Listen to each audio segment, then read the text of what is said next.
and I look forward to the outcomes of the convening. Thank you.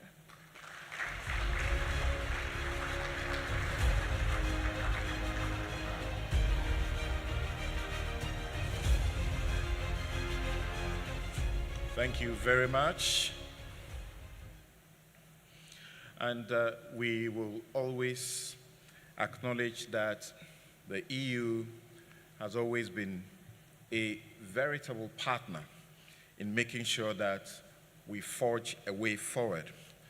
So I want to acknowledge the presence of the ambassadors of the European Union and also of the Netherlands. Thank you, Your Excellencies, for being here with us this morning. Now, in the very same style of his dad, the former president of the Republic, who gave us our most enduring republic ever, the Fourth Republic, Democratic Republic of Ghana, she does not only get into the community and soil her hands with her constituents, but she has a hate for corruption.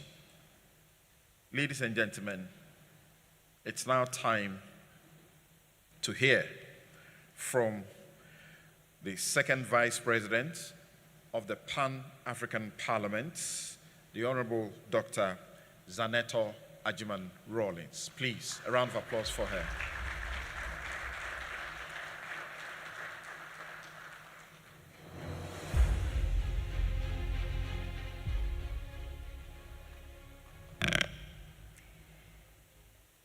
The Right Honorable Alban Sumana Kingsford Bagman, the Speaker of the Parliament of Ghana, the Honorable Deputy Minister for Finance representing the Vice President here today, my colleague, our Chairperson on the African Union Advisory Board Against Corruption, Executive Director of the CDD, Managing Director of Africa Open Society Foundations, Honorable Ministers of State, Members of Parliament, members of the Diplomatic Corps, distinguished guests, ladies and gentlemen. It's a real honor to be here, and I'd like to welcome you to my constituency. Incidentally, this is just part of the constituency. My constituency is one that has an urban one with rural problems. So I can relate to a lot of the issues regarding inequity amongst people. Across our continents, the cost of entering and remaining in politics is increasing, whether it's from the internal party primaries and nomination fees to campaigning in the general elections, whether it's about transportation of delegates to venues, whether it's about encouraging voters to participate, whether it's about paying for school fees, medical bills, name it. It's all there. Unfortunately, there is a nexus between governance and security. And that's why the African Union is actively seeking to bridge that gap between the African governance architecture, the African Convention on Democracy, Election and Governance, and African Peace and Security Architecture. In Ghana's national security strategy, corruption is ranked as a high-impact, high-probability threat to our national security. And I'm speaking about the National Security Strategy of 2020. This document was one that was put together not just by the government at the time, but it was a bipartisan, all of stakeholder engagement. And corruption was ranked as a high-impact, high-probability threat to our national security. So I think it goes without saying that this is something that we recognize as an issue. Our democracies are at risk of unraveling given this trend of monetization of our politics. This is unsustainable, and it undermines the aspirations of our citizens. If we do not address the weak pillars of governance, if we do not embark on poverty alleviation, if we do not ensure equitable resource distribution, if we do not undertake a serious drive in civic education on what it means to be a citizen of the continent, I'm concerned that we might not actualize these aspirations. The paradigm shift can only occur with deliberate inclusion of our youth, who are our most powerful resource as a continent. I'm 48 years old, and I remember as a child the constant conversations, the constant campaigns around the liberation of countries in the continent. It ingrained in me and many of my colleagues at that age the need to have empathy around the struggles of others. It taught us not to put ourselves ahead of others myopically. And I think it's time that we reawaken that flame, where the youth share a common vision of a shared national and continental aspiration. Perhaps it's time we had one voice to harmonize our voices as we strive towards bringing about this change. Conscious, empowered citizens are less likely to be influenced by money. So as we tackle the legal frameworks and governance, let us concurrently build the capacity of our citizens. Let's empower them economically so that our people will act from their hearts and minds rather than their stomachs.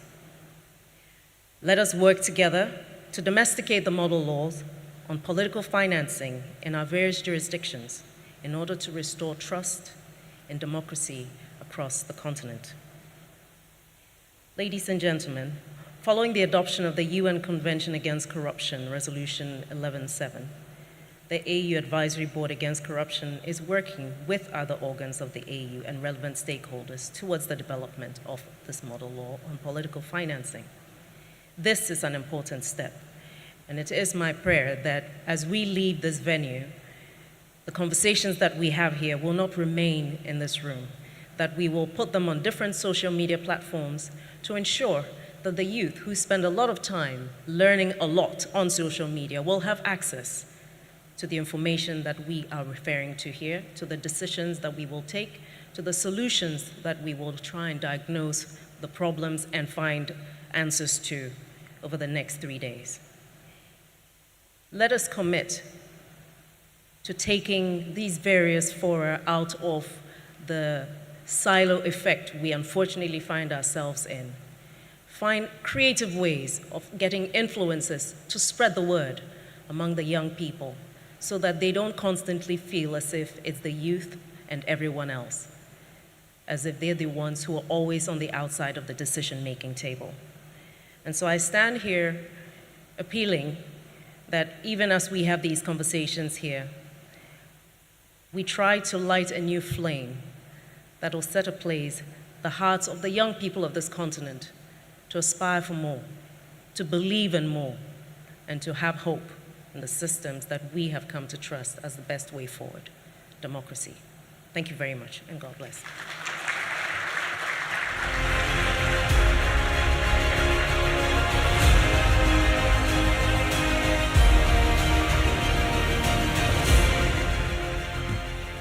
Thank you very much indeed.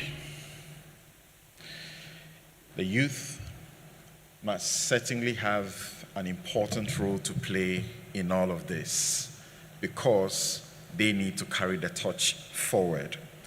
Thank you once again, Dr. Zanato Adjumani-Rawlings. I'd like to also acknowledge the presence of the former Minister, Foreign Affairs and Justice of Senegal and the Vice President of PASTEF, the Honorable Yassine Fall. Thank you very much for being here, Madam. We will now take a message from the Vice President of the Republic of Ghana. And as you may have become aware, the Cabinet of the Republic of Ghana is holding an emergency meeting today a meeting that should have happened earlier, but because of the floods and the emergency nature of it, it was postponed to today so that an important decision can be taken in respect of the work that Professor H. Kwesi Prempeh and his committee did in reviewing the Constitution of Ghana.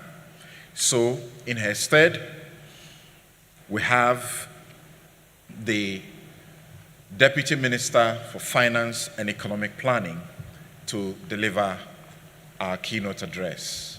Mr. Thomas Nyako Ampim, MP for Esojaman.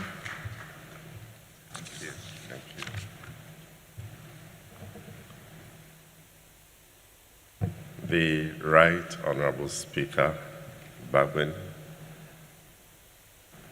Honorable Dr. Zaneto Ajuman Rawlings, ladies and gentlemen, for time, let me just proceed to make a statement on behalf of Her Excellency, the Vice President of the Republic of Ghana.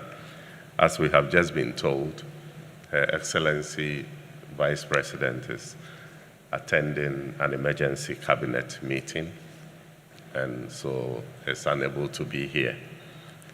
She regrets her inability to be here in person because the topic you have chosen today is something that she is passionately she feels passionately about, and would have loved to interact with you directly. When the statement was made that in Ghana we spend approximately $700,000 to win a parliamentary election, my colleague Zaneto was asking me, do we spend that much? We are surprised, but Zaneto, let's think about this.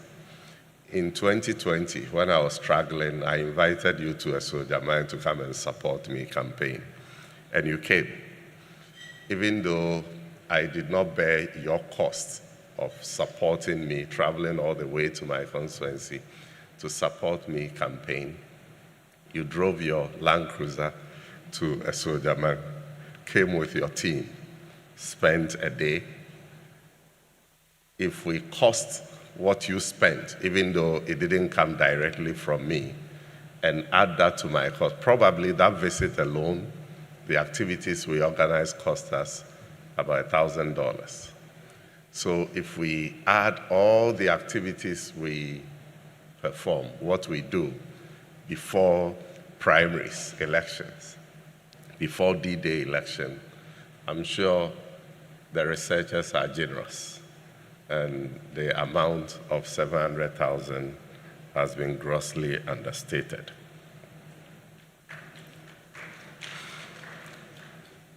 Ladies and gentlemen, it is especially fitting that we gather immediately after African Anti-Corruption Day 2026, which commemorates the adoption of the African Union Convention on Preventing and Combating Corruption, to discuss the financialization of politics in Africa. That convention reflected a shared commitment by African states to hold ourselves and one another accountable for the governance failures that undermine our political and economic aspirations. Today, we have a genuine opportunity to build on that commitment. The adoption of Resolution 1107 under the United Nations Convention Against Corruption has injected fresh momentum into political finance reform. Ghana is proud to have contributed to that effort. At the same time, the AU Advisory Board Against Corruption is developing a continental model law, and the community of experts gathered here has the knowledge and experience to turn ambition into meaningful action. Distinguished guests, money has always been part of politics. The challenge arises when money determines who participates, who wins elections, and whose interests are served after victory. That is no longer simply a political concern.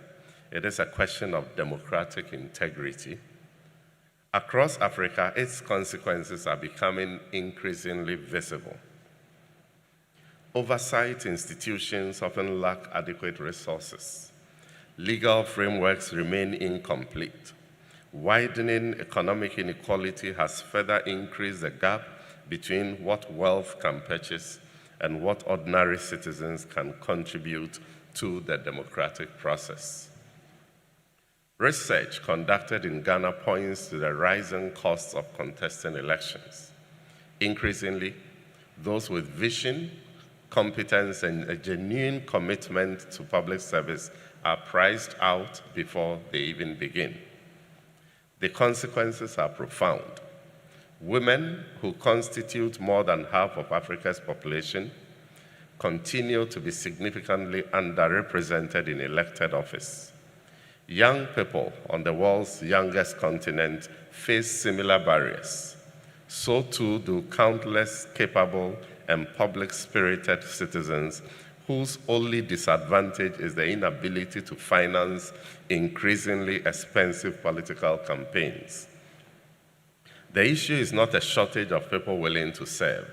Rather, the cost of entry has become so high that many who could strengthen our democracies are discouraged from participating.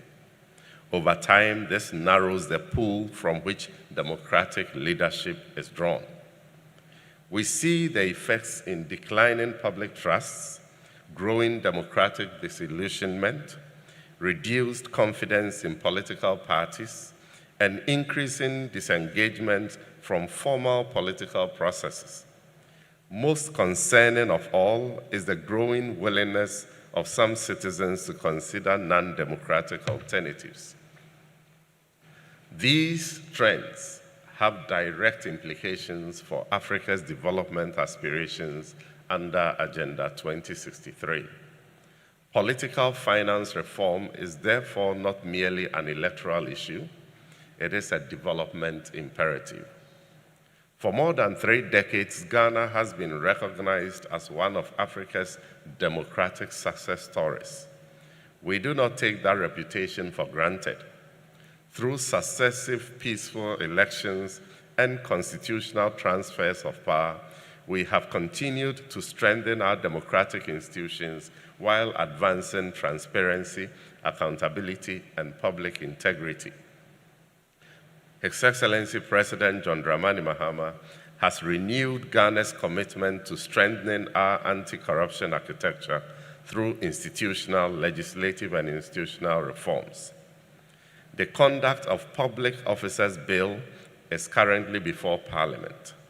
Cabinet has also approved the National Ethics and Anti-Corruption Action Plan for 2026 to 2030, placing greater emphasis on prevention, institutional integrity, coordination, and effective enforcement. Institutions such as the Office of the Special Prosecutor, SHRAJ, and others continue to play vital roles in promoting accountability. Ghana also remains actively engaged in regional and international anti-corruption initiatives. Yet, progress should never prevent honest self-assessment. Ghana still lacks a comprehensive legal framework governing political party and campaign financing. Our asset declaration system requires more consistent implementation, and further reforms are necessary to strengthen transparency and public confidence. The Constitutional Review Committee has therefore proposed important reforms relating to political financing, disclosure, and accountability. These recommendations will help guide the legislative work ahead. If we expect greater transparency across our continent, we must first demonstrate it at home. As this convening begins its work, one part of the challenge is undoubtedly regulatory. Stronger disclosure requirements, effective enforcement, and appropriate spending limits are all essential. But regulation alone will not solve the problem. We must also ask ourselves more fundamental questions. Who is democratic politics truly meant to serve? Can we organize political life so that ideas, rather than money, become its defining force? How do we build political parties whose legitimacy rests on their principles and their connection with citizens? How do we encourage campaigns that persuade voters instead of purchasing support? And how do we create public institutions that attract people motivated by service rather than by personal gain? Resolution 11.7 provides the global mandate. The AU-ABC model law will provide a continental framework. What remains indispensable is political will. May the Accra Declaration become more than a statement of intent. Let it serve as a practical roadmap that commits governments to legislative action, establishes effective mechanisms for monitoring and accountability, and strengthens cooperation across our continent. Ghana is committed to playing its part by strengthening our institutions and advancing the reforms already underway. But this is ultimately a continental challenge. No nation can restore confidence in democratic governance alone. Ladies and gentlemen, distinguished guests, and friends from across our beautiful continent, let us ensure that the true measure of our success is not the quality of our declarations, but the quality of the reforms they inspire. Let us build political systems in which integrity is rewarded, public service is accessible, and money strengthens democracy instead of distorting it. I wish you fruitful deliberations and every success in the days ahead. My last paragraph is to declare this conference open, but I have the Speaker of Parliament here, so I'll go and tell Her Excellency the President that I saved that statement for the Speaker to make. Thank you very much.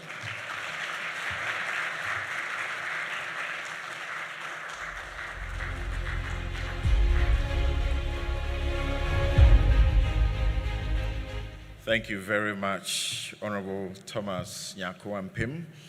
And I believe that Professor H. Kwesi Prempeh and the democratic integrity people in this room are very excited at the admission that you make, that in fact, the figures are woefully underestimated as far as this auctioning of the politics is concerned. Now, let me quickly remind all of us that you are required to pre-select your parallel breakout session. You are required to do a pre-selection of that, as my dear friend Caitlin earlier said. So please, scan the QR code, and the password and everything else is being brought back on the screen. Scan the QR code and make your selections, your preferred sessions right now. Because when we are done, that's where we're going to go into and the brain work begins. Ladies and gentlemen, I have the distinguished honor of asking a man who has been in the business of lawmaking long enough, since the inception of the Fourth Republic of Ghana. His tenure spans 33 years in the House, and the country was blessed to have him as the Speaker, steering a House that showed clearly that the House is not a mere rubber stamp. Ladies and gentlemen, help me welcome the Right Honorable Speaker of the Parliament of the Republic of Ghana, Alban Kingsford Samana Bagbin.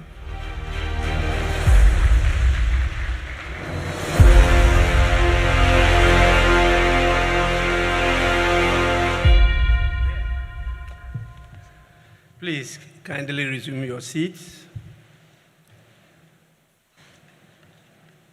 I've taken clue of what has happened since the morning, I will not attempt to greet you because you don't respond to greetings. But I'll add my voice in warmly welcoming you to Ghana. And to acknowledge the presence of all of you, I dare not attempt to do so individually because you are all excellencies and distinguished ladies and gentlemen. I want to start my presentation with a prologue. I'm a product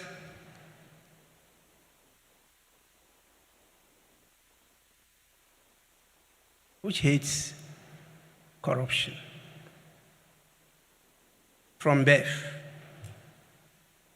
I fought it in primary school. I fought it seriously as a student leader in Legon. We used to face MUWACs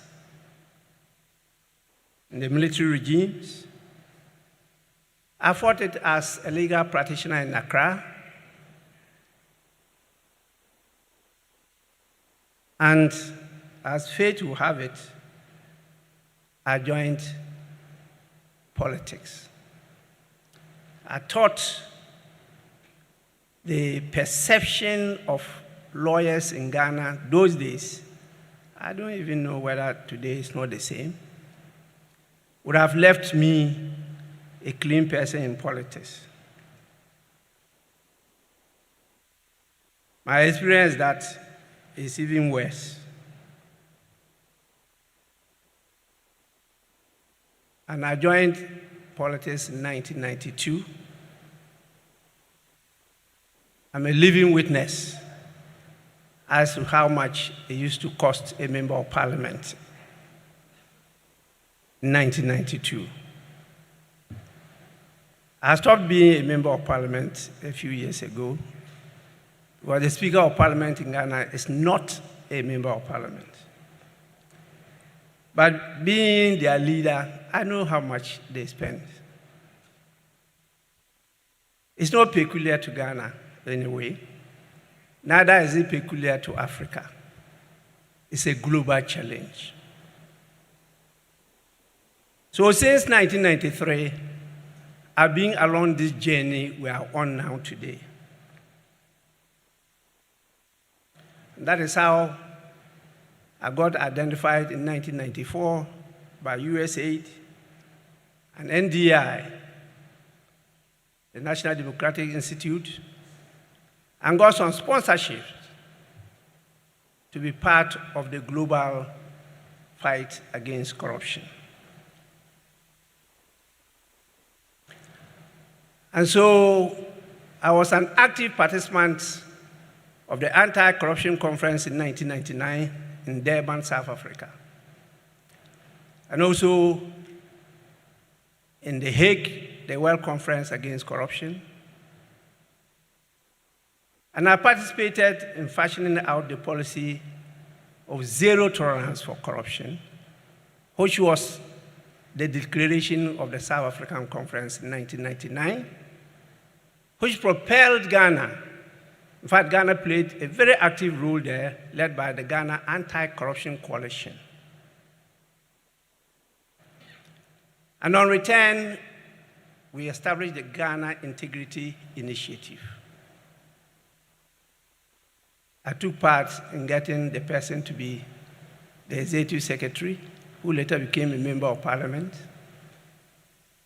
I also was part of the gentlemen, all those who took over, whether it's Dan Batidam, the late, who was advisor at the AU, and His Excellency the President on anti-corruption, or Vitus Azim, or current lady now changed into Transparency International Ghana chapter, Mrs. Ada. I've been with all these things. He who feels it knows it better. I wish I could spend the whole 3 days with you, sharing my experiences, because we've been along this talk shop, workshops, and conferences for a long time. This is the time to act.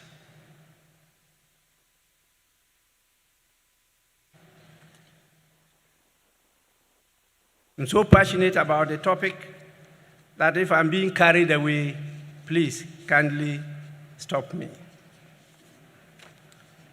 But I'm sure by the time I finished, participants would have been fired up to go beyond the talk and to act. And that's why I see this as a great honor and a privilege to join you at this important high-level regional convening on the financialization of politics in Africa. I thank the organizers for the invitation, and I commend them for bringing together political leaders, policymakers, electoral authorities, civil society actors, academics, and private sector representatives to deliberate on one of the most pressing governance challenges confronting our continent and the world. Fighting corruption is not a solo business, but you end up being isolated.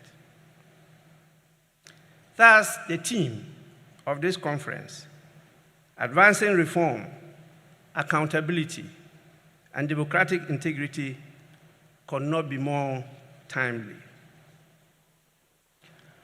Across Africa, and indeed the world, democracy is under increasing pressure. As a matter of fact, democracy is backsliding. While democratic institutions have expanded significantly over the last 3 decades, concerns about declining public trust, undue influence in politics, illicit financial flows, state capture, vote buying, opaque campaign financing, and funding of political parties, and the growing commercialization of political competition continue to threaten democratic governance. These developments raise fundamental questions about the nature and exercise of political power, the financing of political activities, and the integrity of democratic institutions. When money becomes the principal determinant of political success, democracy risks becoming inaccessible to ordinary citizens. Public office is then viewed less as a public trust and more as an investment to be recovered.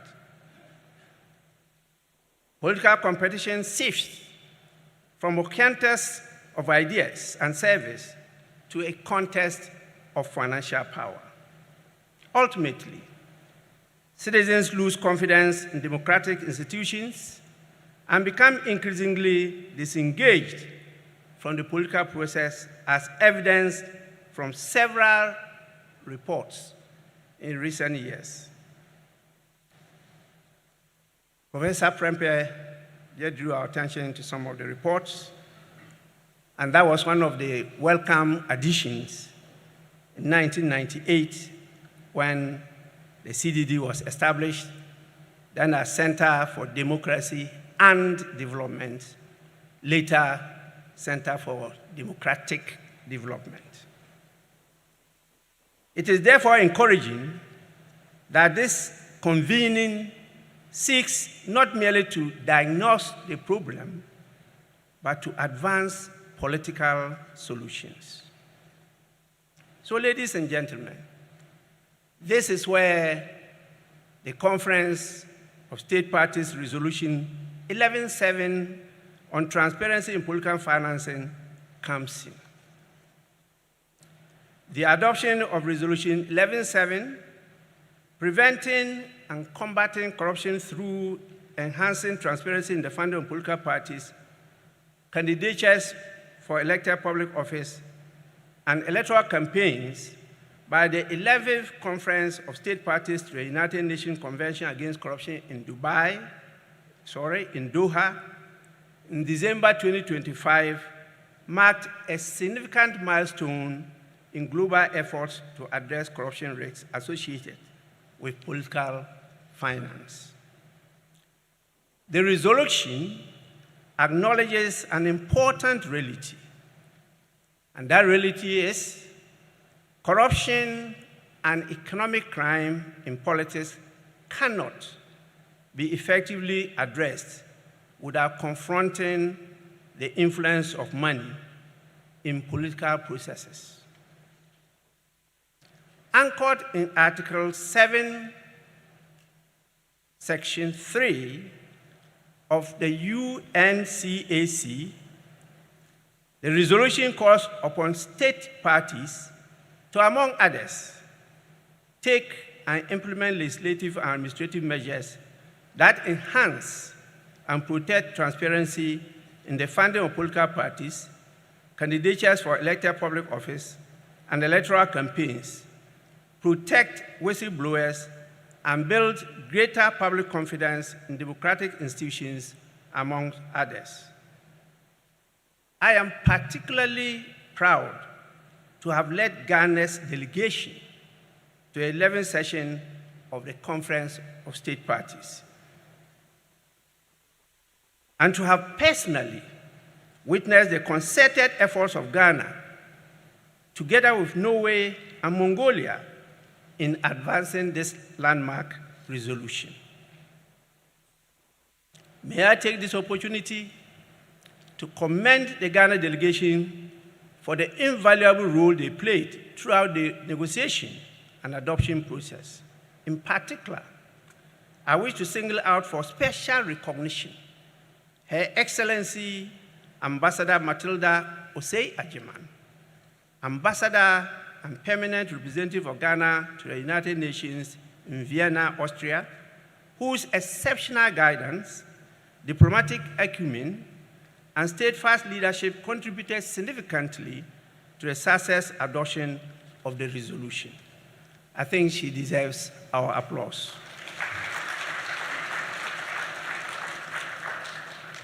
Distinguished participants, the role of Parliament in advancing reform in this direction cannot be overemphasized. The true measure of success, however, will not be the adoption of the resolution itself, but its effective implementation by state parties.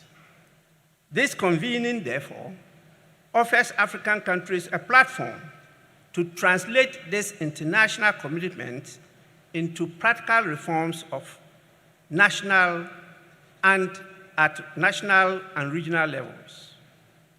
Parliament's leadership is essential to ensuring that international resolutions translate into laws, budgets, oversight actions, and measurable improvements in integrity. As the institution responsible for lawmaking, oversight, and representation, Parliament has a critical role to play in safeguarding democratic integrity and ensuring accountability in political financing. Parliaments establish the legal framework governing political parties, elections, and campaign financing. Parliaments scrutinize public expenditure and oversee anti-corruption agencies and accountability institutions. They provide a platform through which citizens' concerns can be articulated and addressed. In Ghana, we continue to pursue reforms aimed at strengthening integrity, transparency, and accountability within our governance architecture.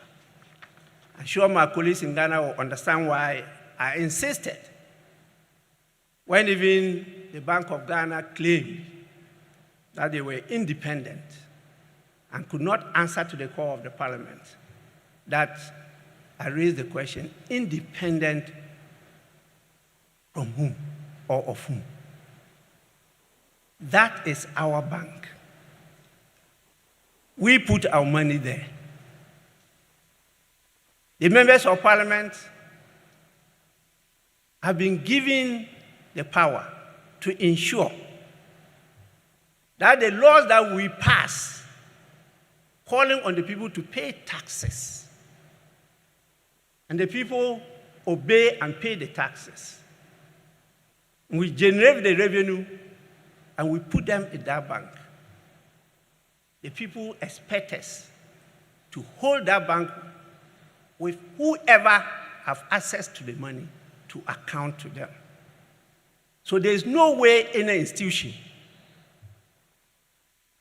in governance can say they are independent from the oversight responsibility of Parliament. And I insisted, and they obeyed, and they appeared before Parliament.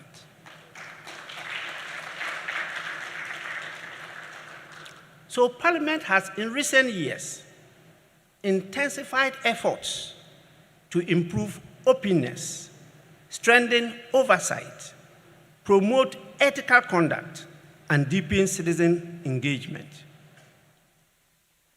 I'm sure in the Open Governance Partnership, you see our active participation in the Open Parliament Initiative.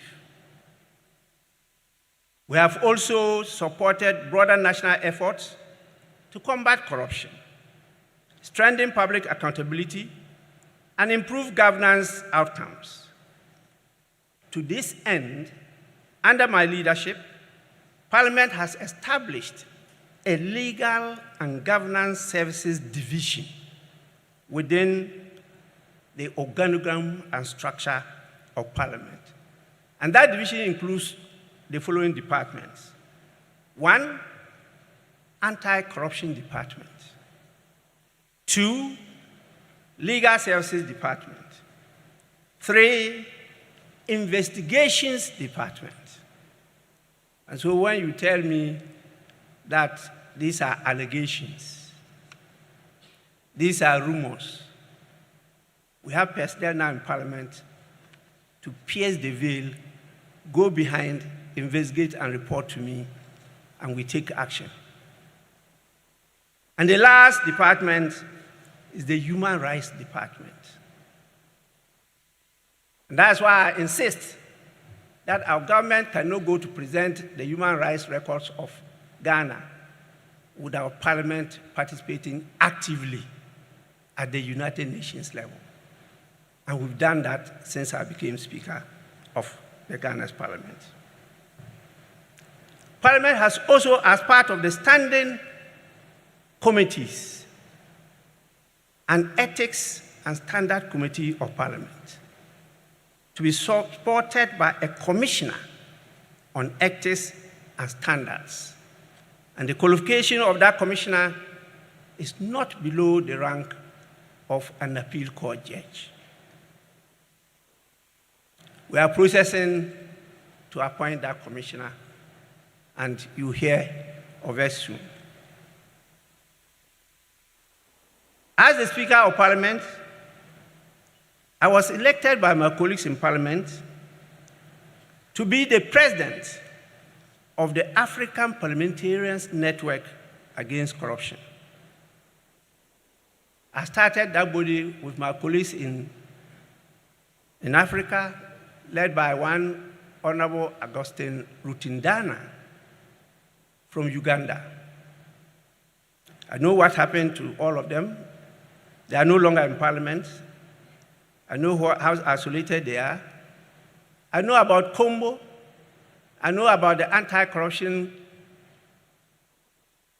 very vibrant gentleman who tried in Nigeria, what happened to him. I know what happened to my colleague in South Africa.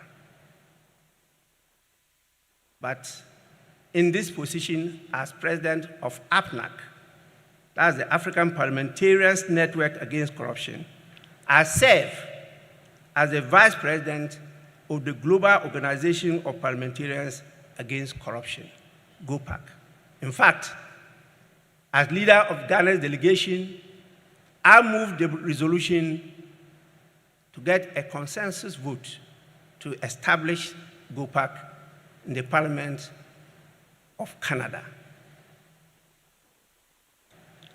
Parliamentarians must therefore be at the forefront of efforts to strengthen transparency, accountability, and ethical conduct in political life. This responsibility requires us to examine difficult questions. One, how do we ensure that political competition remains fair and inclusive?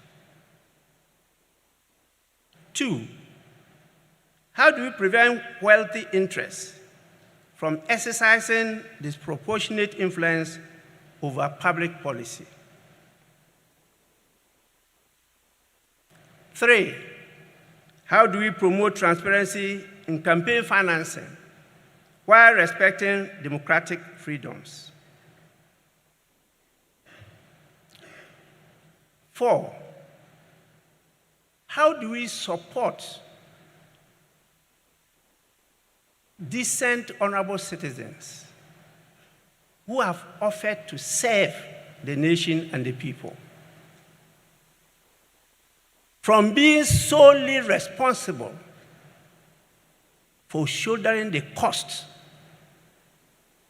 of that process? How do we do it? I hear many people talk about it, that we cannot use public money because it's better to use it for water, for roads, for other infrastructure, for investments in education, in health, and the rest. But that is why you are calling on the person to lead you to provide. And you are saying the person should use his or her money to pay for all the costs. The figures you gave, Professor, is a child's play. $693,000. Nobody will vote for you. It's far more than that. Ghana is one of the most expensive when it comes to electoral processes. There are other countries that are more expensive, I must say, but they have handled it equitably. All stakeholders come on board to contribute. And because it's for a common good, it is done openly, transparently, and it's accountable. It's accounted for. It's not done in the dark. It is not seen as bad, contributing to finance somebody to be elected to lead and serve the people. How do we, in our discussions, come out with solutions to how to fund political organizations and to finance political campaigns? So lastly, how do we strengthen public confidence in political institutions? These are not merely technical questions. They are fundamental questions about the future of democracy itself. And I trust that this convening will give them the careful attention they deserve.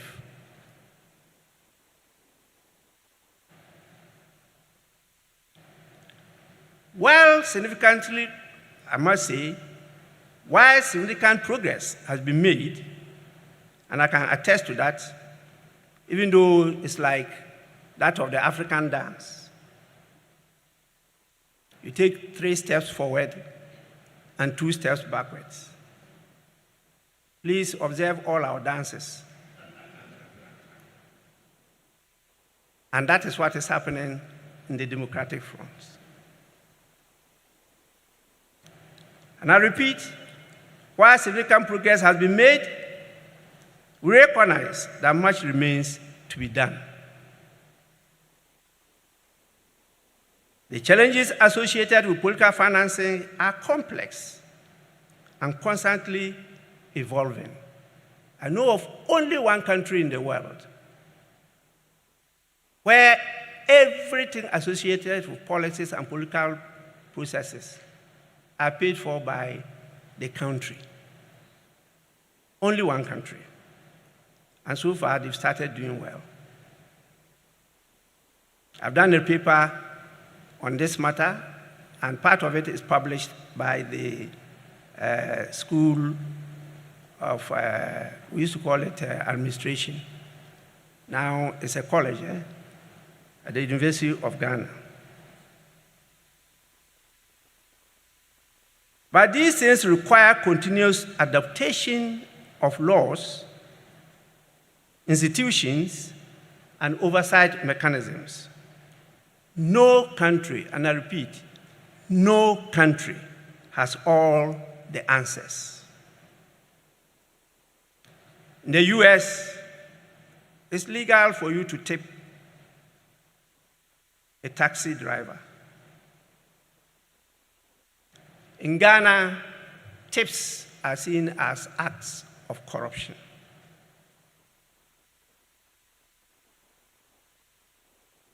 The culture differs. We have to be clear in our minds as to what we want. And this is why I'm happy that we are here together as a continent, as a region.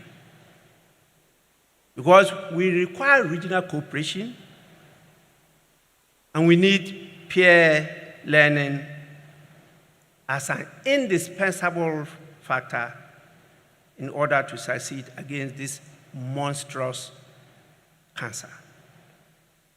I therefore commend the African Union Advisory Board Against Corruption. I commend CDD Ghana, the Open Society Foundations, Transparency International, and all partners for creating this platform for collective reflection and action. I started by saying that this is not a solo fight, but we have to brighten the corners where we are. In Parliament, many of you will have read and heard that I initiated another structure or system called National Integrity Awards Scheme. When I said we're going to award people of integrity, and then name and shame others with the award of vulture, I heard some noise that the term vulture should not be used. I'm waiting for a better alternative. Because those who bring indignity, shame to our country should also be given an award. We should recognize them and let others know that that is not the way to go. And those who bring honor to the country, we should definitely give them an award, appreciate, and tell the young and coming youth that this is the way to go.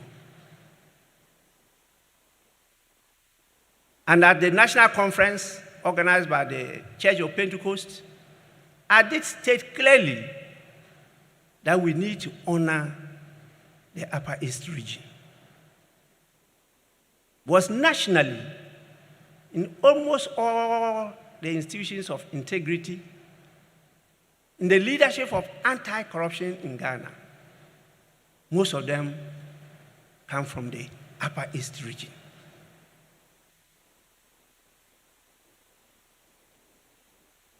Our MC moderator is here, Lawyer Sampson. He knows, being one, you know Manasseh Azuri in the media, you know Citizen Vigilante, Mati Amidou.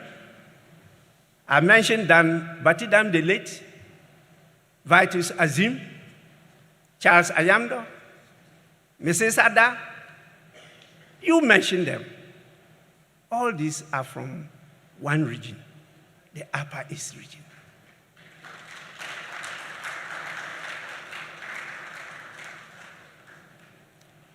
They might have been getting something right, which we are not getting. I believe this is the time to act. It's not just about passing laws. It's not just about resolutions. It's about appreciating on a daily basis what we see is right, what we see is honest, what we see is clean, what we see is integrity.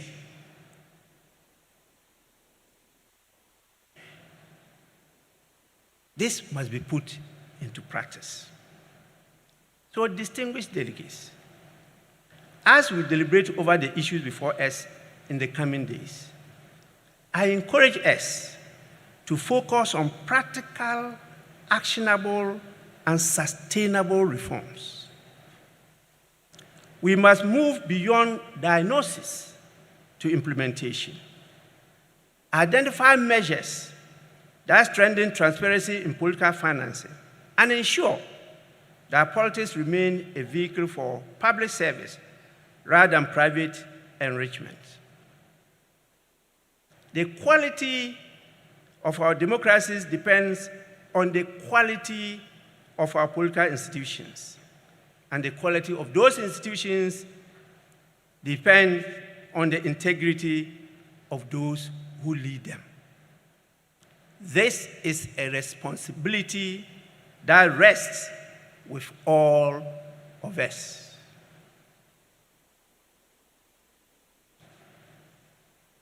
When I joined politics in 1992, I had then accumulated a lot of savings as a very successful legal practitioner in Accra here. And so I didn't even know that you needed somebody to support you. Until getting to the day itself, the D-Day, that I got to know that I needed more. And I had to rely on the savings of my wife. But before I did that, I asked the chairman, a regional chairman, so this business, I thought I was told that I was being sponsored by a party. So what is it that the party supported me with? Then he mentioned 7 bicycles and some T-shirts. And also the polling agents were to be paid by the party. By all the rounds from community to community, all the events and the rest were paid by me. That was the cost of deciding to go to serve my people. Later, I got to know that that was not what was happening, that I should have been given a lot of money. When we queried, we're told that in politics, you don't account for the money because you can't disclose the source. It was shocking.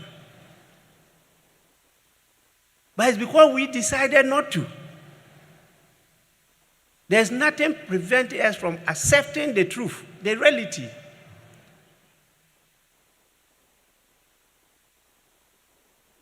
Not just putting our mouth where our hearts are, but also the resources.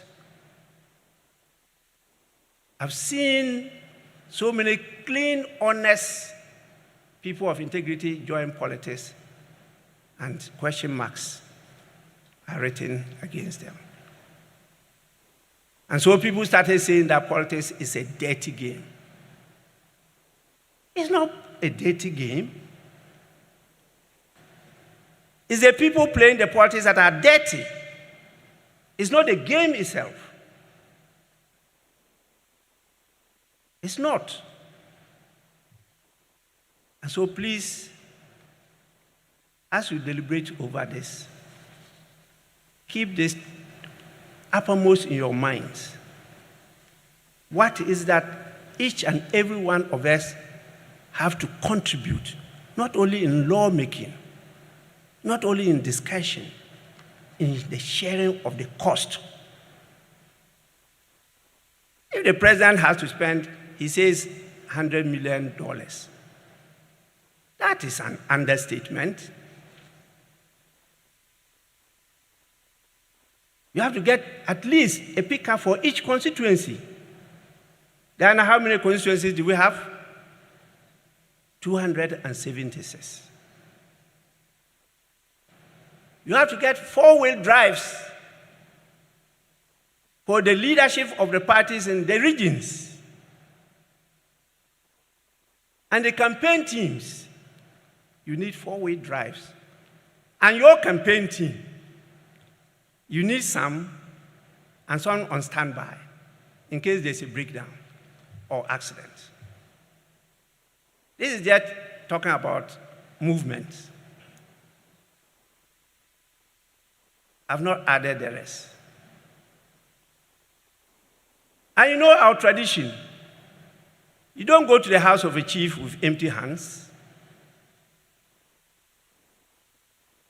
If you don't visit any village, it means you are against them. And when you visit your constituency and you don't fund their education, and you don't fund their health, and you don't give money to the poor and the rest, they say they haven't seen you. And so when I hear many of you talking about the MPs don't visit their constituencies, it's because you have not experienced it. When you experience it, you advise yourself. These are things that even the people practicing it today are not happy about. I know my former colleagues, and many of you know them, dying in poverty. An MP he recently died. He was in parliament for 20 years, won all his elections until I think 2020 election he lost. He got sick. He was rushed to a hospital. They gave the bill. He couldn't be paid. The family took him back to the house to die, and he died.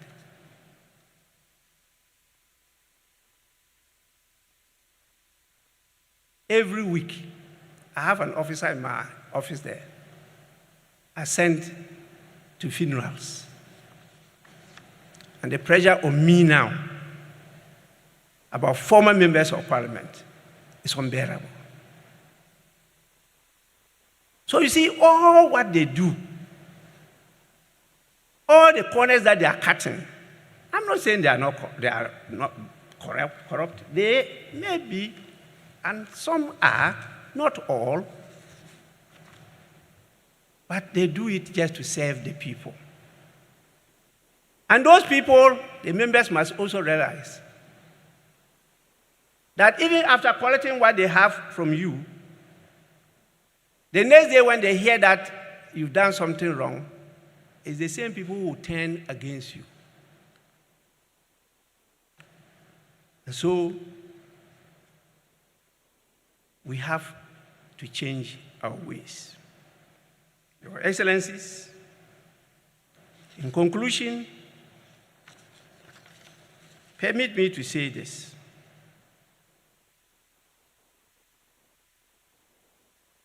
Let's recall that democracy is sustained not merely by constitutions, laws, and institutions, but by public trust. Public trust is the currency of democratic governance. But the public must understand democracy, and they must understand what it takes to achieve democratic governance. When citizens get to know this, when citizens trust their institutions, democracy will flourish. When trust is eroded, democratic legitimacy is weakened. Strengthening integrity and accountability in political finance is therefore not simply an anti-corruption objective. It is a democratic imperative. Let's seize this opportunity to advance reforms that strengthen public trust, protect democratic integrity, and promote accountable governance across Africa. And this is one of the reasons why I withdrew from chairing the National Integrity Award Scheme and is taken over by a retired Supreme Court judge, Justice William Atuguba. He's also from the Upper East region. And so please, what else can I do? I can't be with you. I can only wish you fruitful deliberations and every success in your discussions. And on behalf of Her Excellency, the Vice President of the Republic of Ghana, I have the great honor and privilege to declare the 2026 Accra High-Level Regional Convening on the Financialization of Politics in Africa officially opened.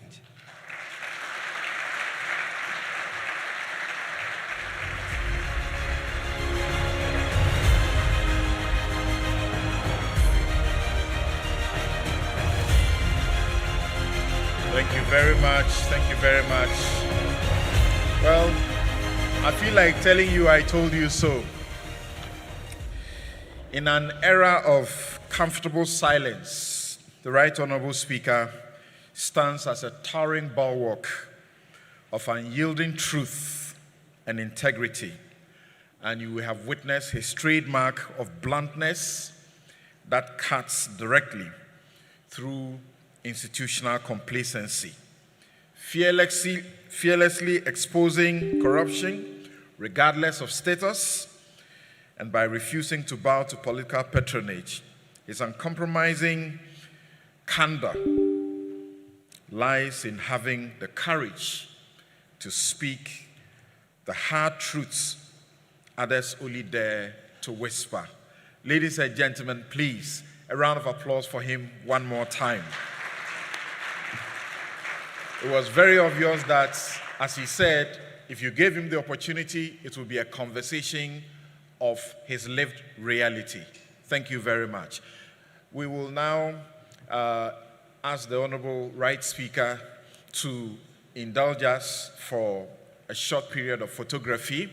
So we'll ask him to stand up and come to the front together with Your Excellencies. Your Excellencies, please, all of you move up. Your Excellencies, please. After that, all our speakers will join, and then we'll have one group photography. Your Excellencies, please join.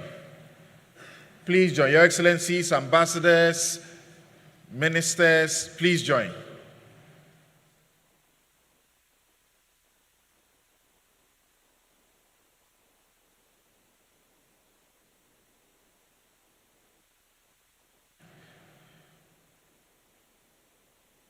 Thank you very much.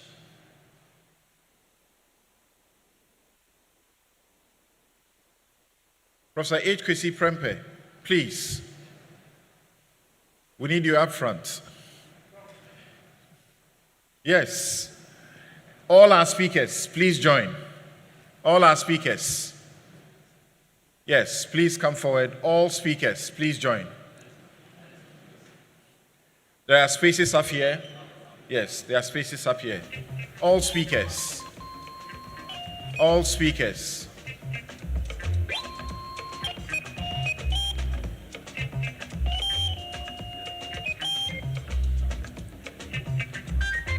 Please, you have spaces at the back here.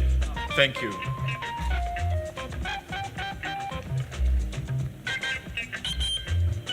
right.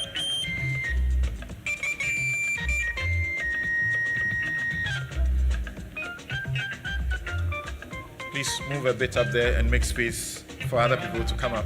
Thank you. Thank you. There's enough space back here.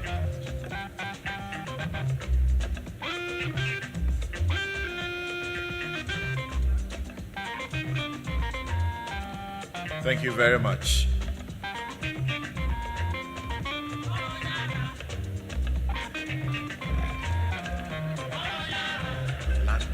Please, we have a final one, a group photography. Let everyone else now join for a final one, a group photography. Yes, thank you for a group photography. Right Honorable Speaker, please indulge us just the last moments. Okay, from the way I see it, that will be it. Thank you all very much.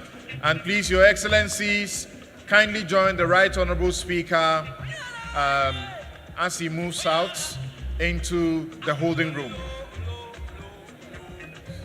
Yes, thank you very much. Now let's get ready for the next session.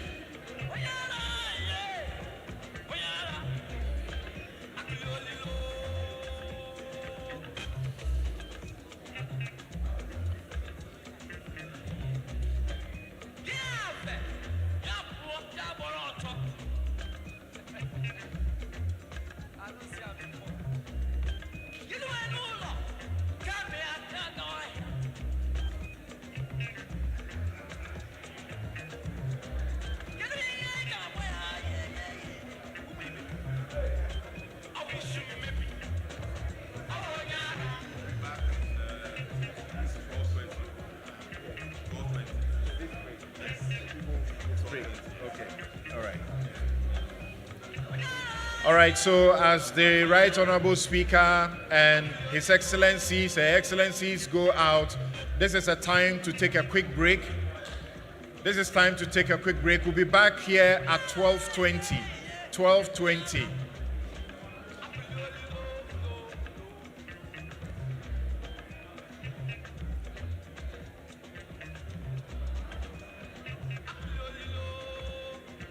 We take a break and return exactly at 12:20.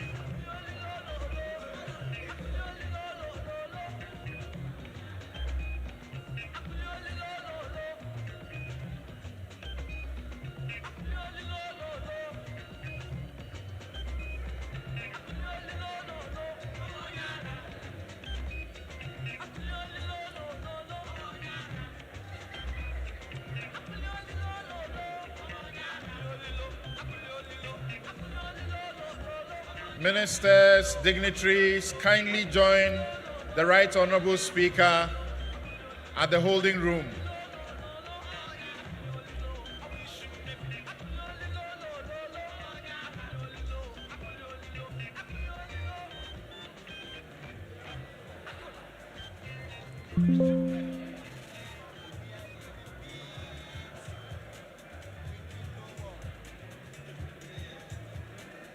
Thank you very much. Thank you. Please, it's break time. We return at 12:20.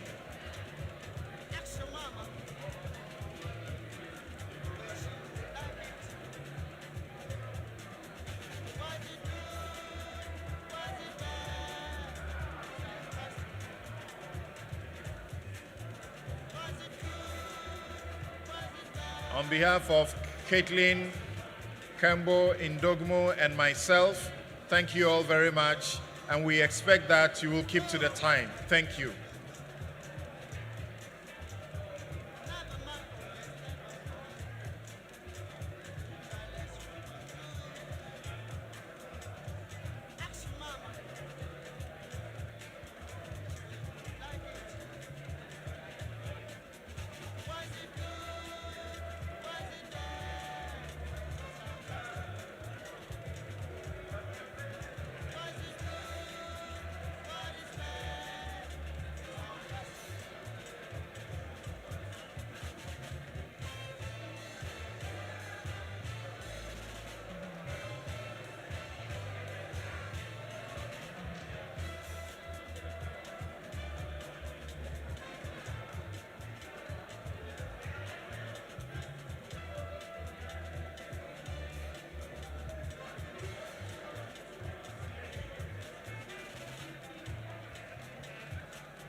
of the great union, Ghana, Guinea, Mali.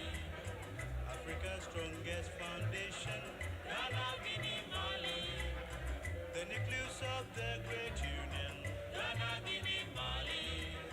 Has now once been laid forever. First it was Ghana and Guinea, later Ghana, Guinea, Mali. Soon it will be all Africa, the achievement of our greatest day. Ghana, Guinea, Mali. Ladies and gentlemen, if you are in the corridors or you are still taking a small break, we want to gain time and we would appeal to you to begin to make your way back into the hall. I understand that my journalist and media colleagues also are catching very important moments, and if you are stopped by the media to give your perspective, please do so. It's really important for the word and the work that we are doing here to reach beyond the shores of this continent. So please give your ears to the media that are covering this event.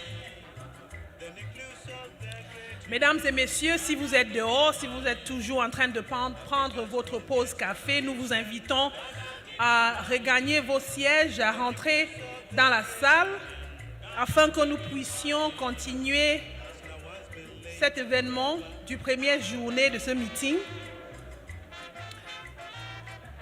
Nous voulons gagner en temps.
Thank you so much, media colleagues. My apologies.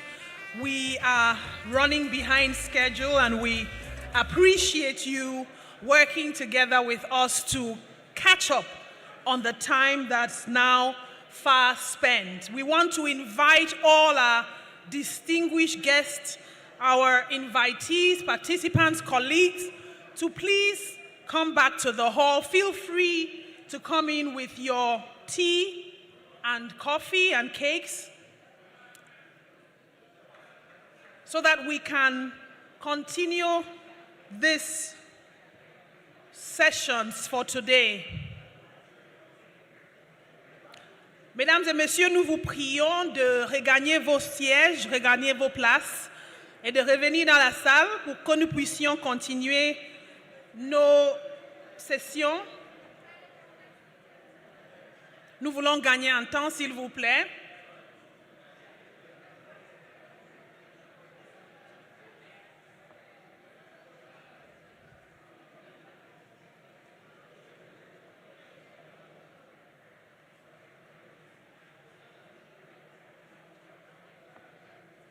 We are going to, within these 3 days, try and reform more than political finance this week, ladies and gentlemen. We might even want to reform African time, if you're with me on that one. So let's please make our way back to the hall, ladies and gentlemen. Pull a colleague if you can, so that we can get the next session started.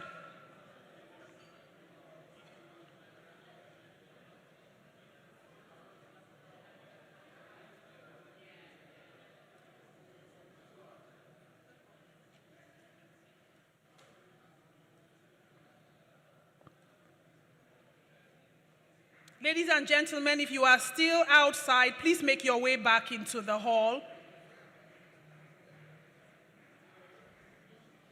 Mesdames et messieurs, veuillez retourner dans la salle, s'il vous plaît, si vous êtes dehors.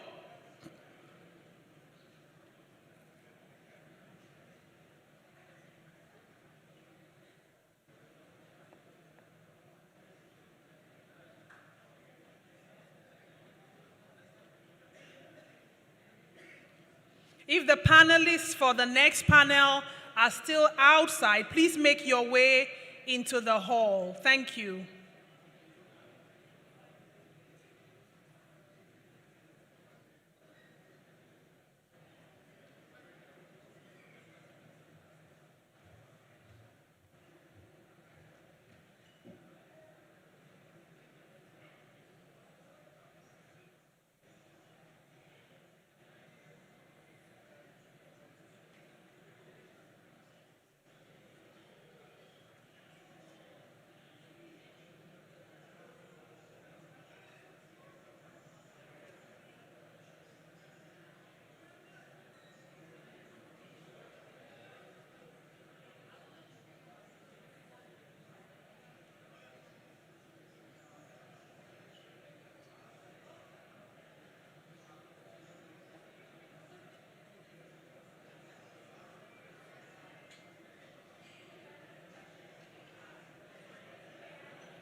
No, you should. Yes. Okay, ladies and gentlemen, welcome back from the tea break, and we hope that you enjoyed your tea, your juice, your coffee.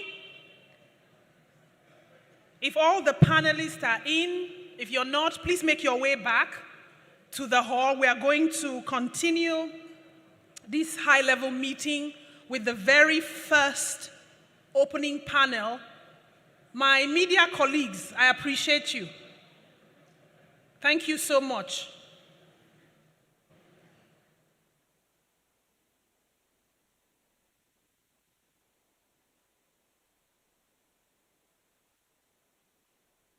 Okay, fantastic piece to come.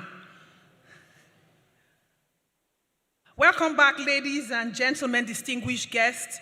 I trust that the tea was strong, but that the networking was even stronger.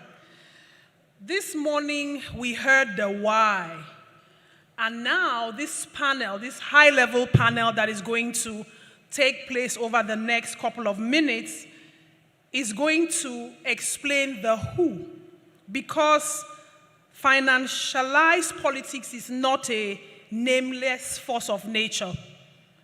It is sustained by choices, and it can be reversed by choices, by political leaders, by institutions, by civil society, and by the private sector.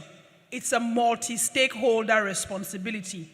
And so this session opens the dialogue on the responsibilities that each stakeholder has and brings to the table. Before we call the panel up and the moderator, please remember to speak in a paced manner in order for our interpreters to be able to interpret credibly. Guiding this conversation on this high-level panel is one of Africa's foremost advocates for credible elections and youth political participation on the continent, especially in Nigeria. I want to call Mr. Samson Itodo, the Executive Director of Yaga Africa, who is going to be the moderator. A round of applause for him, please, ladies and gentlemen.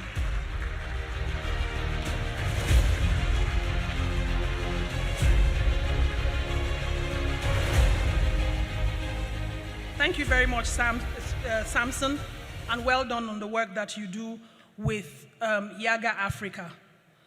Samson is going to be joined by distinguished panelists with a breadth of experience in different sectors. I want to call on the Honorable Kwame Edem-Senanu, the chairperson for the African Union Advisory Board Against Corruption, the AU, ABC. I want to call Mr. Paul Banoba, Africa Regional Advisor for Transparency International.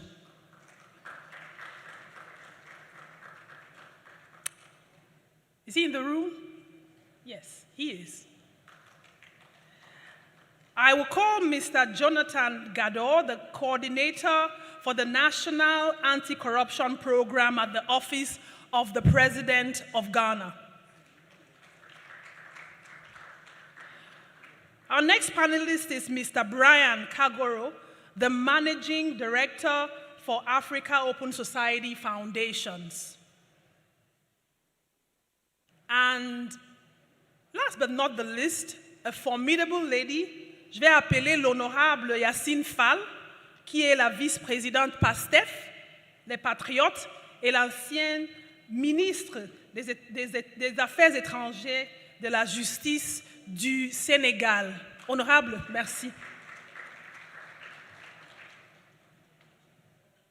Samson, over to you.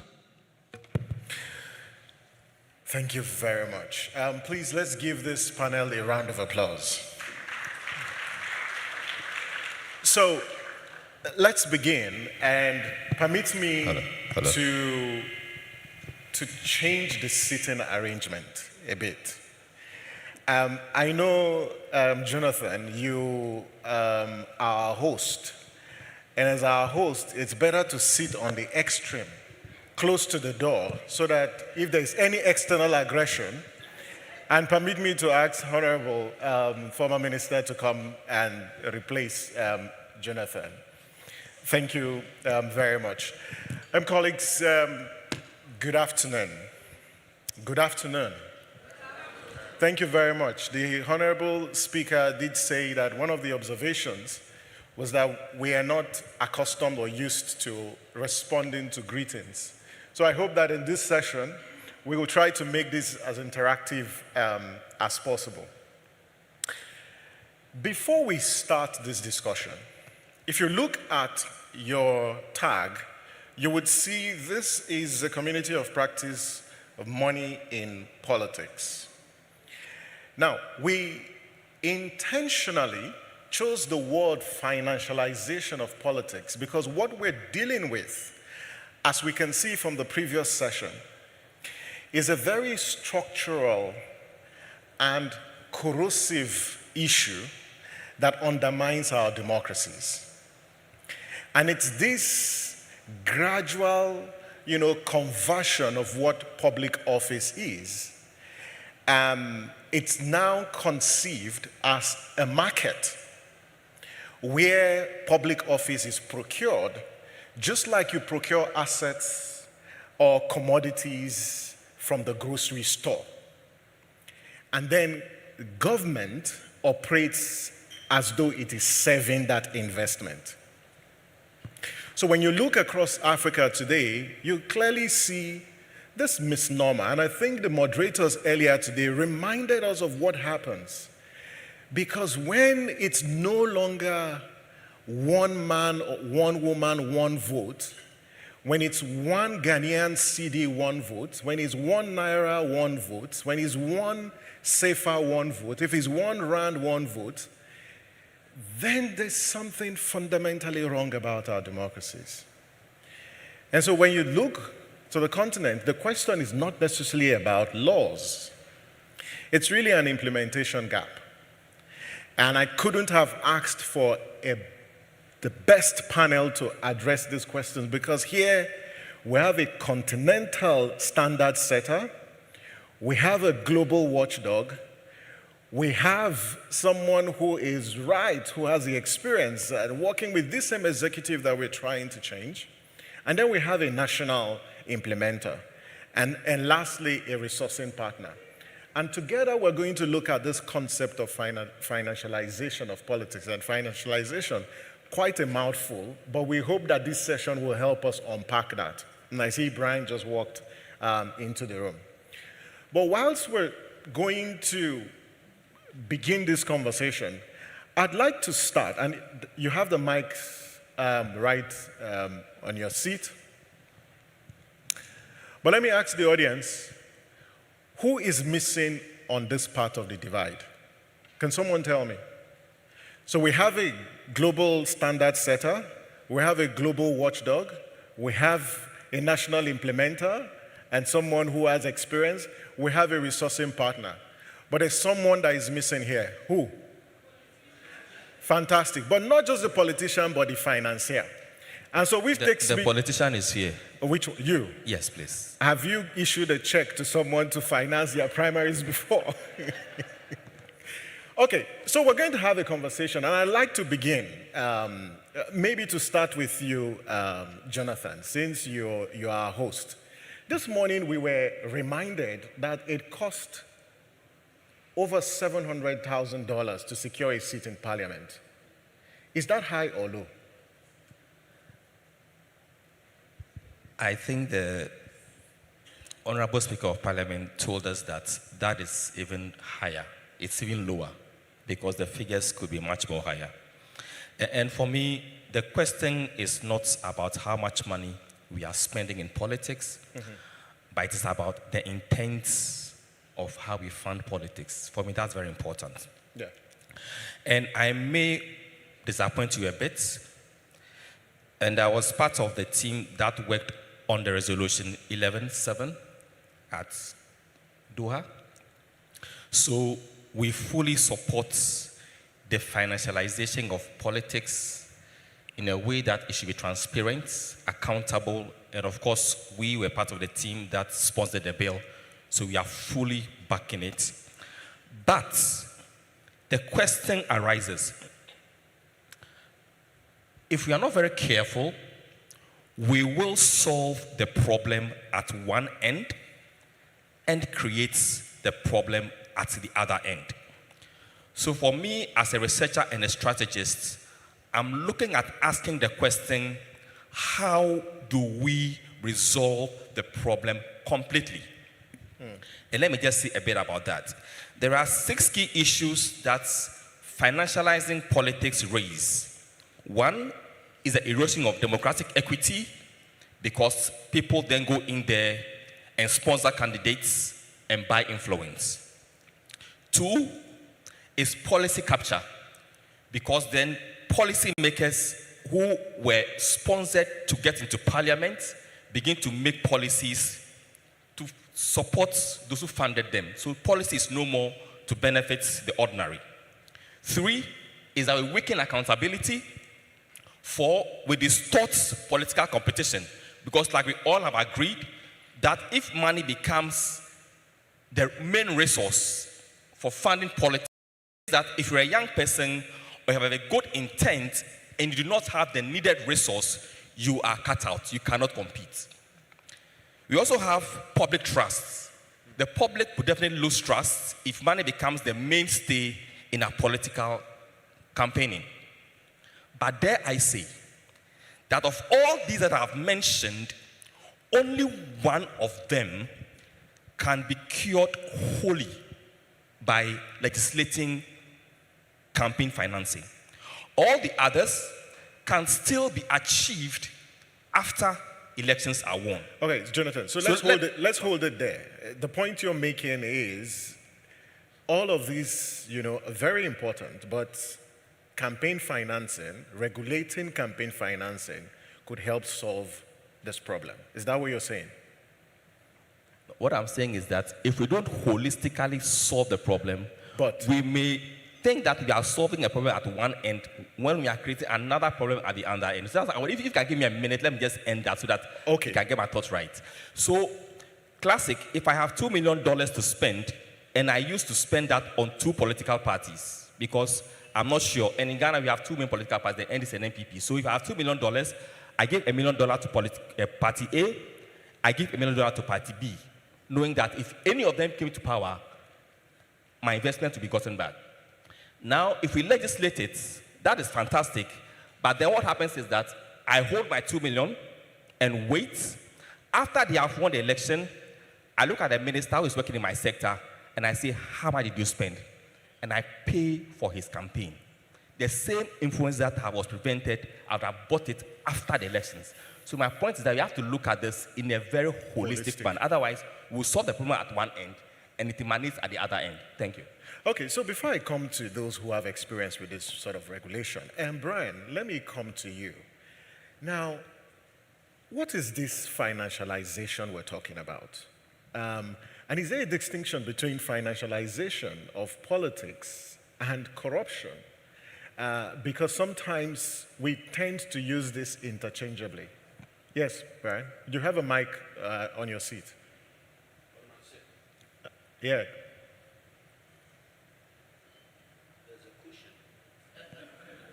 Well, I was told, I'm sorry. But if Jonathan, if you could democratize your mic, it will help. Thank you. Thank you.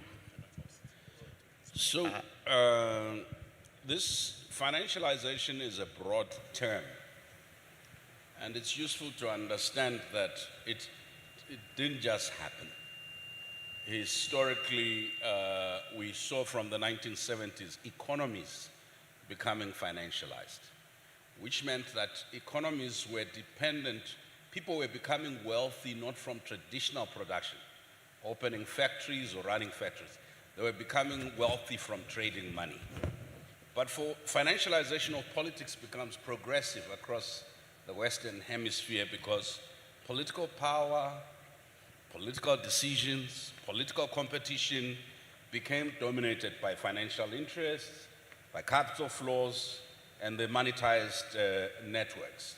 And this progressively moved from pushing one interest, maybe rife for regulation, rife for the right to carry a firearm regulation or pushing lobbyists to actually seeking to capture whole. But it had certain core features when it emerged, which I think I will say so that people distinguish whether this relates to corruption. The first core feature is that all elections, electoral processes, and appointments, and not just the electoral, but the appointments, became investment projects. So candidates are funded by business elites expecting returns through contracts, licenses, or policy favors. The second, political parties become financial vehicles. So you will know in Nigeria at one time that opening a political party meant you had something like a shelf company. People would be paying you for the name. And now we've seen this emerge. People start political parties and you say, but this one doesn't have supporters, but it's now a financial vehicle. And parties rely on wealthy patrons. And these patrons, not members, determine the party direction. But this had a link to state institutions, because state institutions became milk cows or revenue streams.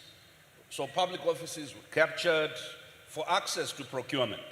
So public procurement was originally the number one motive force for this financialization.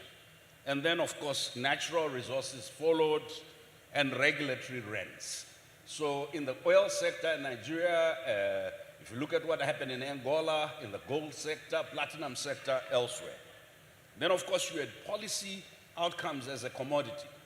What happened was the instinctive reaction from society was a production of many norms to regulate this overreach of business or financial interest into. So when they started trying to regulate, what happens is that policy became a commodity. It became a battleground. So legislation, regulation, public contracts were now the target of the financiers and not citizens. And then lastly, citizens became spectators, of course. Public participation tended to shrink as money determines who can run, who should run, what policies should govern, what systems. But they realized that people soon saw the gulf between what they were being sold and what they were experiencing. So the misinformation, malinformation, and disinformation became a strategy. So then there is a link between financialization, digitalization, and what others have called commodification. These terms are big words that essentially means that the starting point is not the demos or the people. The starting point is not the norms or the values. The starting point is the financial or pecuniary benefit that comes from reordering and repurposing state institutions, policies, and democratic processes to serve what? The interest of creating more influence, more profit, and more power for those who already had power concentrated in their hands. Now, here is the challenge. Not all of it was corrupt. So it's useful that we distinguish that most of what happened was permissible for the most time. So almost 70% of what we describe as financialization of politics is, in terms of the law, neither unethical nor unlawful. But its consequences are unjust and unfair. Then, of course, there's that small corridor where it's purely corruption.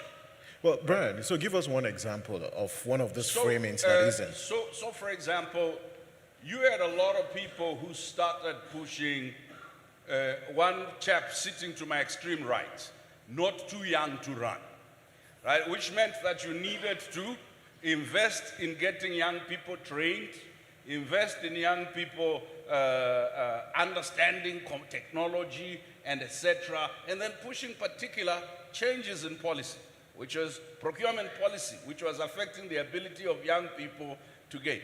Now, those processes are not in and of themselves corrupt, but they influence policy using not just your voice, but using the marshalling of resources, whether they are technical or financial. Now, imagine if you were 90,000 times richer and you wanted to change certain objectives. Now, I need you to remember that financialization was not only being transacted by local actors, international organizations, international financiers, and even states, external states. So Africa had experienced some forms in the immediate post-independence period, where financialization was about installation of puppet regimes who would ensure that the colonial structures of accumulation and extraction were not interfered with. Okay. That is still happening today. Thank you. Honorable Yassen, so you sat in rooms where decisions are made, and you still sit in rooms, whether as a former minister and now the vice president of the ruling or governing party in Senegal. All this English we've spoken this morning, up till this afternoon, do you think it's realistic to regulate financialized politics, or even regulate the impact of money in politics? And maybe to tie to that will be, what do you think can push executives to take actions in regulating the same financial infrastructure that brought them to power? Thank you very much. There's a mic. Hello? Yeah. Thank you very much. I think we are. Sorry. I think we are. What we are describing and what we have been living in Africa is something that is not particular to our continent. But I think using the case of Senegal, I can really bring in reality for the past few years what have been going on. We know that, financialization and financialization of politics is a reality in many countries in Africa. And in Senegal, we have been this has been a major issue of, discontent between the people and people governing. And it has been going crescendo. During the years of Abdou Diouf, for example, and Senghor, we were talking about millions of francs CFA. Ablaye Wade brought the issue of billions. No one was talking about politicians or people who are being wealthy from, being political leaders, because politics had become an activity where you can accumulate finance also to buy votes. And that brought really a lot of discontent among young people and among people who, certain people who were not really in politics that decided to enter in politics. And one of the things that we're observing is that we can look at it at macro, meso, and local level.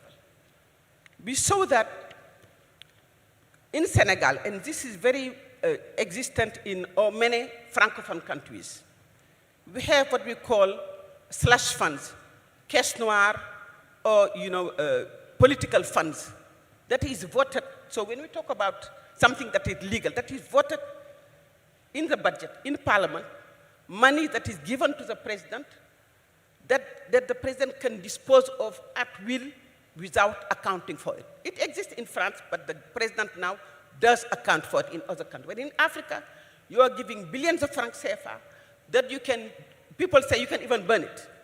No one can know or ask how much money the president how the president is spending this money. This is really, everyone understands that this is for political activities, for political votes. So, and for maintaining yourself in power but getting into power. The other issue that we saw in terms of financialization is really at the macro level recently. Everyone has heard in Senegal about the, hidden debt. We, 3 years ago, when the new government came, and we did an audit, financial audit. I was Minister of Foreign Affairs and then Minister of Justice. We found out that Senegal debt that was 74% of GDP was way after the audit, way above that, 130 of GDP debt. Now, right now, that's where we are, the figures are. It was 190, but it's going crescendo. And how did this happen?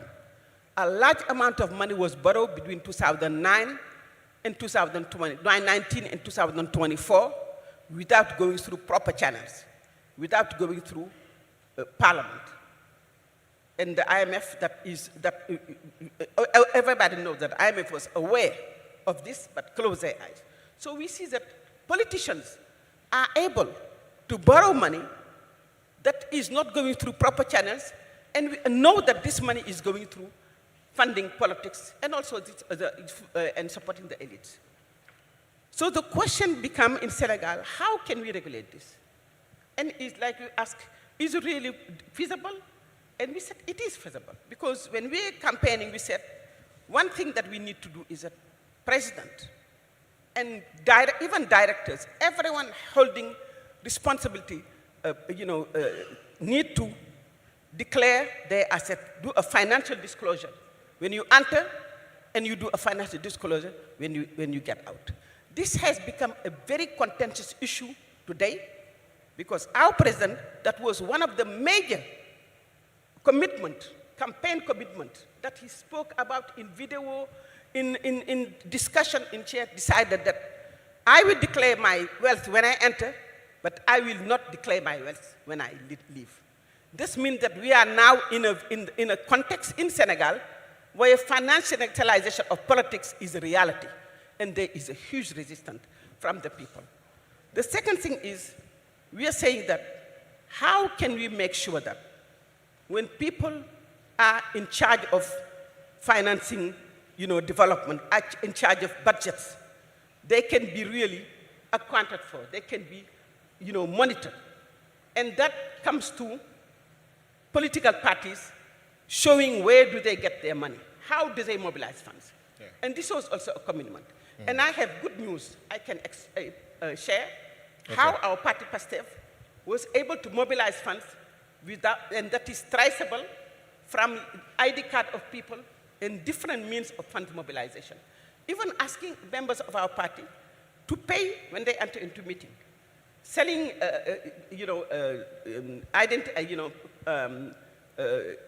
cards, membership cards, selling bracelets. But that requires a trust between people and political leaders. And that trust comes from the behavior, the attitudes, and commitment that you take and you respect. So I think that it is possible, but we need the law, we need Parliament to play a role, we need to create a relationship between citizens and politicians, and that relationship needs to be based on trust, but based on behavior. Yeah. And also the ability of citizens to be able to really repress or put systems of repression when financializing of politics, because this undermines the whole process of governance that we are trying to put in place. When we put dollar or franc CFA or naira above really, a program, or above, the commitment that we take to run countries or run agencies. Thanks, Honorable Rias. I think she deserves a round of applause, because thanks. It's great to see a party official actually owning up and taking full responsibility. Paul, before I come to you, let's come to the continent, to Honorable Edem. The continent doesn't have a problem of model legislations. In fact, one of the reputation that we have, it's actually graveyard legislations where it is adopted but not implemented. And the question is, why should African member states believe and trust a model law to the extent that it will be implemented to address some of these issues? Well, thank you. I think it's about the processes you follow. So what you're calling a model law, is it something credible that the other member states are adopting? And I think that in thinking through what we want to do, participatory processes are important. In development theory, we say participation leads to inclusion, inclusion leads to ownership. If the people own it, if you have a large majority of people owning it, you can't have the politicians trying to say, we don't want this. Because all over on radio and TV, the citizens are saying, this is important to us. So the first thing is to make sure that the process of developing that law, and by the way, the model law is to the extent that then the various legislatures in member states will pick it and tinker with it in the context of their constitution and legal framework to come up with something that serves the country. So a participatory process is very important. The fact that it's a model means that if there are certain constraints because of their constitutions, they can work around it to still make sure the law passes. And I think so also in our context, Article 22 of our convention gives us an annual oversight. Once you have signed on to the convention, you are supposed to report to us annually. So it gives us a window to monitor who is actually now putting in place these model laws. And if you don't, we have the option to encourage you or to call you out. I think it's important. And then there's a community of practice that can also continue to use suasion and try and encourage people to put in place this law. So in the past, I'm not quite sure we've thought through it structurally and made sure we held hands to bring our collective, influence to bear on the issues, or carried along the citizens in the country so that they are the ones calling for it. And so it's easier to then say, government must do this. So those are some of the nuances, I think, that have to be addressed. So let me stay with you. And still on the convention and what Article 19 says about transparency regarding political financing. What's your opinion as to the implementation of Article 10 of that convention? Do you think that member states have been faithful in implementing that particular article? Honestly, no. But I also think that it's because we have not gone after these various clauses and said, country A, country B, why aren't you doing it? Even though you've signed up to do so. But why are we not doing it? Well, and who should do it? Well, and that's why I refer to Article 22, which says that member states are supposed to annually report to the AUABC. That has not happened. By large, 90% of member states have not done the annual reporting. It is for us as an organ to ensure that that happens. Now, once that is happening, you can see those on a dashboard, those who have actually complied, those who have not, and you can then bring some kind of influence to bear on them. All right. Paul, let's come to you. Transparency International, highly reputed institution. And as we're discussing this topic about governance, the question is, where do you see a missing link? Because if you have Article 10 that talks about transparency on this and member states aren't, is the question sanction?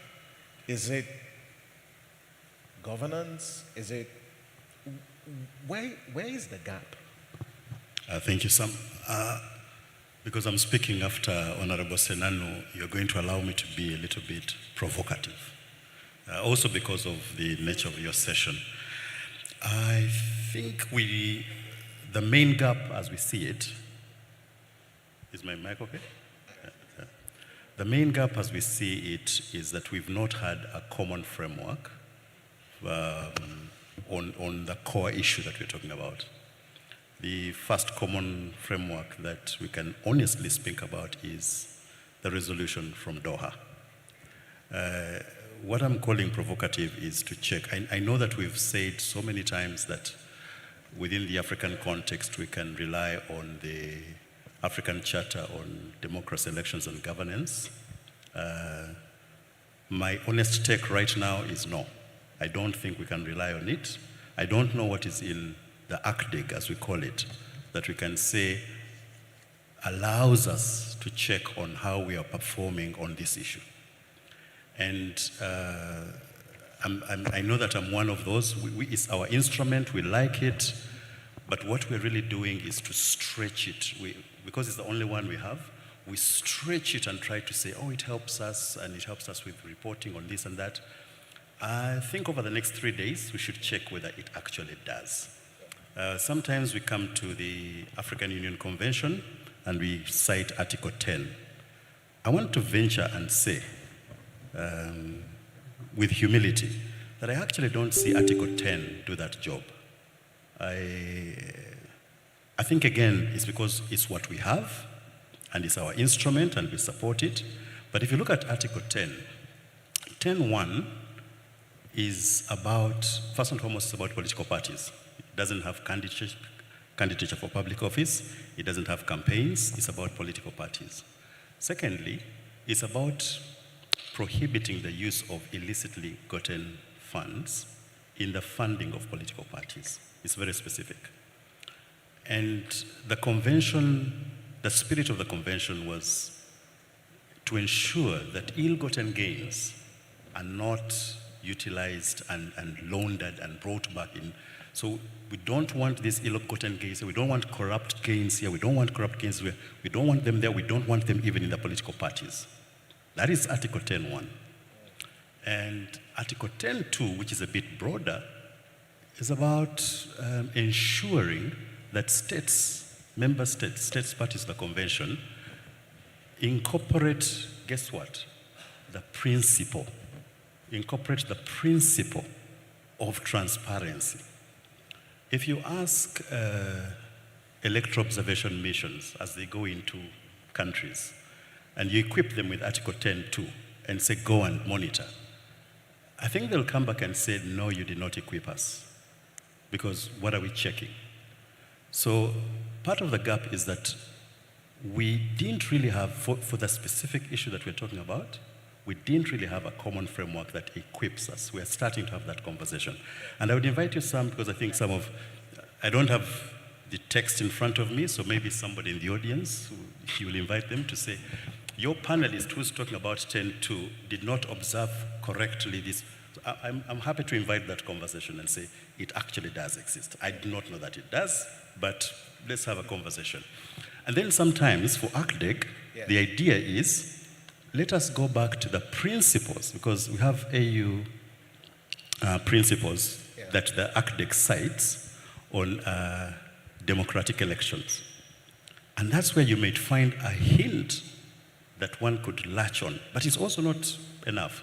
So that's why we really welcome the Doha Declaration, the Doha Resolution, and the energy that is going into a model law, because it will give us that. Thank you very much. All right. It looks like Honorable Edem does not agree. If you could do that quickly. I think I need to point out that Article 22 is a follow-up mechanism for the convention. Article 22 then establishes the secretariat, the board, and in Article 22.7, it stipulates that annually member states should report. That gives you the opportunity to review what is going on. It has two elements. One, that we should review, that means we have country review missions, so we can go in and check what they have done. But the country will have submitted a report first. So on the back of that report, you have now an opportunity to test whether what they are saying is true or not. So there is opportunity to be able to go in and check. And civil society, assuming those reports were coming, different stakeholders could keep that report from the national member state, the National Anti-Corruption Agency, go and check and validate whether we are making progress or not. So there is a space for that. Please look at Article 22.7. We're going to go to the audience in a short while, but let's take this conversation a notch higher. Because if you look at this session, to look at statesmanship, and I would say stateswomanship as well. And so Jonathan, what does statesmanship or stateswomanship, what does it mean to you in practical terms? Maybe to put you on the spot, in one word, can you define what statesmanship is? Okay, so literally, if you say somebody is a statesperson, let me just neutralize that. It means that you stand up for the welfare of your country, and your thoughts, your activities, the things you do will lead to your country benefiting and not just you alone. So being a statesman means to me that if you are a policymaker, the policy you are making is in the interests of the citizens of the states. That makes you a statesman, literally. So let's adopt that as a working definition. Brian, Honorable Yasin, Paul, Edem, please name one statesman or stateswoman on the continent today. Just one. That's a trick question.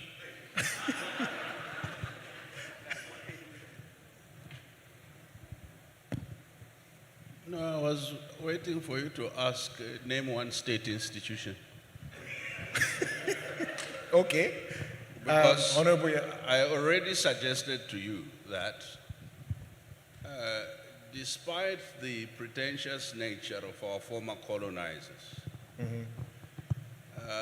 they never, in their governance of our country's projected values, they talked about them. They treated our people as animals. So the question is whether or not you were treated like dogs, but the kennel was cleaner than it is now. But that kennel was never owned by our people. So I don't want to have a false conversation of asking and searching for an ethical African. No, I want us to have a conversation that says, which of these institutions are actually African institutions in soul and in operation? Otherwise, we will have a very false conversation about how inelegantly natives have failed to operate former colonial institutions in the service of their people. The ship is the wrong ship. But Brian, isn't the point here is that those institutions are manned by individuals, and the question is, where does power really lie? And in this decision, whether it's about regulation, power lies somewhere, and who has the responsibility and form the manifestations No. We want to have transformation by asking how well a pirate is driving.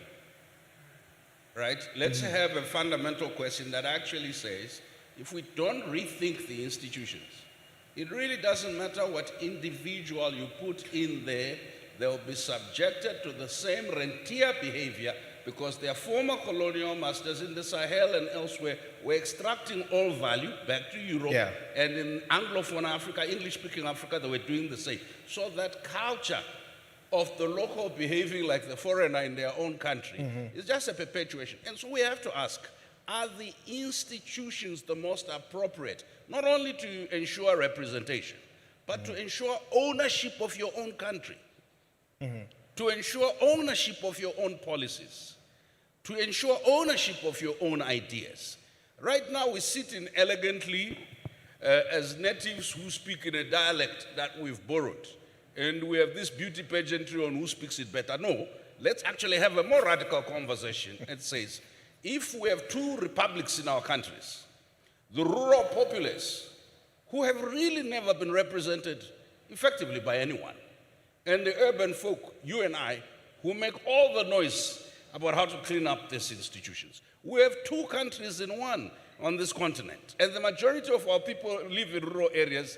If you go and tell them about this unkak, ankak, and nankak, they don't know because they've never had running water.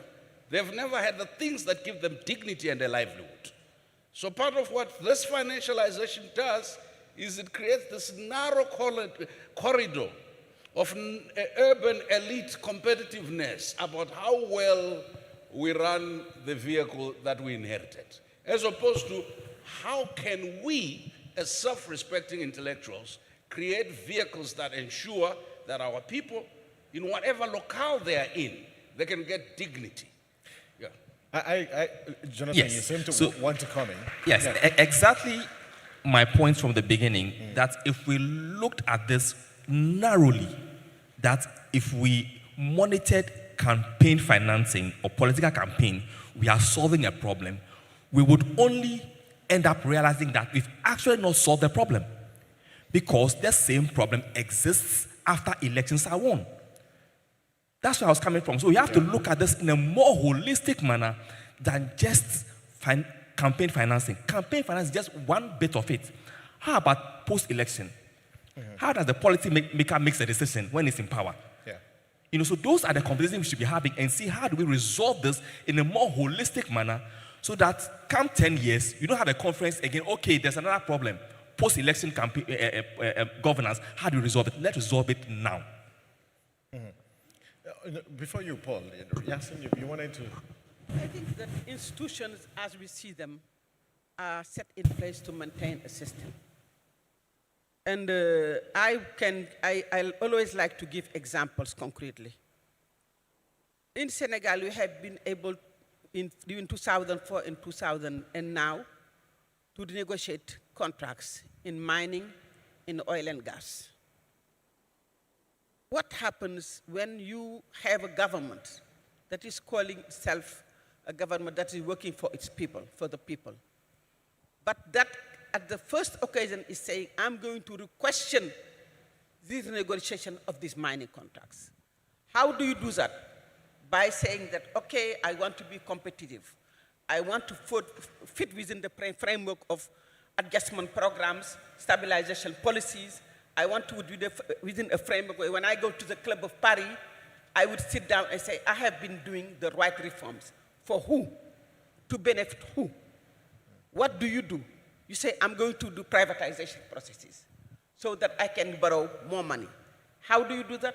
You call for foreign capital because you believe that this system that you exist can only fall in place and continue existing with the neo-colonial system of governance, but also of financialization of development.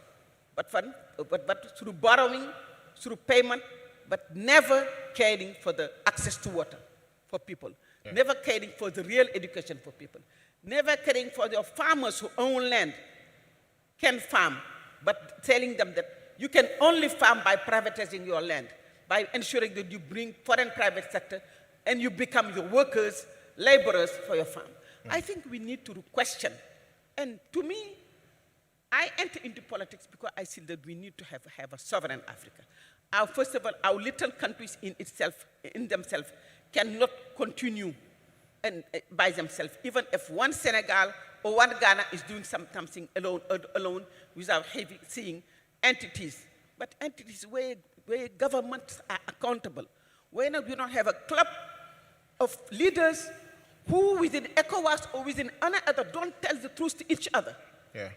Even when you put in place a process or a policy that everyone should respect, presidents and heads of state are the ones to first violate it, and no one says nothing. I was Minister of Foreign Affairs. I was coming to ECOWAS. I was seeing governments that were really corrupt, that were really accounting to Western powers than to their own people. And when they come to meetings, everyone is nice. No one points to them and say, you did wrong. People need to retake Africa. The young people, we are the majority, women and young people, we can rule this continent.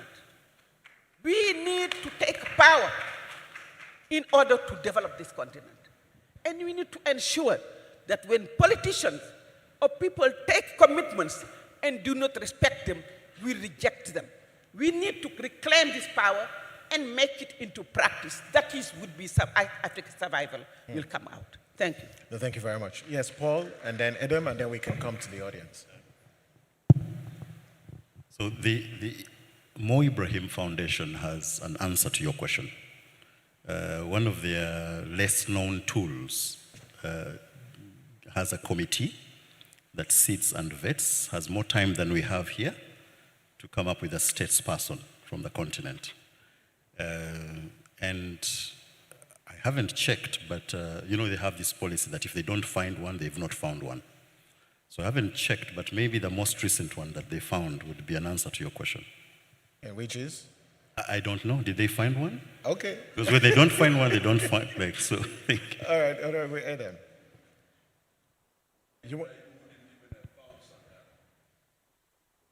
Okay, well, I think what is clear here is that when you think about statesmanship, to address some of the structural issues that you've highlighted, whether around the electoral cycle, we do need an institutional approach towards this.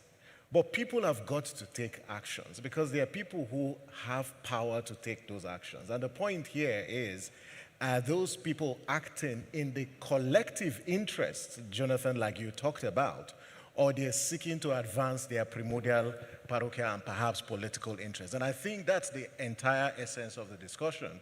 And this whole session is saying we do need some form of statespersonship to address some of this, but it needs to look at the institutions. And I think at this point, we come to the audience and the participants to take questions. I don't know what's the protocol here, but if you've got questions. Line between a stakeholder trying to participate in the democratic process and financialization. If we are Barrick Gold, if we are MTN, if we are Airtel and we have some vested interests in the country, and we approach the political system to see that those interests are taken care of, does that amount to financialization? I'll ask you to just hold it there, because that's a PhD question that will take so much time to respond. So please, I'll just restrict you to one. Let's go to number two. Thank you very much. Number two. Thank you very much. Sire with IFES. My question is to Honorable Yassin. Sorry to put you on the spot, but this morning I really appreciated the Speaker of the House when he explained some of his personal experience with these issues that we're deliberating on. So would you mind, as a politician, going back, what has been the adverse effect of financialization, and also help us understand it's where it pinch politicians? Because I'm asking this question, I feel like somebody mentioned in the panel that I think both sides, from the people and those political practitioners, that is politicians, want these issues to be fairly regulated. Because there are people who actually want to do good, but because of demands from what currently happens in politics, they may end up leaving that field. I have a friend who explained to me that his first inning as a parliamentarian, he spent his money with the hopes that he was going to get money to pay back. So even when he won, the skill for money from the people didn't stop. Okay. Call you for meetings, and then you would have to come with a ledger and tell them that, look, I have debt, which I, accrued to gain this seat. Okay. So until I pay them, I have no money for anyone. Thank you. Thank you very much. The lady at the back. Thank you very much. My name is Benedicta Lassie, and I'm the chair of the Africa Governance Center. I make this comment from an institutional perspective, having to work with the Africa Governance Center and having a platform that brings political parties together on the continent. In engagement with political parties, you recognize that the challenge of political financing is not one that we can effectively address when we look at individual politicians. We have to begin to look at this from a political party perspective, how we institutionalize political parties. Because on the continent, what we are increasingly seeing is political parties that are formed by individuals and literally owned by individuals. And so until we begin to see parties as state or public institutions, as my colleague Brian mentioned, that we should name one, until we begin to target the political parties as institutions that see major political parties on the continent coming in and addressing some of the challenges on development and looking at how parties contribute towards the developmental agenda. I think that if we want to look at self-correction measures in political parties, we must have a lot more engagement with the parties and collectively find solutions on addressing some of these challenges. Thank you. Thank you very much. Number 4. Thank you very much. I'm Chinedu from ECONEC. So mine is not a question, it's a reflection on going back to the question you asked, Samson, at the beginning. Who do we think is not in this panel, right? And looking at the financialization of politics, there is a demand side and there is a supply side. Aren't we focusing too much on the supply side and not on the demand side?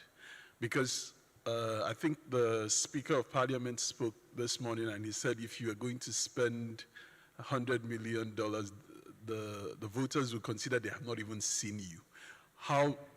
Shouldn't we focus on that demand side from the citizens, from voters who expect for you to give them money? Because if they're not expecting this money from you, then chances are your demand as a politician, your need for money as a politician would obviously drop. Thank you very much. No, thanks for that question. But just since you've brought this up, you know there are papers that were commissioned as part of the Community of Practice. And some of these questions that we are raising are addressed in those papers. And I really encourage you, please, if you've not signed up for those parallel sessions, please do sign up, because I know there's a paper from a fellow countryman, I think Dr. Hussein Said, on the retail co-modification of politics that addresses some of the points that you made. So please sign up for those parallel sessions. A lot of these papers that have been written by eminent African scholars address some of these issues. Number 5. Thank you very much. My name is Mary Awelana Ada. I work with the TI chapter here in Ghana. My question goes to Honorable Edem. He kept referring to Article 22 of the Convention and its demands of state parties to report on an annual basis to the AUABC. I'm wondering if that is spelled out, and also reading the convention, there are applicable sanctions for non-compliance. Could Honorable Edem then tell us why they've not been able to do this over time, since and it's not just him, so could he explain why we haven't seen any sanctions and why we don't have enforcement, which continues to be the bane for most of our implementation of conventions we've signed on to and even for our laws. So that is for Honorable Edem. Thank you. Thank you very much. Number 6. Thanks. Can I start with a shameless self-plug to say Dr. Said's paper will be discussed in my panel C. So please come and join me this afternoon. You're a good man. Thank you very much. Thanks. I think I was going to ask something about the different nature of the parties and how they come into play, but I think that has been discussed quite elaborately by one of the people who asked the questions. But I think the questions about where political parties get their financing is an important one, and I'm addressing this to Honorable Yassin, who I was listening to and hearing talking about odious debt in Senegal, and I thought indeed Africa might be a country because we are having the same problems in Kenya. And in Kenya, we've tried this model of financing political parties through the budget. And the parties received some funding at the start, and then eventually the model fell apart. So my question is for Honorable Yassin and for the rest of the panel, do you think that public financing of political parties might be a good starting point to address this, and in order to also increase the scrutiny that we can have on these parties, or would it also be another wild goose chase? Thanks, that's my question, and see you later in the afternoon. Thank you very much. So let's come back to the panel. And Honorable Yassin, you seem to have a lot of the questions. So I didn't hear very well. Can you repeat? Which one? The second one. That's who was number 2 again? Okay, Sire. That's you were number 2. Yeah. No, he. Yes, I was. If you can, in 30 seconds, summarize your question. No, I wanted her to a little bit go back to her experience as a politician and see, especially on the demand side, how these issues also affect politicians when you have to be asked by your constituents, even after you've won a seat.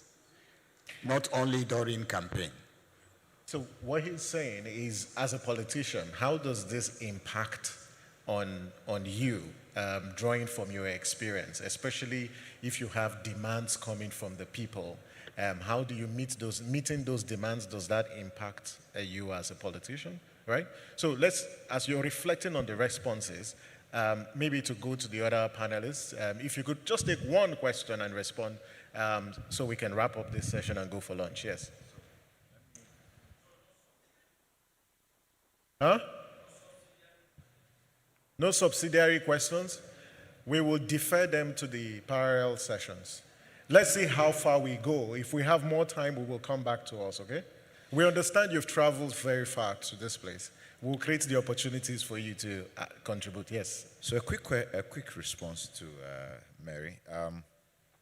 I don't think that the AUCPCC is a document that many people are properly well versed in. Even though we have people here, probably this is our constituency, you find that people don't even know what is in the convention. We found that our national anti-corruption agencies who are supposed to work with us, not enough of them pay enough attention to that document as much as they do to other documents, and I don't want to mention them. So to that extent, there is a need to do a lot more education on what is required, the obligations of member states who have signed and ratified, and the elements that they are not doing. This year, I think in the middle of the year, either May or June, I wrote to all NACES saying, listen, there's Article 22.7 which you have not fulfilled over the last 23 years. It is something that by December, we'll begin to publish the member states that have fulfilled their obligations as they have committed to in terms of the convention. So that's a starting point. The second aspect of it is you asked about sanctions. No, the convention doesn't have sanctions there. It expects that as you've committed, at least in terms of the reportage you provided, then it's left to the other actors within the jurisdiction to confirm or validate that what you have provided is a true reflection or not. And then we can come back to you, encourage you, and we have the capacity. We are also required to do country reviews. So we can do a country review to establish whether what you've submitted is accurate or not. So the convention itself needs unpacking, and hopefully we'll have other platforms where we can look at it much more clinically. All right, Thank Paul? you. There wasn't a very specific question, but maybe just to comment that the resolution, the COSP resolution has 2 sessions later where there'll be some sort of unpacking to perhaps remove, because I wasn't clear whether we're thinking that we're saying political parties shouldn't be funded, which is not the case. There's a detailed set of commitments, as we've now called them, regarding reporting, regarding making this reporting public, regarding the timeliness of that reporting, the institution to which to report, and all those different measures, which are not to say that they shouldn't be funded. There are very specific commitments around money that shouldn't enter, but that's very specific. Yeah. That is for state-owned enterprise, coming from state-owned enterprises, coming from foreign actors that are sometimes even anonymous. So that is a very small bracket of this should not come in. It's not a blanket. Yeah. So, but there will be sessions to unpack that. Thank you. Jonathan? I would want to address the first question on stakeholders who want to contest and how that contrasts with political financing. I think that it is very important that we legislate campaign financing. That is very important. But it's also equally important that we have strong accountability mechanisms post-elections. For example, you have unexplained wealth orders, and I think that it is something that African countries should be looking at now. Digitalization, and like my colleague here said, assets declaration have become a big issue. And how do we ensure that when politicians win power, they constantly declare their assets every 2 years? I am not for the situation where we wait when they leave office, then they declare. Do we have a mechanism where they can declare their assets every 2 years?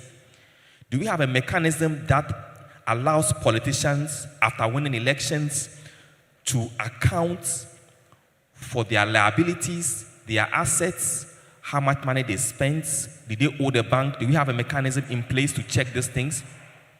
And for me, again, the use of digitalization is very key. Because in this day and age, we have digital signatures, we have facial signatures, we have digital processes that we can use to track political party funding. If we have these things in place, then we could be solving the problem at both ends, both pre-election and then post-election. For me, these two must go hand in hand. Otherwise, we might end up solving the problem at one end and creating it at the other end. Thank you very much.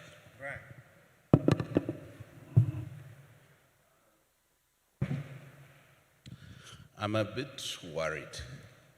We keep financialization of politics looks at an entire value chain. Influence on policy, influence on processes, influence on institutions, elections and political parties are just one vector. In the financialization of politics, you will recall years back when we met in Kigali, I focused on the civil service, how the public administration is actually a very powerful vehicle for this financialization. That's why I said it's both appointive and elective office. And then it's useful we avoid a trend that's only looking at illicit finance. Because if you watched South Africa's most recent election, all the big billionaires poured in money, like huge amounts, and it's publicly reported. It didn't minimize the impact of money on substitution of public opinion and things. So I just want us to stand back a little.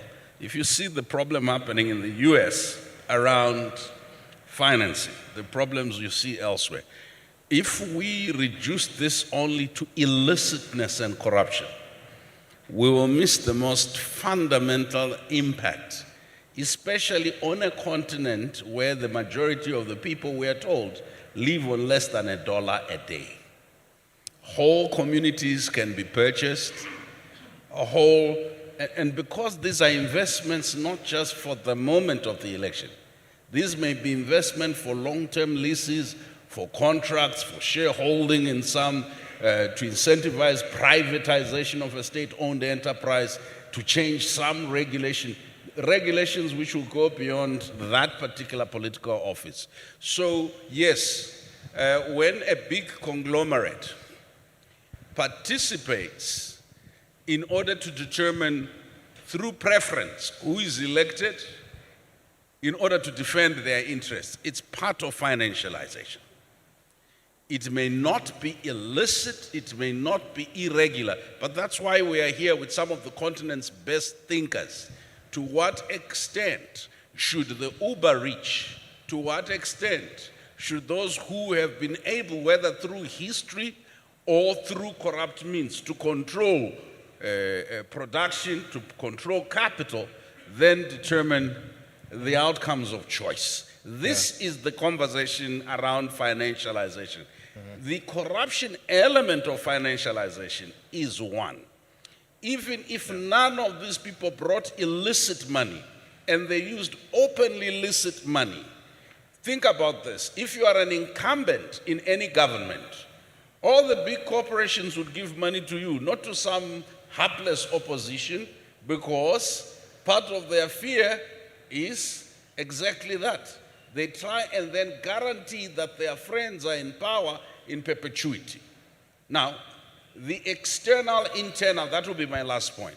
Very last. Yes.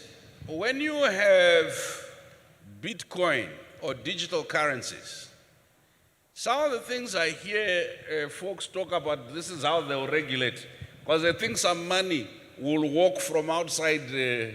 When you have digital currencies, that regulatory capacity is severely eroded. The only reason why we now need, you asked who was not in here, the heads of financial, financial institutions, FATF, the task force people, the people who are our financial intelligence, the guys who are doing digital currencies, e-banking and etc., the guys that are in the industry for digital currencies. Because unless we understand how the currencies move, we'll be looking for bags of cash. It's not bags of cash. We now can finance through digital transactions, digital exchange, through money transfer, right? Yeah. You now can finance almost anything in this world.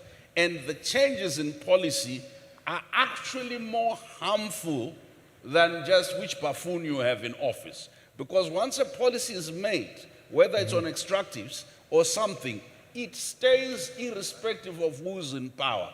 So the people in power, the statesmen and women you're talking about, are mere tools. They're employees. Honorable Yassen, you have the final word.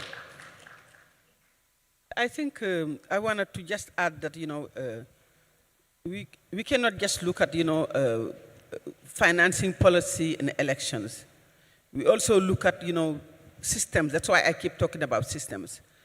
When you look at West Africa and you see what is happening in the Sahel or in my own country, where even colonial powers have a vested interest. Its former colonial powers have a vested interest in having certain government or certain profile stay in government and in power. In campaigning, supporting, pre-campaigning, and during, so that they have certain profile that they want to, because they continue those policies and they continue all of the neo-colonial policies that are in place. Then, it just goes beyond, funding politics and elections to people. The question related to using public funds to support political parties, I think, we have enough issues to deal with to be supporting political parties. Look at my country, Senegal, 18 million people, we have over 300 political parties. How can you support political party in campaigning? I think political parties need to convince, and that goes to the question of the demand side, need to convince the people that I am worth investing in, because I will give you the means to monitor and to make sure that if promises are not kept, then you have the capacity and the means to really retaliate on that political party, on the political leaders. Yeah. And that brings to the demand side. When we enter into in politics around 2018, into our new political entity, there were a lot of difficulties to be able to, because people were saying, women's groups, young people, they were saying, I support those who support me. That means give me some financial funding, give me some money, or I will not support you. And we needed to really break that cycle. And how do you break that cycle? By having, and I think that I'm saying this in Africa, unless we use our national languages, our local languages to communicate with people, there will always be this gap. Because people don't speak French and English. They speak the language in their communities. And I think that enabling people to express themselves in how they can communicate is extremely important. And going to parliament, going to entities where you can really take the floor and explain what is happening, challenge, analyze, pinpoint on all of these, systems of the neo-colonial and exploitation that exist, and have the people see it. That is how you, of course, based also on your own practice, that is how you get people to question, do I need people to pay me to vote? Or do I need people to have a debate that is asking, how can we get self-reliant? How can we have sovereignty in our own resources? How do we develop? And that is a process where you get to a point where you get people to contribute. When in 2024 in Senegal, before the elections, young people, hundreds of them, thousands of them that were incarcerated, contributed from the prison to support PASTEF, our party. And little by little, from 2018, progressively, you were organizing transparently, because every year, because we were a political party that anything you do, you'd be banned, you'll be incarcerated. You had to do the right thing.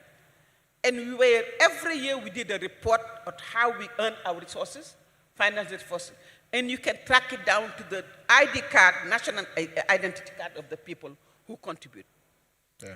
So I think that this is, I mean, I didn't want to go into, maybe I'll go into detail within, during the plenary session, because I forgot I'm speaking out of my head, I forgot my notes in my bag.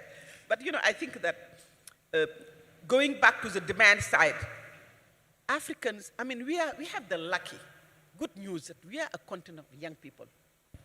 And people understand. They are very intelligent. They are smart. They know where their interest lies. But politics have made people cynical to the point where they say, this person wants me to vote, wants me to support them, and in exchange, I'm going to take their money. There was even a slogan in Senegal, take the money, but vote your conscience.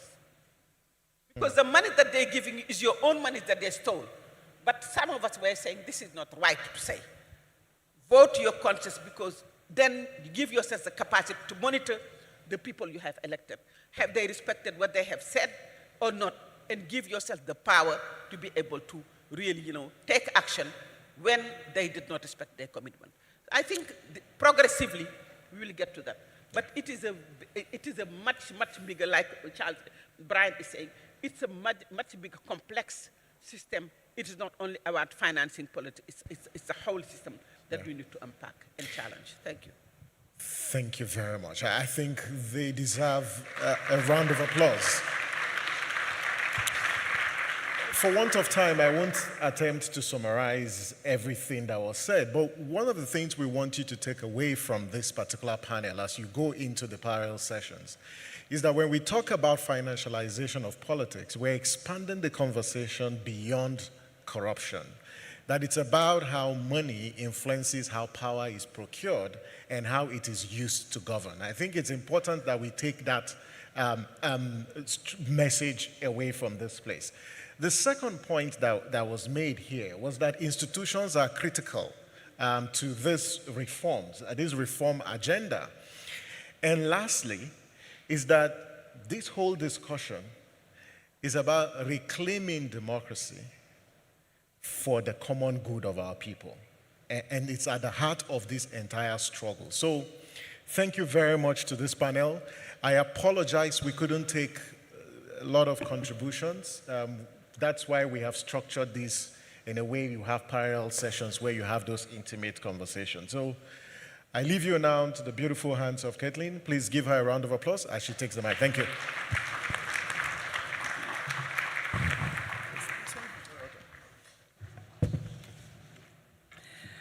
Please join me in thanking and giving another round of applause to our distinguished panelists and to Mr. Samson Itodo.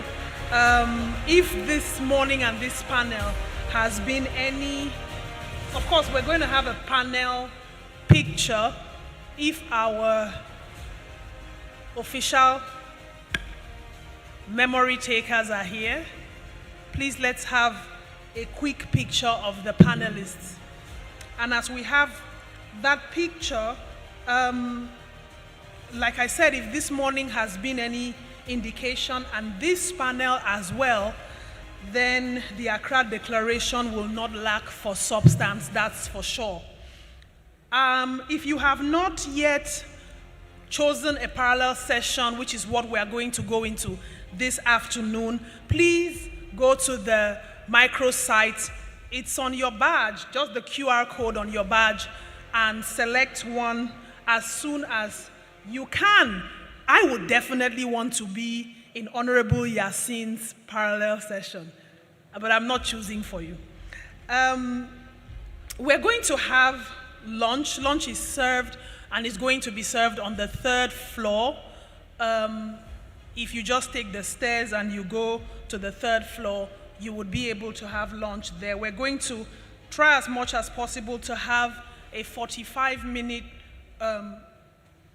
lunch, a bit quick, but quite useful. We have 3 panel sessions happening later this afternoon, and they've been displayed on the screen there for you. And then after that, we're also going to have the session on the impact of new technology and media on the political finance ecosystem. So it's going to be a very interesting afternoon that I will not want to miss. We reconvene in about 45 minutes. Have a very enjoyable lunch. Et bon appétit à tout le monde.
This demonstrates the power a well-anchored intergovernmental standard can carry in mobilizing political will.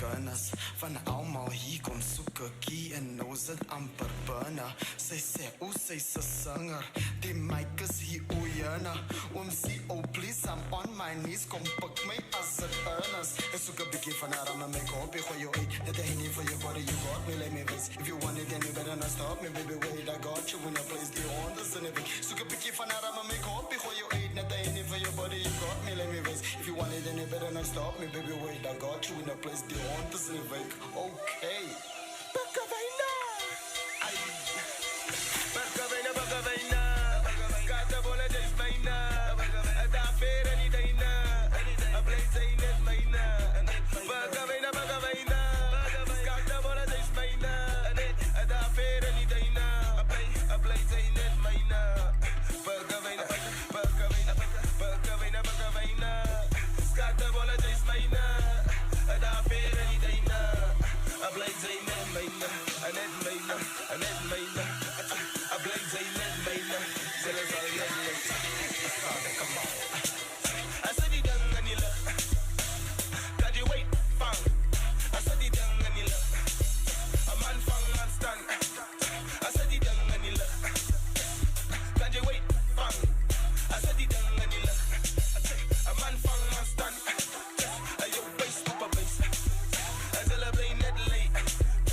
Aibo, unimaleni, sangani sapani, svele shonepi, panike something, mavili basangani vele bona banenking, spab balances, ngatabak twice, bafake lining, kuzeka lokuzu solu suvuke pan, yekulunge kweza, kapati sabani, sapachulukis, sapachulukis, sapachulukis.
sexy lady, yeah, yeah. No let anybody want ya, your body na fire. Omo get to shon. And your body bad, oh, superwoman. This my woman, poop on you, girl. Far away me, yeah, yeah, your body fire. Yeah, yeah.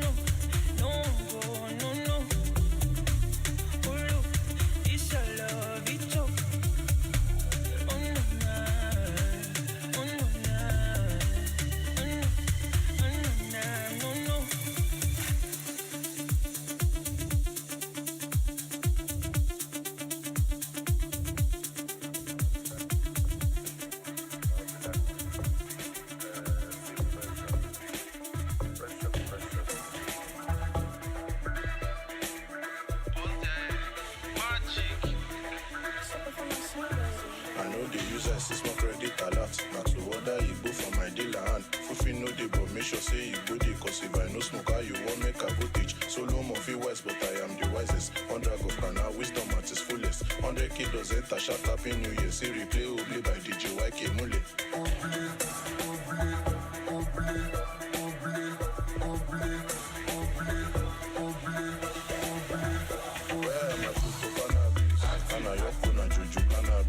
People let them mash you for Mercedes. You know like Anna we be enemies. I say where am I Pluto cannabis? Anna Yoko na Juju cannabis. People let them mash you for Mercedes. You know like Anna we be enemies. As the root of what evil na the money day. I'll put down pack and food for my OP. Small money or that can not until my old age. If I weak na cannot charge me like new age. A1 for biology cause me I like trees color shackling based on back eating so to secret palace. In display meat fan is all over me. Now my money they want to my Pluto cannabis. Anna Yoko na Juju cannabis. People let them mash you for Mercedes. You know like Anna we be enemies. I say where am I Pluto cannabis? Anna Yoko na Juju cannabis. People let them mash you for Mercedes. You know like Anna we be enemies. Where am I Pluto cannabis? Anna Yoko na Juju cannabis. People let them mash you for Mercedes. You know like Anna we be enemies. I say where am I Pluto cannabis? Anna Yoko na Juju cannabis. People let them mash you for Mercedes. You know like Anna we be enemies.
Party, friend me party.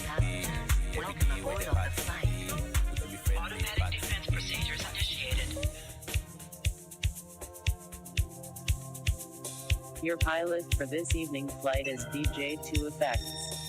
Affirmative. Command codes verified. From this moment on, cell phones should be switched on and put into flashlight mode. May we ask for your attention while our cabin crew demonstrates the safety features on this flight. Please raise both hands up in the sky. Now slowly wave from the left to the right. Left, right, left, right, left, right, left, right, left, right, left, right, left, right, left, right, left, right, left, right, left, right, left, right, left, right, left, right, left, right,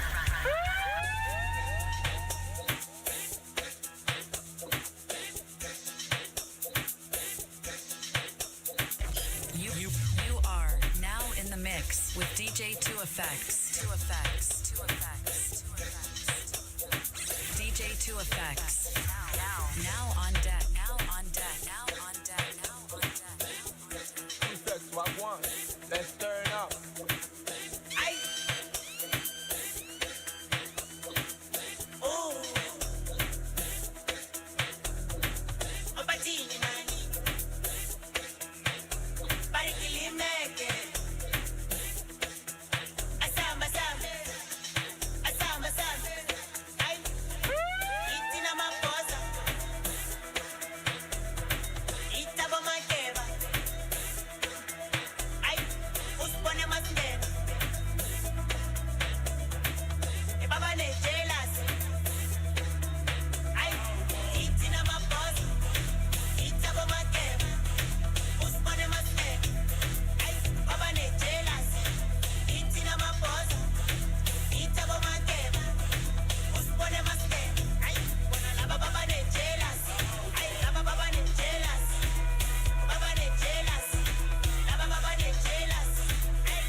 Let's turn up.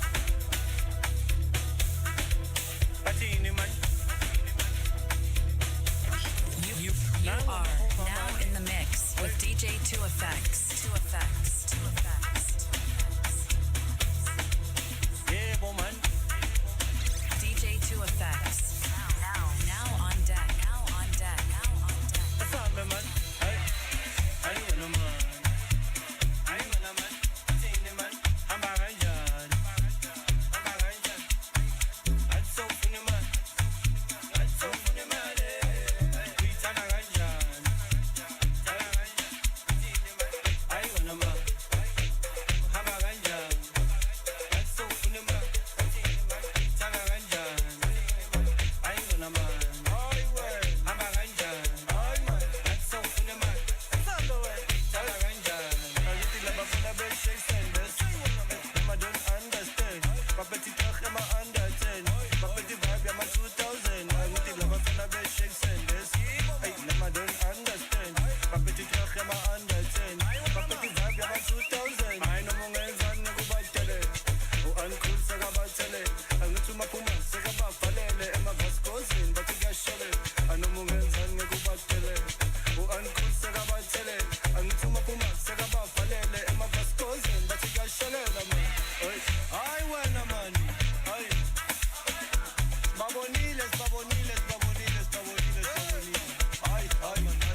ufuna ukuyakhona wena man. Hayi man. Upupori. Yephi yena. Hey wena man. Angboleke.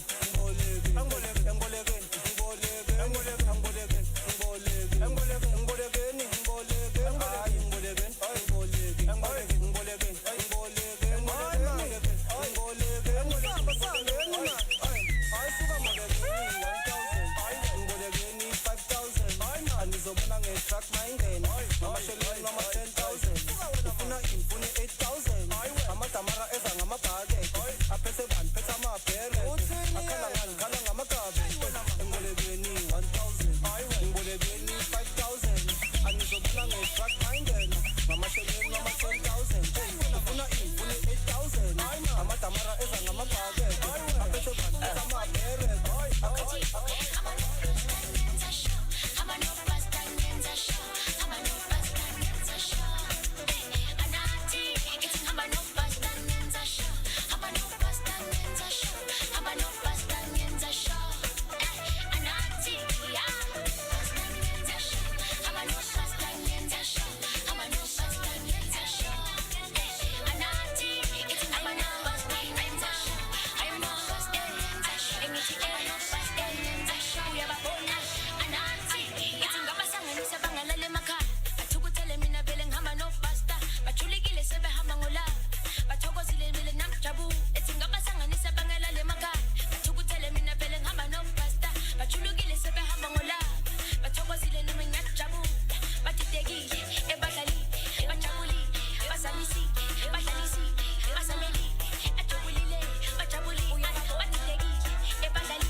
Ijeriba, ba, ba, ba, banaba, ba, ba, trata. Ijeriba, ba, ba, ba, banaba, ba, ba, trata. Ijeriba, ba, ba, ba, banaba, ba, ba, trata. Ijeriba, ba, ba, ba, banaba, ba, ba, trata. Ijeriba, ba, ba, ba, banaba, ba, ba, trata. Ijeriba, ba, ba, ba, banaba, ba, ba, trata. Ijeriba, ba, ba, ba, banaba, ba, ba, trata. Ijeriba, ba, ba, ba, banaba, ba. banababa bastrata etereba ba banababa bastrata etereba ba banababa bastrata etereba ba banababa SMS etereba ba banababa Bafana bake, tanti di biridike, sena di sporofita, jola di goldika, bele le volifika, we, bafana bake, tanti di biridike, sena di sporofita, jola di goldika, bele le volifika, yeah, we.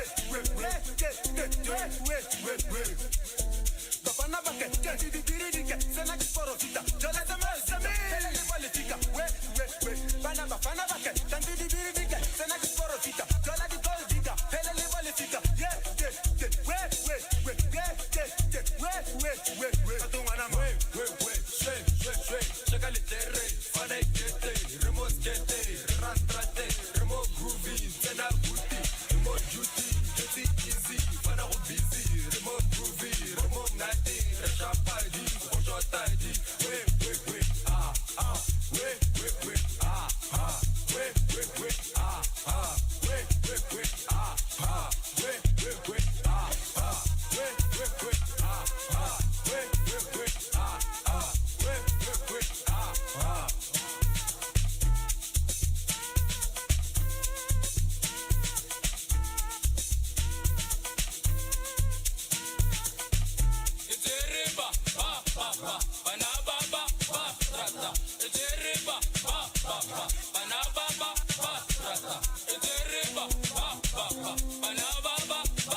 Azuna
Isabella, Oboro Isabella, Joe, I didn't tell ya.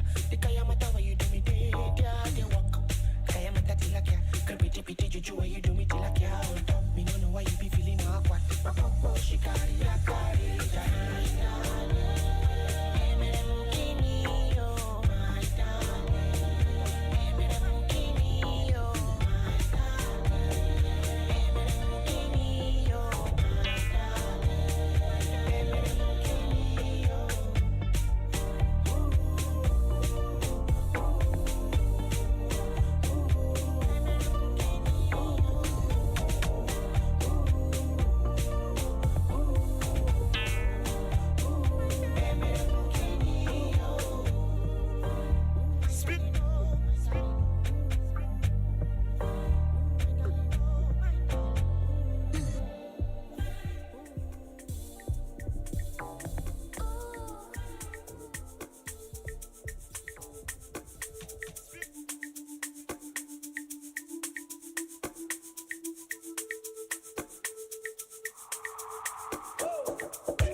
yentem, boom.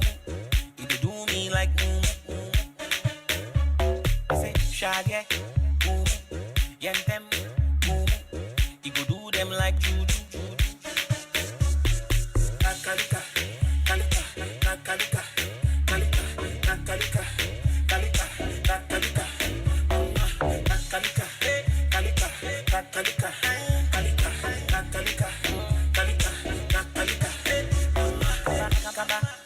Kaba, hey kaba, see them around, go hide for the tights, gonna, we know they shake mana,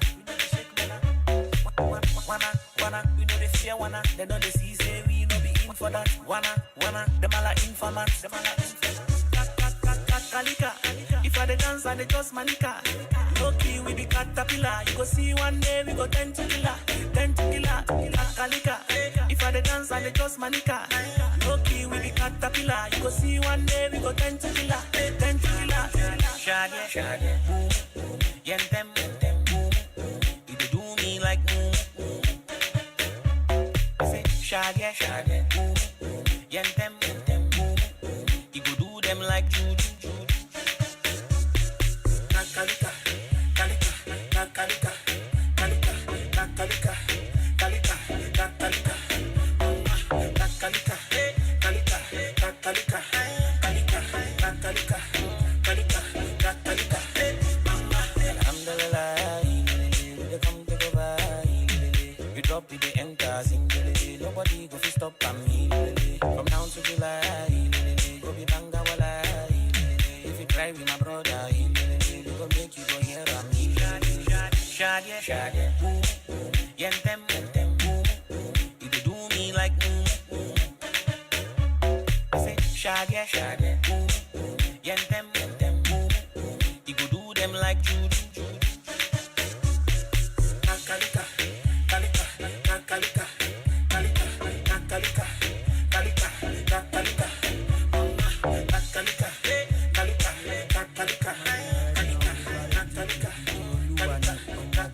Them no say me, you no check them. They no say me, you no balance them. But me no say if you balance some, you balance water. If you check them, you check biggie. Radio talon pay me son of Ikajamuki. I'm all go di jolu anilo abe. O shouting bo. What my boy kukiri. Malo be kumalori. Di jolu ani. Be wa travailler no ai. Ukuton solo.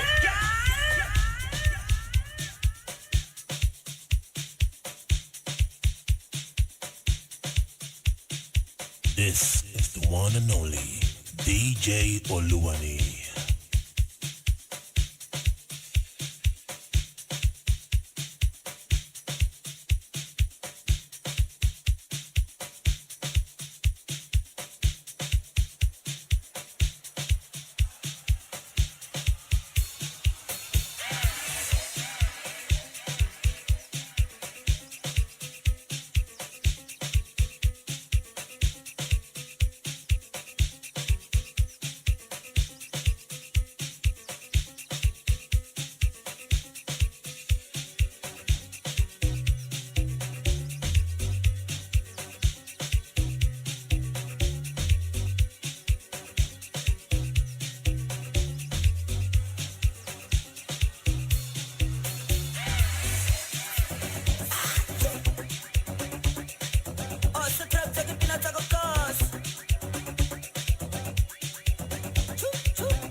This is the one and only DJ Oluwani.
This is the one and only DJ Oluwani.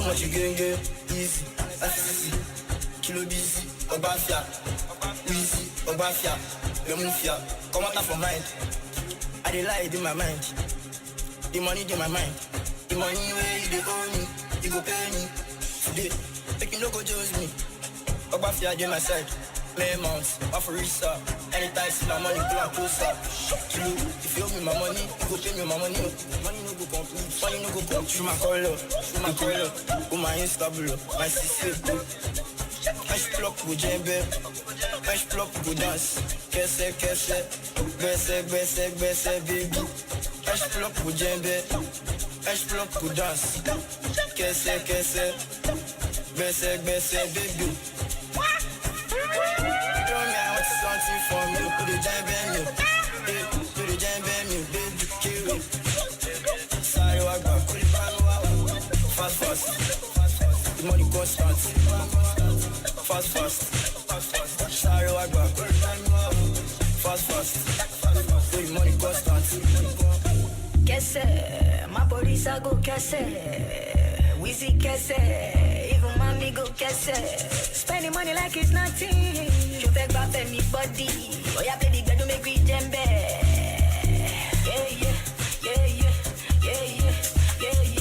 Yeah.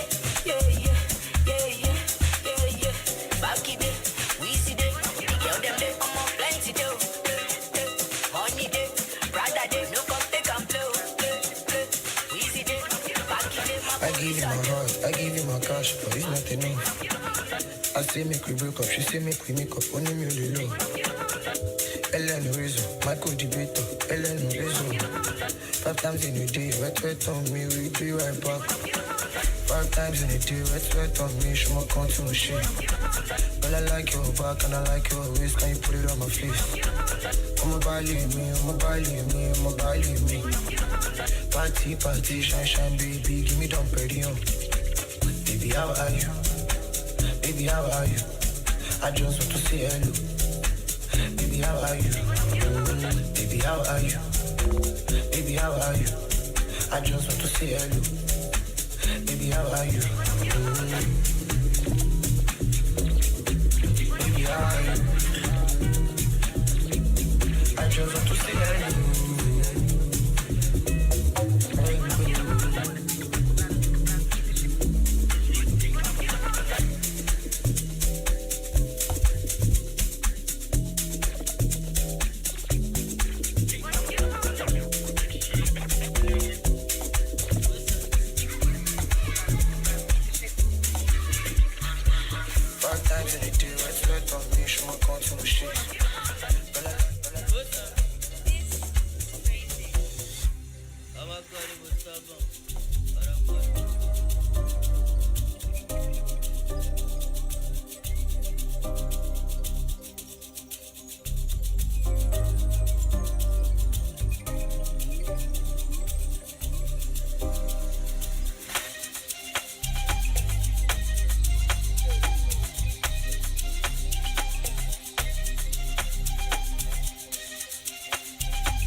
Asiyenze kanje ke manje Sam.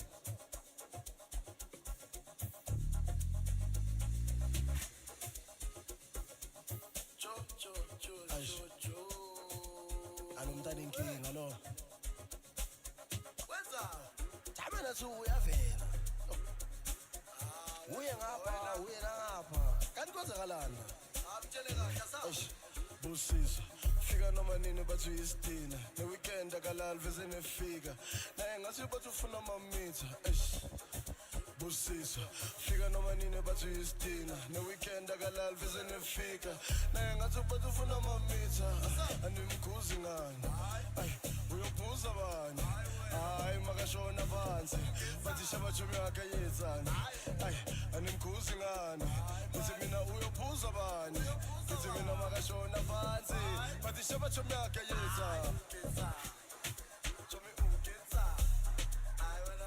Hayi makashona phansi bathi shabajomi yakhe yezani ayi animkhuzi ngani ngithi mina uyophuza bani ngithi mina makashona phansi bathi shabajomi yakhe yezani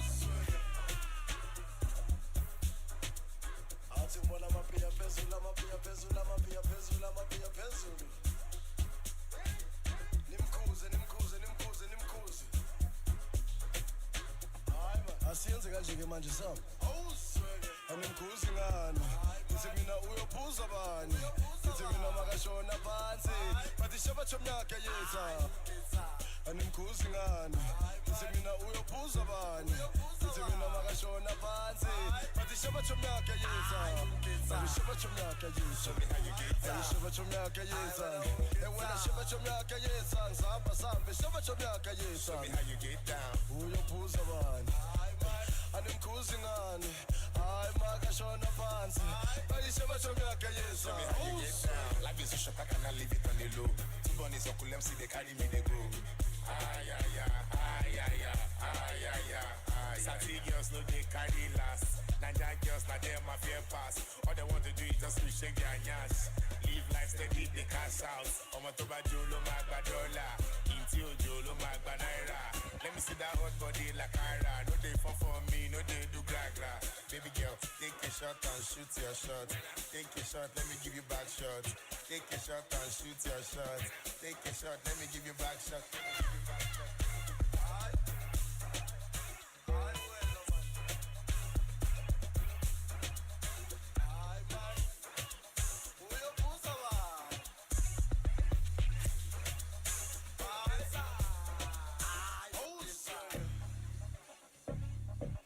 Yabona wena Busiso wena sibhekile njalo wena uyafika awumenywanga uyas inconvenience sibhekile ngiyatshela I'm cool. So cool. Two bunnies, give me some bunnies. That's right. Shish. nimkhuze nimkhuze nimkhuze nimkhuze Somebody take a shot real quick. hayi man asiyenze kanje ke manje Sam We're going to ask you, thank you very much to the audio. If you are, thanks, welcome everybody. Can we ask everybody to move in? We like a back row, but we would like to have you closer. And so can we try and fill in the seats? There are a lot of seats over here as well. And so we allow our colleagues to come and join.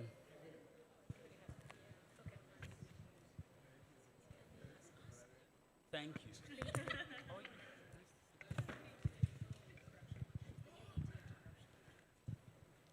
Great. Well, I'm going to stand for a second, but the methodology says no one is allowed to stand. So in that sense, I'm going to give my back to some colleagues, so forgive me if I am. But we're all, I think, in a circle, and the intention behind today's conversation, I think they call it a fishbowl. And I think many of us have been in these sessions before, but we've also all been in informal settings with our friends and our families and our colleagues and comrades where we've agreed and disagreed. And in that spirit, I think we want to approach this as well, to be an open conversation. I'm delighted that we have a really great group of not panelists, but discussants in the inner circle. And I'm going to have a chance to introduce them all. But before we get there, maybe just to speak very briefly, who who's familiar with this fishbowl, the fishbowl method? Let me just see. Any hands? Anyone done this before? Are we all rookies and learning how to drive together? Well, then in that principle, let's do that. But we have an inner circle, if you like, amongst all the circles, and these are our discussants who have joined us. And I am going to do a quick introduction, and then we'll go on to the methodology.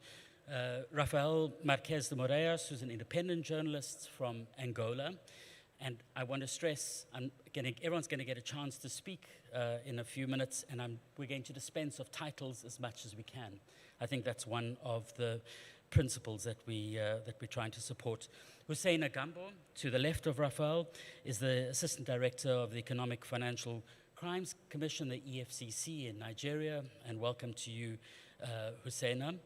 Then we have Clayton Vumbunu, who is within the Department of Political Science at the University of the Free State in South Africa. Then Beauty Nate, who's joined us from Ghana. We're very happy to be here with you today in Ghana as well, and the Ghana Anti-Corruption Coalition, the GAC, and where you work as the Executive Director. And then lastly, Rachel Sigmund, who is an assistant professor in global and public affairs at the University of Denver in Colorado in the United States. We've got one open chair next to us. That belongs to you as members of the audience. I think we recognize that everybody in this conversation brings with you expertise. And so part of the fishbowl method is that we would like to invite people in to come and speak. And so when you would like to make a contribution, I'm going to ask you just to put up your hand. There won't be inputs from the panelists and then questions afterwards. We're literally going to go through 5 or 6 big themes in our conversation, see where it goes. And I'd like to encourage you, when you hear something that's being said in the inner circle that moves you, that motivates you, please just put up your hand or tap me on the shoulder if you're sitting behind me, Prof. And then come and join us. And when you do join us, please just, when you start your comment, I'll come to you if you just give us your name as well, so that we all feel introduced to one another. The spirit of our conversation is one to be engaging, to be respectful of one another, to listen to one another quite carefully. I think that that's very important, and also to have the ability to disagree. One of the primary outputs of this meeting of ours on the financialization of politics is around trying to develop some kind of an agenda of action. And it's only through the disagreements, I would argue, that we get to understand one another's arguments, build on those, and try and take them forward. Timing is going to be quite tight. We've started late, and I'm not sure who from the organizing panel, I feel like I'm responsible to tell you how long the session is going to be. But if anyone from the organizers is here who might know when exactly we're going to end, given that we started quite late, I would imagine we have at most an hour, hopefully an hour and 15 minutes. So I'm hoping for 3:30. We've got the main room, so we can just occupy it as well. I'm just letting you know, but I leave that up to you to decide. But in that spirit, we'll need to keep our inputs quite tight. I've already spoken to our comrades here in the middle that we will all give 1.5 minutes to 2 minutes when answering questions. I'm going to ask the same of you. If you'd like to give an input, anyone joining in the fishbowl, it's the same.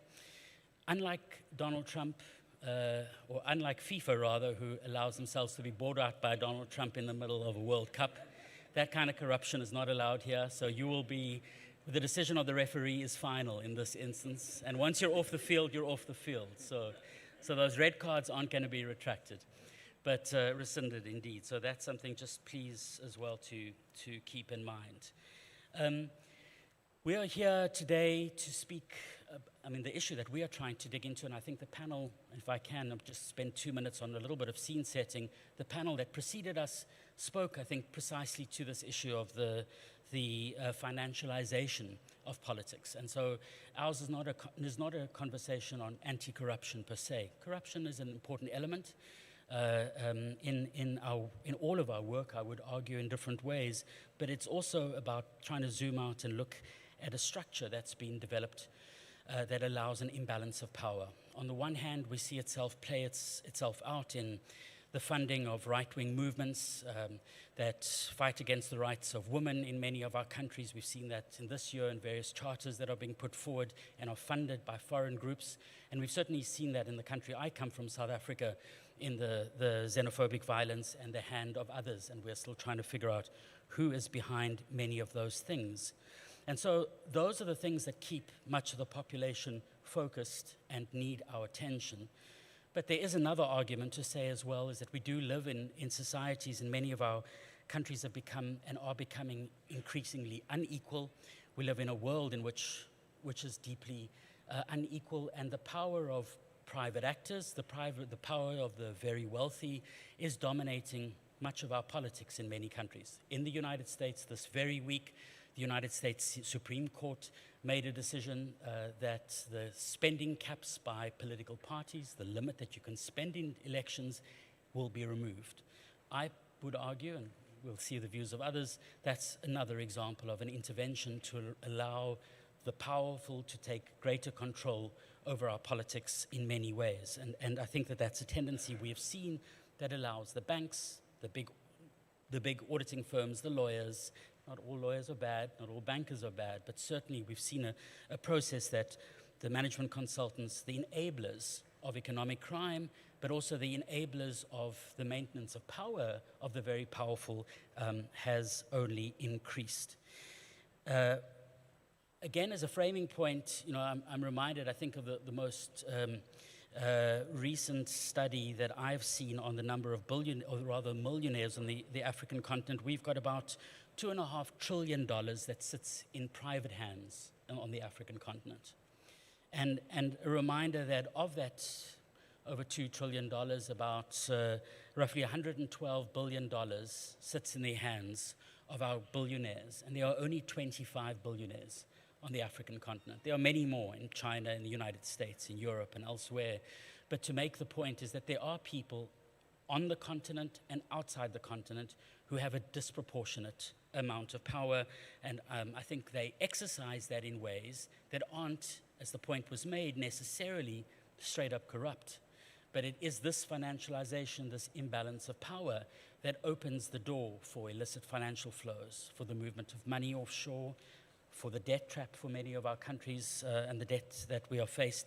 And ultimately, linked to that system of abuse is the issue of state capture. So, I think looking at that in its complexity, hopefully helping to remind ourselves, that we are really trying to look at a system and the way that the system operates. I'm going to kick off our conversation, if I can, by asking a question of our panel. And it's a question I'd like us all just to think about when you are listening to the panel.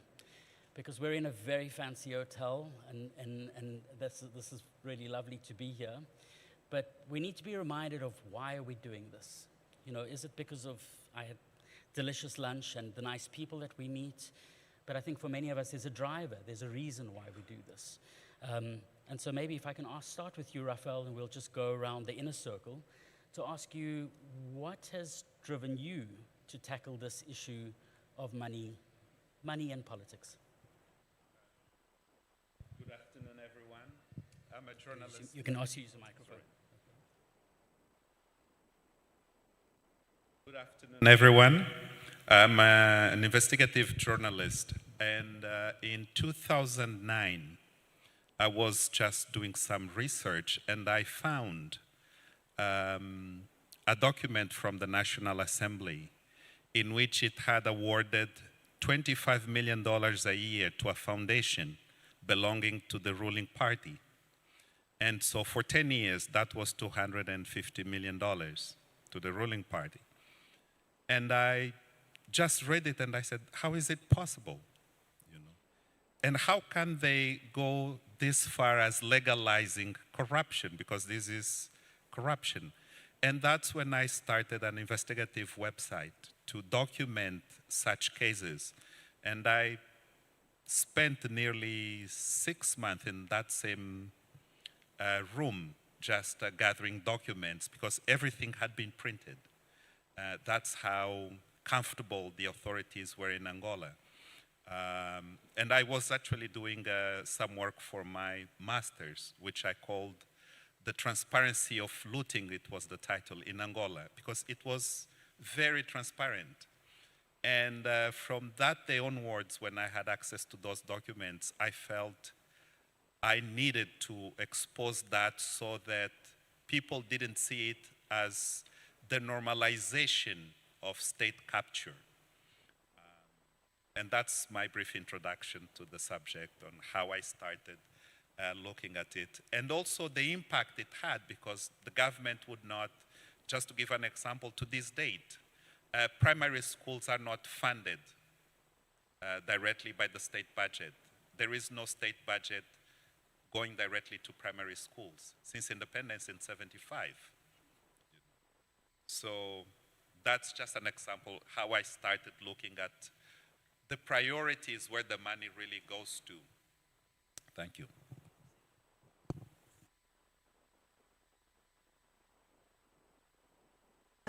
I'm a prosecutor with the Economic and Financial Crimes Commission. So what we see is that after every election cycle, there's a new wave of prosecutions, political office holders, former political office holders are taken to court because some political office holders in Nigeria enjoy immunity. They can't be prosecuted while in office. So at the EFCC, the Economic and Financial Crimes Commission, we have prosecuted some of them, but mainly we have been successful in confiscating, forfeiting their assets. For example, there's a former finance minister, sorry, not finance, power minister in Nigeria who was just convicted by the Economic Financial Crimes Commission for stealing and laundering over $24.7 million meant for an independent power project. And just about 2 weeks ago, 5 properties have been forfeited to the federal government. His properties have been forfeited to the federal government. But that's not the news. The news is that he was just this close from clinching the party ticket to contest governorship in his state. And that power project was cited in his state. And he will have gotten it, but for the conviction. So the question is, where is the electorate in all this? When do we say enough is enough?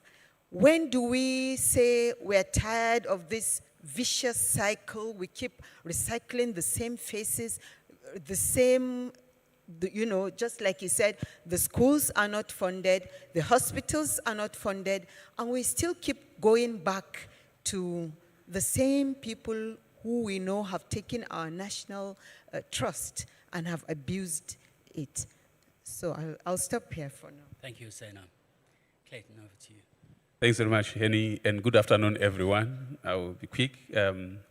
Why I focus on this? I think focusing much on, I research on and teach on politics, and it's around 2019 when I started to do an empirical research which was funded by the Electoral Institute for Sustainable Democracy in Joburg. It was focusing on political party funding. And I was then based in KwaZulu-Natal province, and that was towards the April 2019 elections in South Africa. So we were trying to trace the flows of finances to political parties, how they are being spent and how much. And the findings we got, we just covered it for about 2 months then, half in the mid-March, and we ended in April, just towards the April 2019 elections. And the findings were so shocking, we realized that political parties, they generate a lot of money from donations from businesses and corporates. And there are different strategies that they were using to get that money from donors. And also, of course, like we were discussing in the morning, that it has implications in terms of policy direction, in terms of certain implications of policy capture, state capture that came in later on, and so forth. Briefly and quickly, from the research that we had then, that was in 2019, we realized for that was short space of time, the ruling party, African National Congress, just for KwaZulu-Natal province, when we costed how much they were spending in terms of the rallies we attended, the communications, infrastructure, campaign, the transportation, and the stipend that they paid to their security and also door-to-door campaigning expenses and so forth, the NCA spent around 7 million rand within that short space of time. That is from what we had seen. And the Democratic Alliance had spent around 3 million, and the Economic Freedom Fighter, they spent around 2 million.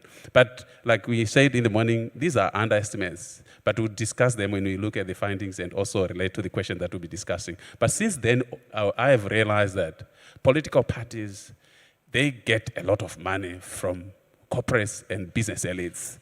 And like I focus on my research now on how these businesses now play the kingmaker role. I have seen from the evidence how then the individual corporates and business elites have now played a role in terms of internal party dynamics, candidate selection, candidate endorsement, and also influencing issues to do with the tender awarding and so forth. Thank you. Clayton, thanks. Beauty, over to you. Thank you.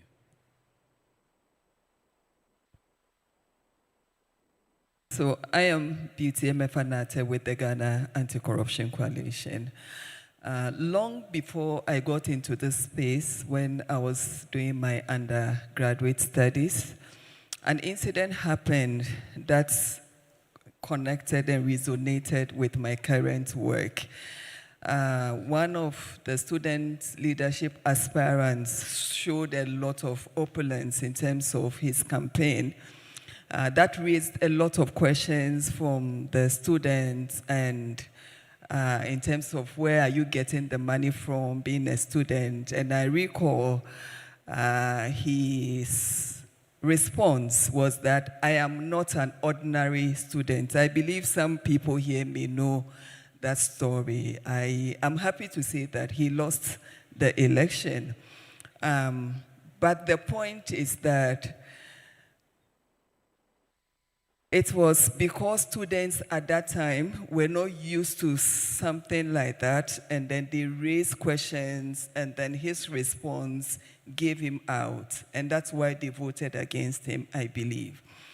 But the work I'm doing currently is also seeing how do we have citizens questioning the source of money, the wealth that the politicians will display during elections. You know, where are they getting the money from? Those are questions that we want to help citizens to question, to ask. Because if you are able to legitimately identify where the money is from, and if the money is for charity or not, then that helps you to even know if it's money that you should take or not. So that is the current work that we are doing, helping to appreciate the issues of vote selling and vote buying, and where those monies are coming from, and at the end of the day, who benefits from that kind of electoral investment. Thanks very much, Vicky. Rachel? Yes, thank you so much. I'll just briefly add to Henny's introduction that there's one trillionaire in the world, and he was born in South Africa and unfortunately emigrated to the United States. So, but to just build on what everybody pretty much here has said, I think I come at this from a very similar angle, and that is conducting research for a long time on why some governments perform better than others in serving their populations. And specifically, a lot of my research has focused on the role of the public service and individual public servants themselves and the roles they play in delivering government services and so forth. And so when I started to look into these issues, the kind of two narratives that existed in the academic literature, among donor communities, among think tanks and so forth, was that one, there's a lack of technical capacity or resources.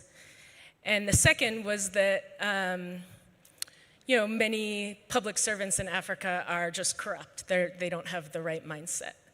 But my interactions told a very different story. The ones that I had interviewed and talked to and gotten to know were extremely smart, capable, creative, dedicated people who were stuck in systems in which they were, in many cases, co-opted or coerced into participating in extractive forms of political finance.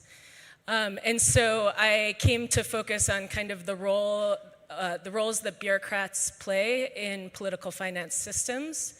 And I have a book that I published on this that looks at sort of the interactions between different political parties and public servants in these political finance systems. And then for this convening, I wrote a paper which you can find on the website under the resources tab, looking a little bit more broadly at the bureaucratic institutional contexts that either promote or undermine the ability of politicians to engage bureaucrats in their political finance operations. Great. Well, thanks very much. For some reason, Rachel, thanks very much. And again, a reminder, helpfully to everybody, that there are, at least in this group, 2 papers that were written by yourself and by Clayton as well. Those papers are available to download, and they form part of the contributions made by different members of the community of practice. And I think papers we hopefully will engage with as well, the contents, and I know that some of you will be speaking to that in our conversations as well today, but not all of us have a chance to read those. I think it's really helpful to hear from all of you. We have everyone from the academy, we have investigative journalists, we've got lawyers and barristers, civil society activists, so folks who have a real depth of experience in terms of trying to tackle this work from different perspectives, and hopefully that's going to help enrich part of our conversation as well. I'm maybe just turning now back to where we are. We're going to start walking through a couple of themes of conversations. The time for you to come and join us. So this seat is officially opened to my right. So as we work through these questions, and if you feel moved at all to come and join, again, a reminder for those who've come late, you're very welcome, and we really want to encourage this. I just want to say again, let's also recognize by dispensing of all of there are many honorifics around this particular circle, but in the room as well, we are dispensing of all of those honorific titles, and we would like engagement. We'd like engagement from people who feel like they're sitting on the outside, but have something that they would like to contribute. Feel free to come into the space and do so. I think that's really important, and you're going to be welcomed by everybody in this space. Ultimately, I think what we're hearing from everybody is the inequality of power, which is what we're talking to. I think we heard that as well from Brian Kangoro speaking about this a little bit earlier today. And that inequality plays itself out in so many different ways. I know in South Africa, where I'm from, there's a supermarket chain, ShopRite, which of course is found here in Accra and in many other countries as well. Where we're looking at some work, and Open Secrets, the organization where I work in South Africa, and the CEO of ShopRite internationally, but based in South Africa, he earns approximately 991 times more than the lowest paid worker at ShopRite, the person who works at the tills or helps to do some cleaning around the supermarket. And I think that isn't corruption, I think was pointed out this morning, but that speaks to a deep inequality of power within our societies. It's the trillionaire that seeks validation through money, which Rachel speaks to, but there are many other examples of this. But let's turn now, if we can, to this issue of elite capture and our politics and our political system specifically, and how this intersects, this inequality of power, because I think that's what we really are trying to dig deep into and to look for solutions to. And so my first question to the room, to the House, is is really from your perspective. We've spoken about the billionaires and the billionaire class and these very wealthy people and very wealthy and powerful domestic and international corporations. But are they the kingmakers in our politics today? Are they really the ones, when you peel everything back, who are making the decisions? I'm going to pass on to one of our panelists. To you, Clayton. Please kick us off. Thanks very much. Thanks. Thanks very much, Henny, for the question. Are they really kingmakers? I think the truth has been told that I think now we are aware of this state capture dynamics that started. Okay, it started a long time ago. It's a very old age phenomenon, but it was popularized in South Africa, especially during President Jacob Zuma's reign or time. What we have to accept most of the time, I've seen that if you study democracies and how democracies work, especially within the African continent or context, is that the real decisions that matter in terms of who is where, most of them, they are made well before we are made to endorse them during the elections. If we look at how things have been happening, I've looked at 2 case studies of the Jacob Zuma-Gupta entanglement that happened when Jacob Zuma came to power until he left.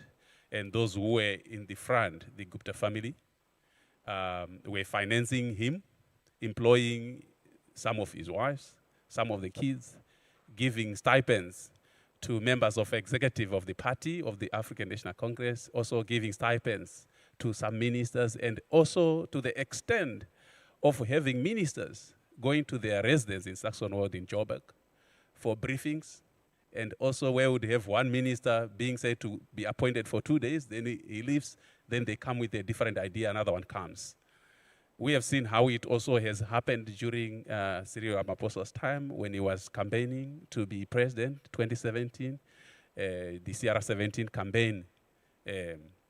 How money came from different executives and them being exposed through investigative journalists and also the commissions that were set up. And how he also acknowledged, of course he differed, that the journalists were saying it was over 40, it was over 1 billion, then he accepted that about 300 million is the one that I received from the different executives. But if one looks back now at how appointments were made in terms of the cabinet setup, himself being up, and how the finances were muddled around and thrown around to the different campaign activities. The truth of the matter is that you realize that the demos, most of the time, there are no substantive decisions that are made during elections. State capture comes well after electoral capture. So in terms of the real decisions that are made, most of the time in terms of political party candidate selection process, which is a preview of delegates that are accredited to select, you find that the business elites are more involved in terms of influence. The challenge, though, quickly as I finish, is that this happens behind the scenes. And most of the time when it was exposed, if you look at the Zondo Commission in South Africa and also the Public Protector Report, is that the exchanges of the monies, they happen and are accepted later on, but they happen behind the scenes. So most of the time you find that the reality is that the decisions that we make as the masses, most of them are an endorsement of decisions that have been made already by business elites. So I would stand that we cannot stay away from the fact that the business elites, they still play a role in terms of influencing candidate selection, who gets in, how they're supposed to conduct themselves, how they also react and also initiate policies, and how also they make decisions in terms of whether it's procurement. I'll quickly give an example of what happened during the Gupta family. The Gupta family was an Indian family who had come to South Africa around 1993. But slowly they were meeting all the presidents that came in, but during Zuma's time, that's where they had a grip, to the extent that, like I indicated, that the commissions that were set up to investigate this, they were indicating that over 50 billion was tainted in state capture, and also even an additional 15 million itself was also part of the procurement corruption that came through the influence that comes with this. So argue 2 points here, just to answer you, Henny, quickly. That the first point is that I think it's also argued by Levitsky and Zablod that, when he was trying to inquire, they were trying to inquire how democracies die. That it's not about coups or revolutions. Democracies, most of the time, they die when democratic norms themselves, they are exploited partisanly by certain individuals, whether in politics or outside politics. Then the second point that I have to make is that we also have to accept the reality that if we take away funding, political party funding in any democratic system or any democratic matrix, the challenge is, of course, it also undermines the robustness of any democracy. But the challenge is how that funding comes in and how it's supposed to be deployed. So that's why we talk of issues to do with transparency, issues to do with declarations, and issues to do with how it's supposed to be regulated and put according to law. Thank you. Thanks very much. Who would like to? Hussein, I'm not sure. You come from a country with many. Please do join us. You come from a country with many billionaires as well. Well, they are a group of very wealthy business people. In your experience, is that how does this land with you? That question. Yes, ironically, the foremost billionaires in Africa now, they come from the same state, and that's where I'm from. Can you hear me now? Okay. So the two billionaires, two richest people in Africa, they come from the same state, and that's where I'm from. Whether that reflects in development and that's another story entirely. Kano State in Nigeria, yes. That's another topic entirely. But there's a recurring theme that they're in bed with all the governments. We call them AJIP, any government in power. So they're in bed with them. It's not indirectly, it's directly. If you're running for the presidency of Nigeria, you need those people on your side. So in Nigeria, it may not be as direct as the Ramaphosa case, but it does happen. Got somebody who didn't wait for a billionaire to buy you a seat. You just came and took it, and that's exactly what we'd like today, is for everyone to come take the seat. So please introduce yourself and welcome. Thank you. My name is Caroline Lamptey. I'm a former prosecutor from the UK. I think I really want to understand and ask the question because it comes from Beauty's point of view. And as a prosecutor who is interested in going after the assets, the proceeds of crime, and then trying to demonstrate to the public as regards recovering it and showing to the public that crime doesn't pay by actually taking them and bringing around public reuse. The question I really want to understand is, how do you make the public, how do we bring the public into this conversation? Because as it was said earlier on in the morning, it always feels to me like the private elite sitting here having this discussion. When do we get the real people on the ground to understand that this democracy that is supposed to work for them and the money that they're given, have been given from the point of view of their vote, is actually their money? And so if they understand that, there is a reckoning as to whether they buy into the system or not, and it continues. So I really actually want to understand, what do we do to make people understand that this is being done in their names as sacrificial lambs? And I think you have that experience in the United Kingdom as well, right? I mean, of a public that needs to be engaged, and many of us are looking in the other direction. We've got one or two hands immediately. It just, and now this is lovely, I think. But I'm going to recognize one hand over here. So please come inside. The idea is you come and join us. No one sits on, if you can, and we'll come to that side and then move towards the middle. Hi, everybody. My name is Mawena Azuma from the Youth Bridge Foundation in Ghana. I will tie her concern in with what the lady from the EFCC had earlier mentioned in her opening remarks when she asked, when is the responsibility also going to shift onto the public and when are we going to say that we've had enough? The truth is, we've always been saying that we've had enough. It's not a secret. And in the Ghanaian context, in the lead up to the 2024 elections, young people on social media were actively calling out politicians that were giving tokens to people to vote for them.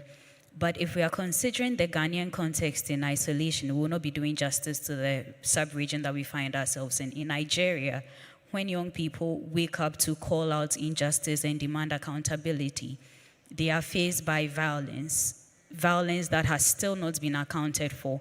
So it feels to me that when we are asking young people to take power, and that's a conversation that has been running all morning, and demand accountability, there are just two options that are available to us. The first is to try to get into the decision-making rooms. We've already established by virtue of this conversation that one, that is too expensive. So we are already cut off from that alternative. The other alternative, which seems feasible for us, is to put our lives up for sacrifice. Ghanaians demonstrated in the Occupy Julobi House. People were imprisoned for months. So, at what point do we value the life of citizens to say that you are demanding accountability, but it should not come at the cost of your life? And also to you at the EFCC, my last question to you is, what is the ratio of accusation to prosecution?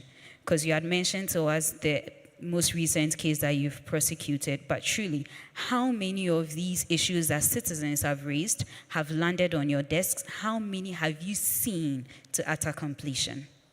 Thank you. Senator, that's a question to you. John, please come and join us in the meantime on the inner circle. Over to you. And then we'll... Okay, so to be honest, the convictions are few and far between. For a number of reasons, the court system is very slow in Nigeria, and the political class, they come up with ways to frustrate the system. So for the EFCC, the forfeiture of assets is a very powerful tool in that the person doesn't have to be convicted. It's a non-conviction-based forfeiture. Once the property is tainted with any kind of accusation, if the judge is convinced, it's forfeited. And it's a powerful tool that we have been using. But for prosecution, seeing prosecution till the end, it's not a very good, we've not had a good results on that. So I'll leave the others for. Thank you, and I think to your point that you've raised earlier, that we're left with these very stark choices of either you put your life on the line, or what else is there? And your point as well is that, I think, Hussein, is that we're dealing with systems that are intractably slow. And so justice feels like it takes incredibly long. I think in our conversations, let's also be thinking that we aren't, only left with these two choices. It does feel like, there are other options, and those are the things we need to be speaking about. John, over to you. Yes, John Osai-Kwapong from the Democracy Project, and also with CDD Ghana. I just wanted to throw in a small caveat on the question of capture. CDD Ghana did a study on democracy capture, and we looked at decisions that agencies, whether they are regulatory or enforcement or oversight agencies, make. Two interesting things. One, at least 60% of agency decisions post-election are subject to some form of capture. But more importantly, when we looked at who the main perpetrators of capture was, they vary across country. So in some countries, it is actually the president or the prime minister as the main perpetrator of capture. But in Ghana and Mozambique, it was the political party. So as we think about capture and who the perpetrators are and who the kingmakers are as we talk about political financing and how we do these reforms. We would have to look at the kind of variations that exist to make sure that our focus is not just on the business elites, because our main suspicion is that they are the ones with the big or the deep pockets, versus really in a place like Ghana, political parties are becoming perpetrators of capture. But allow me to ask, are those within the political parties, is that not the case then that there is also just accumulation of wealth that's taking place? These are becoming very wealthy politicians who aren't getting their hands dirty, aren't putting their hands in the gutter, right? I mean, they're putting their hands in the gutter in a whole different way. Or they're using the political parties as the vehicle through which they indirectly do the capture. Good point. Thank you. Thank you very much. Beauty, please, I'll straight to you. Yeah. That,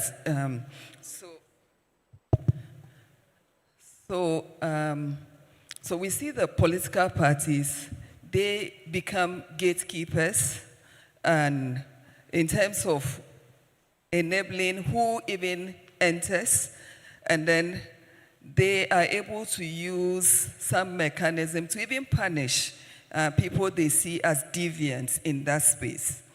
But what we've also seen after elections or during the elections is that even though the political parties are those who give the access, when it comes to management of funds in Ghana, it is the individuals that manage the funds.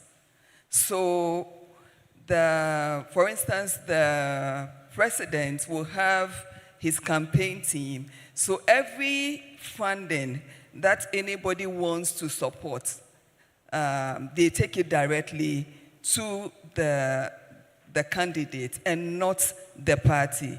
And that's why we've seen a trend that even though by law, the Electoral Commission is supposed to check the audited accounts of the political parties, there's nothing there.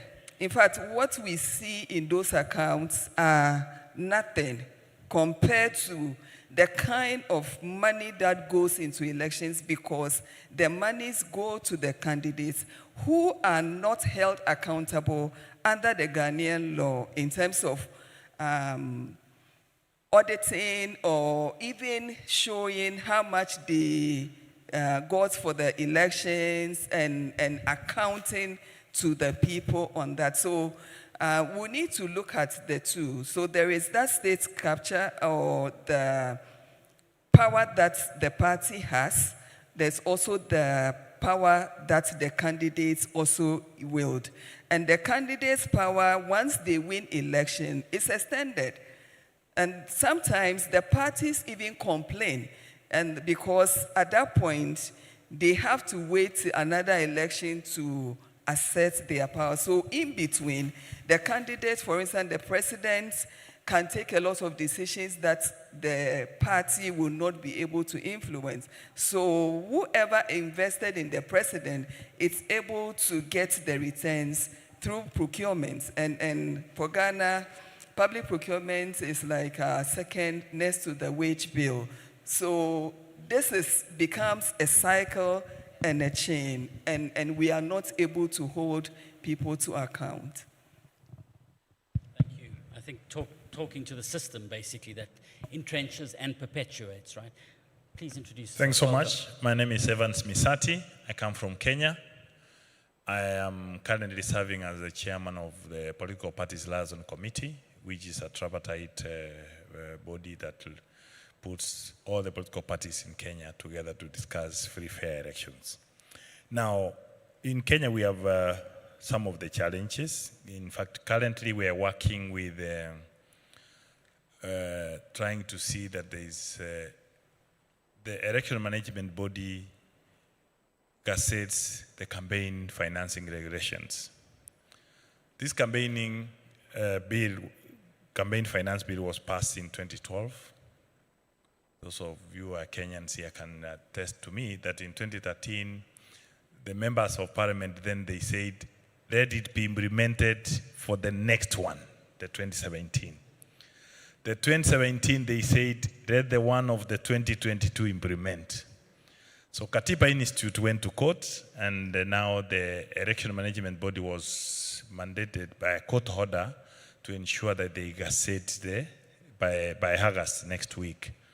But still has been having a challenge because they say they do not have resources to convene the political parties, where I'm the chairman, so that we can do public participation and gazette them. So there are those challenges. So what am I saying? First, in Africa, when we are looking at the laws that are going to affect the members of parliament, and then they are the ones who are making those laws. So what can we do, maybe from the African Union level, to ensure that the things that are going to affect the members of parliament, they are not the ones who are mandated again to pass such laws, because they will never. You have seen the example of Kenya. Then another thing, interestingly, in Kenya now, today we have, the day of, on Thursday we'll be having a by-elections. So there's been push and pull, government and opposition on campaigns, and you could see the movement of money and the arguments and the election management body required to do some things, so which is a problem. But you mentioned about the kingmakers. There is something that people have not noticed, that the kingmakers, they do not focus on one candidate. In fact, at some point, they can double fund just to look at their risks. They spread their risks. They do their research, and then they see who are the most likely candidates to win. So they put money in the two just to try and see that they don't waste. Finally, yes, the final point, very brief one. I was saying that let's focus on also the people who are the electorates. As somebody said earlier, Africa is the same. What the speaker said this morning is happening everywhere in Africa, so we need to look for the solution. And my last question is, what will be the Ghana declaration? How will it be implemented as we move forward? Thanks so much. Thank you very much. We've got a few more hands. There's so many things we could talk about. I, unfortunately, am the bearer of some bad news. Unless you want to start a revolution with me, we have 15 minutes left, and it only feels like we've begun. So that I, unfortunately, have no control over. But apparently, Khabelo, you're going to join us, but Raphael, you have the floor. Just like to make a very brief point on how do we bring people to join the conversation on corruption.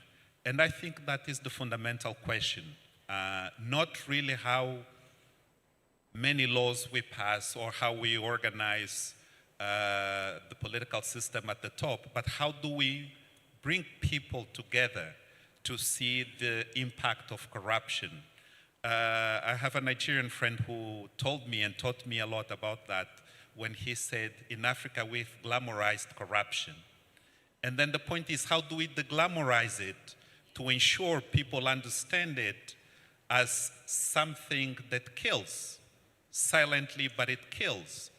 And one way of doing it, for instance, the way I have been investigating and exposing corruption in the country, has helped the government or the new president to go after the previous one, and the assets that were forfeited, he's distributing among his friends. So we have to start all over again, you know. But then that's why it's really important to see how people are getting desperate. And how do we tap into that to somehow lead that mass of discontent to take stock of the issue and basically tell the government that it's not enough, they must go. And what systems do we think need to be put in place? It's not constitutional reform, it's not more laws, but the level of morality that we often forget about. And it starts with one basic thing. In most of our African countries, when we look at salaries, people cannot depend on salaries to make their basic living. That in itself is a form of telling people you must be corrupt if you want to survive. So we have to start going back to that way of how the system makes it undignified to live without petty or grand corruption. Thank you. Thanks. Yeah, good reminders. Thanks very much, Rafael. Khabela, over to you. From the perch of Lesotho to the African Union, you have perspective. Please share it. Thank you very much, Henny. My name is Khabele Matlosa. I'm from Lesotho. I head a research institute based in Maseru, but I'm also a visiting professor at the University of Johannesburg. I have only one issue which has not been raised, but I enjoyed the discussion. And I would like maybe to hear a reflection, probably from Clayton and Rachel. Yes, maybe just the two of you, because it shouldn't take too long. It's about the nexus. It's about the interface between capture, whether it's corporate capture, whether it's bureaucratic capture, whether it's politicians capturing. For me, it's capture all the same. Now, how do we deal with the nexus between the capture and criminality? The nexus between the capture and criminality, where through that criminality also the justice system is captured to drive criminality. Money laundering, illicit financial flows, and also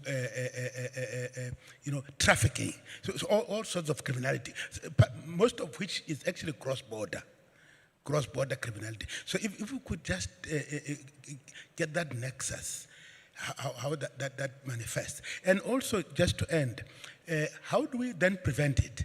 Because part of the problem that we have in preventing that nexus is when there's no protection of whistleblowers, and whistleblowers are blown out, by criminals themselves.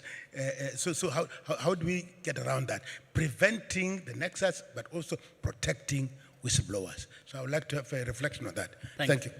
Thanks, Khabela.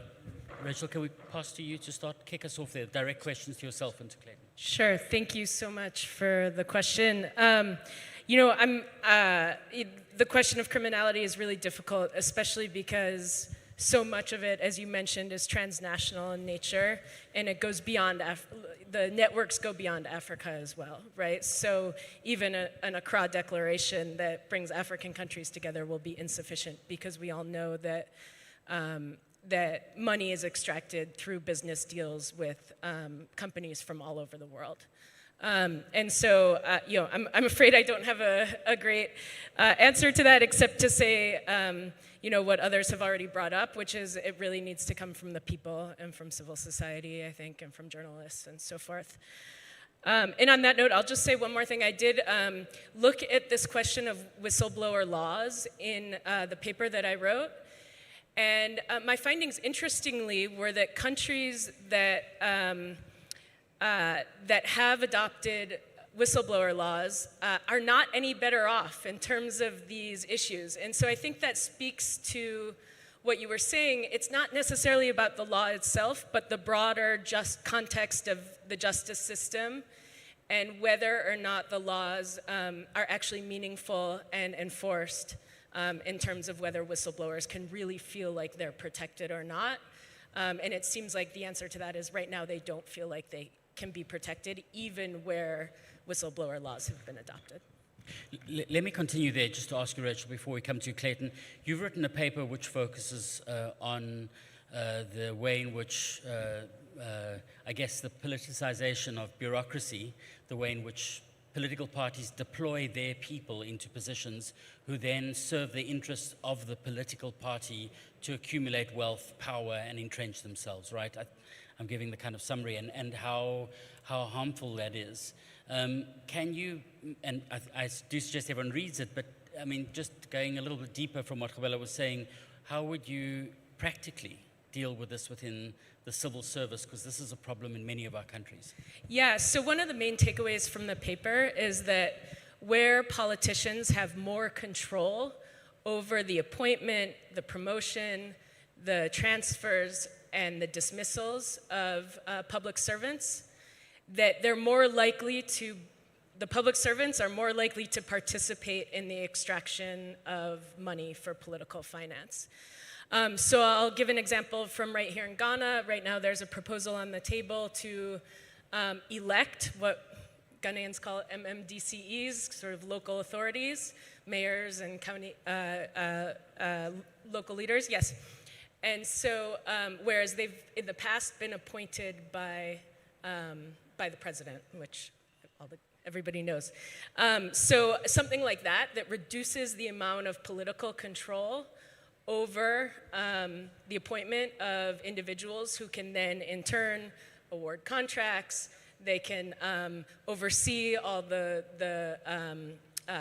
civil servants working in their district, et cetera. Those kinds of reforms could be helpful in terms of, at least in terms of bringing bureaucrats into the political finance systems. It's not going to change the political finance system as a whole.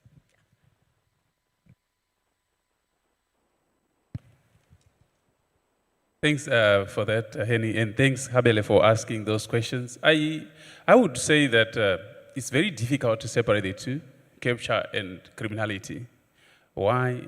If we look at the cause that may be governing public service conduct and everything, and also even going to the extent of corruption in general, that most of the funds that are channeled through, especially through these patronage networks, they are either procured corruptly, or you may find from the case that I was talking about of the Gupta-Jacob Zuma entanglement, that when the Directorate of Corruption started to do the investigations, they realized that there was a lot of leakages in terms of what was owed by Gupta to SARS, the South African Revenue Services. They were not remitting taxes for most of the funds that they were throwing around. Two, there were issues relating to the capture process when we talk of issues to do with tender bidding and rigging. Most of the documents of some of the tenders that were awarded were either missing or were corrected in the last minute to suit or to comply with certain regulations. And a whole lot of tender procurement corruption happens in the process. So in most of these, I think when capture happens, there are a lot of shortcuts that come through in terms of the reciprocity that then comes when office bearers want to pay back to those who would have funded elections or also the campaign processes. So indeed, there are a lot of corrupt activities that characterize the capture itself, especially when politicians try to pay back to those who would have funded elections. But I also wanted to quickly, in one line, to say that the challenge we have, though, has to do with issues to do with regulation, like one speaker was talking about.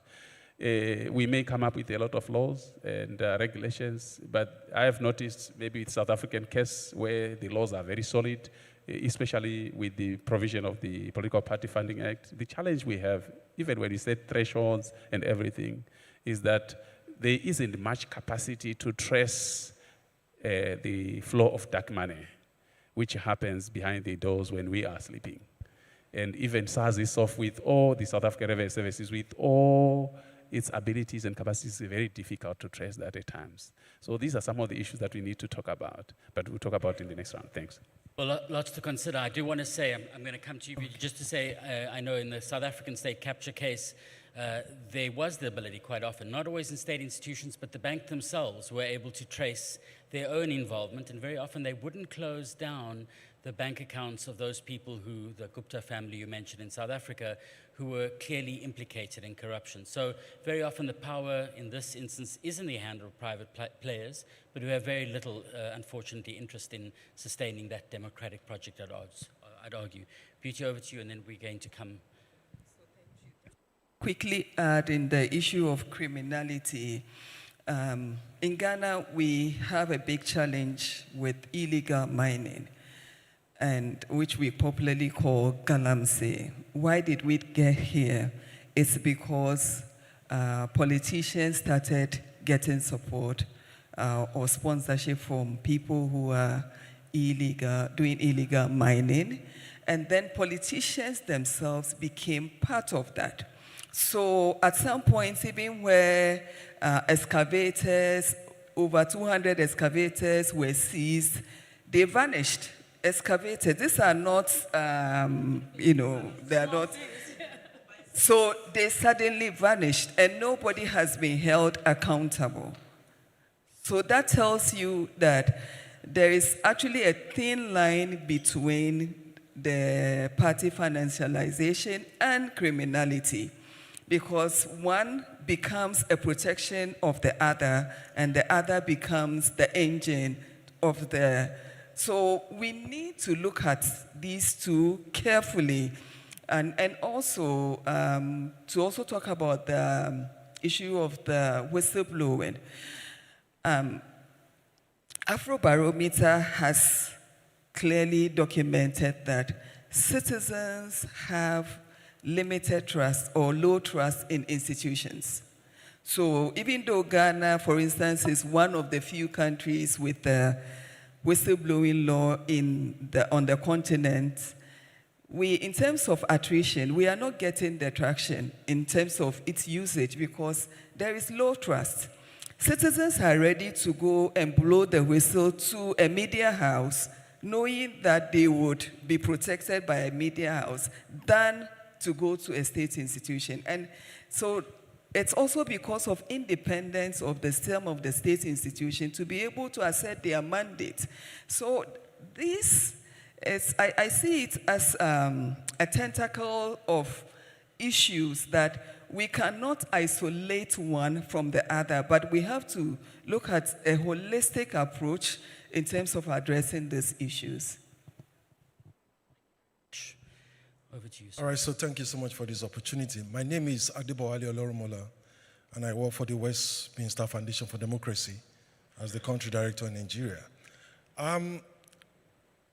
In 2016, we did a research on cost of politics, and just before coming for this conference, I decided to check where we left from and where we are. And I saw a statement from the chairman of the EFCC stating clearly, and I mean, this is very concerning, that just for the primaries that were recently conducted, governors spent about between 10 to 20 billion naira, which is far above the ceiling. The ceiling for the president is 10 billion naira. But governors at their level were spending 10 to 20 billion naira, which is about $7 million, just to have the ticket for their parties. They have not contested the election. Now, you can imagine where we will be when the elections are contested. Now, this brings me to the question. If governors at their level and presidents are going to be spending several billions of naira, several thousands of dollars, millions of dollars to contest election, who are those with the capacity to fund the elections? Of course, the big monies, the moguls, and we do have a billionaire in Nigeria who has been a friend of every government in power, as you rightfully said, from Abacha to Buhari to Tinubu, and all of them. And of course, he's getting good contract, sometimes without due diligence. Recently, we had the allocation of the coastal road, which was awarded without procurement process being met. That is one. He will fund subsequent elections. Secondly, are the godfathers who have made so much money in politics and closed the political space such that no matter the capacity you have, no matter the patriotism you have, you cannot get into the space because it is short, right? So they have become billionaires in their right, and they choose and select trusted candidates to select. Those are the confirmed sponsors, that have captured the state. The third unconfirmed, unsubstantiated, but which is gradually being substantiated, is the monies that is currently flowing from the series of criminalities, including kidnapping and abduction. You will agree with me that recently a political candidate was arrested who was involved in kidnapping. And of course, they ran someone who was going to go into politics. So for me, I think, so these three elements are quite involved in state capture. And I think about the institutions that makes this possible. I don't think we should blame the institutions, really. The high level of impunity and, of course, the weakened state of these institutions makes this possible. Yes, the EFCC, I'm sorry I'm referring to EFCC because I'm from Nigeria. The EFCC have done a lot of prosecution, but there is so much prosecution that can still be done. We have seen people who had corruption cases but have gotten tickets and are occupying positions in office. So gradually, with people who are facing EFCC court cases, joining ruling party, having their sins forgiven, we are getting the sense that state capture is normalized, right? So, yeah, it is time for Nigeria to deal with this issue. Thank you so much. Thank you. I think you remind us of the different permutations, and I guess we are reminded as well that it is all, that lady's coming first, and then you, sir, you're next. All permutations of organized crime in different ways. Now, one of those ways you've described in Nigeria, the at least three examples as well, which we haven't touched on, are shadow corporations. And before I come to you, I'm going to come back to Raphael just to ask us to tell us a little bit about how party-owned corporations are capturing the state in different ways in Angola, and I think it's a problem we have in a number of other countries as well. Investigations I conducted, the ruling party has a holding with 64 companies ranging from banking, oil, shipping, all sorts of businesses. And that speaks also to the question of inequality in financing in politics. While the opposition parties must rely solely on government funding for their political campaigns, they're not allowed to take money from outside. While the ruling party, through the control of the state, it's also in itself a business venture. So, and that is all legal. That's one of the problems we have to really address when corruption, when crime is legalized. And the other important aspect, just to give you an idea and to throw a number, in the past 8 years of power, the current president, Mr. Lorenzo, awarded contracts worth $66 billion without public procurement. And the Constitution allows him to do that as long as he invokes urgency. So every project he approved to the tune of $66 billion are urgency projects. So that means not only the members of the ruling party have enriched themselves beyond imagination, but also the impact of politics, businesses, depend on the favors of those in power.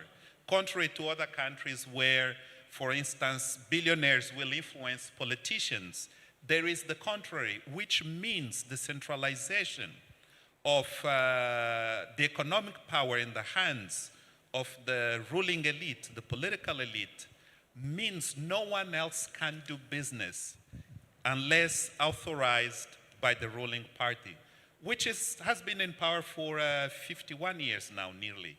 So in Angola, we haven't, since independence, we haven't changed power. So that's why the conversation has to go beyond legal issues, because oftentimes crime can be legalized as well, and with the support of also the international community. For instance, today there was just news published that the Mo Ibrahim Foundation said Angola has been making inroads in fighting corruption. The report actually says, well, they slowed down in 2021, but the news published today in the state newspaper is that Angola is at the forefront of publishing corruption in Africa, which is a twist of that international report, but it goes to say. And then in terms of solution, once again, it's really important for us on the ground to find creative ways of exposing these kinds of situation and fight to change the mindset, because the most important aspect is not to change the laws, but the mindset that enable people to support that kind of action or to be submissive to it. Thanks, Raphael. I think we've got 5 minutes more before they start playing the elevator music. So, ma'am, over to you. Please do introduce yourself. Hello. We can just ask the organizers to turn that music down. I know you're sending a message. We do know we have 5 minutes. Over to you. Thank you. Hi, my name is Bridget Jogbenuku, and I was presidential candidate for what we call a minority party, or one of the minority parties, Progressive People's Party in 2020, vice presidential candidate in 2016. So I have had practical experience from not having any money to campaign with, and, of having very little. And I think what has happened over the years is we have reduced support of political parties to cash. So all forms of support, if you support me, I'll either give you cash or you'll give me cash. And so there is no volunteering. For example, the youth will not volunteer if you don't give them money. There's no products or services. I think that when it comes to corporate or everyday issues, companies are able to give vehicles or give fuel or give water or provide food. Even the women in the communities will willingly give food. But when it comes to politics, because we've reduced it all to cash, it's got to be cash go, cash come. So that is one of the issues. Secondly, elections have been reduced to power. So elect me into power and not for good governance. So that when a party is in power, then we can do business. So I'm going to interrupt you, though. I have a question, if I may, just in our short time, because we have someone. If I understood you, you said you ran for office. I did, yes, I ran for president. So how did you? We know that. I mean, in your position, what are the tricks that you try to do, not to do what everybody else is doing, in terms of reliance on cash, on corporations, and on the big guys?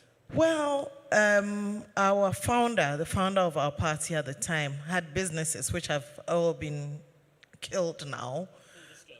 Yes, and he did raise some money, and actually we had supporters who funded us. And the business, these are profit-making businesses, so they were also capable of supporting us. But in saying so, we didn't have a whole lot of money. We did small campaigns in small communities, hoping that the message would go out for other people. And that's another thing. The electorate are now, and that's what I say about power, they want to vote for who they think will win, rather than believe in the ideals, the principles, and the values of whatever party is running and what they have to offer. Because it's almost instant gratification for the electorate. And when that instant gratification is being seen in forms of cash, in the form of cash. Thirdly, we talked about transparency. I find that companies and businesses will support political parties if it's not transparent. And they will support either side or all sides. When it comes to transparency, they don't want to. And they are not being, because they have ulterior motives, they'd rather not, it's opaque. When they have to be altruistic, it's almost always a matter of life and death. And one example I have of that is in the period of COVID, when we all thought we were going to die. Companies were very willing to show their faces, donate to government, but of course we all knew it went to one political party. People are willing to be transparent like that, probably when it comes to a matter of life and death, but beyond that, there will be no transparency. Thank you, ma'am. Thank you very much. I think a very important way for us to try and wrap this up. I think we are reminded, I think this conversation we've covered a lot of ground. We've come forward with some recommendations, but there's no easy answer to this. I think one of the most important, points for us to remind ourselves is precisely our ability to sit in these circles, to organize in small ways, and to focus on the very powerful. I think very often we are torn apart, our societies and our movements are torn apart by right-wing, by populist groups, by people who want to focus the abuse on women, on sexual minorities, for example, on the outsiders, whereas on the other hand, I think very clearly what we have are people who dominate our lives in so many, many ways. Some of those are corrupt. Others of those are just a way to entrench their influence and accumulate more cash and power over time. And I think making that part of our central agenda is focusing on them, on building the laws, the institutions, but ultimately the movements that will challenge those, I think, is up to all of us. So let's get to it. Thank you.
See my star shine like a diamond.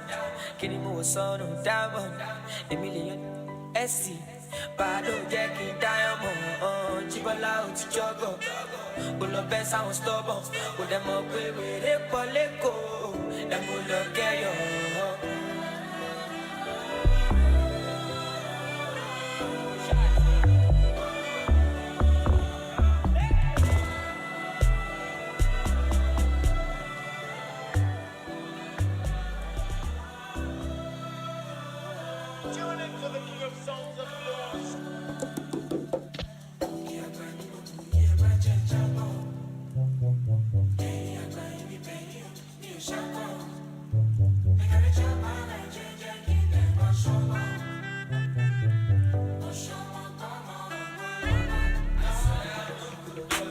I swear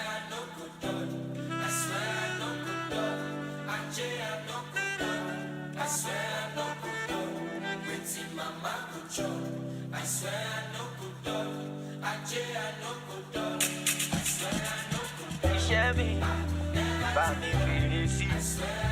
Make I no fall. Lie, lie, oh. Ajay.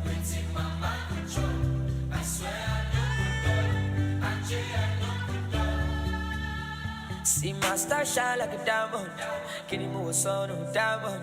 A million SC. Bado jacking diamond. Chibola out jogo. Ulo best I was stubborn. Put them up with a poleko. Them will look at you.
Baby Sumami, yeah.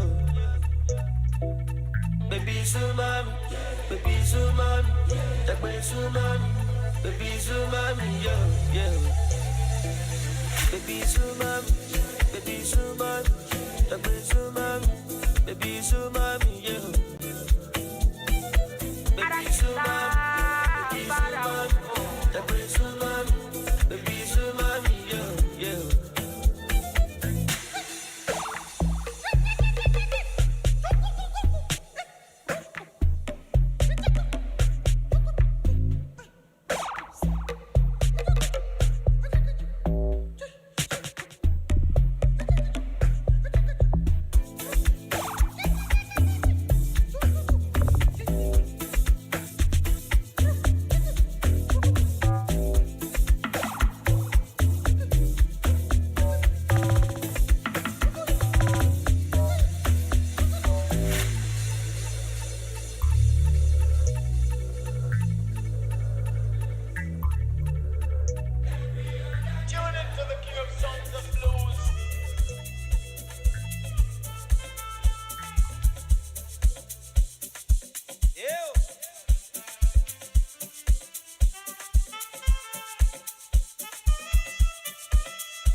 Tropicana.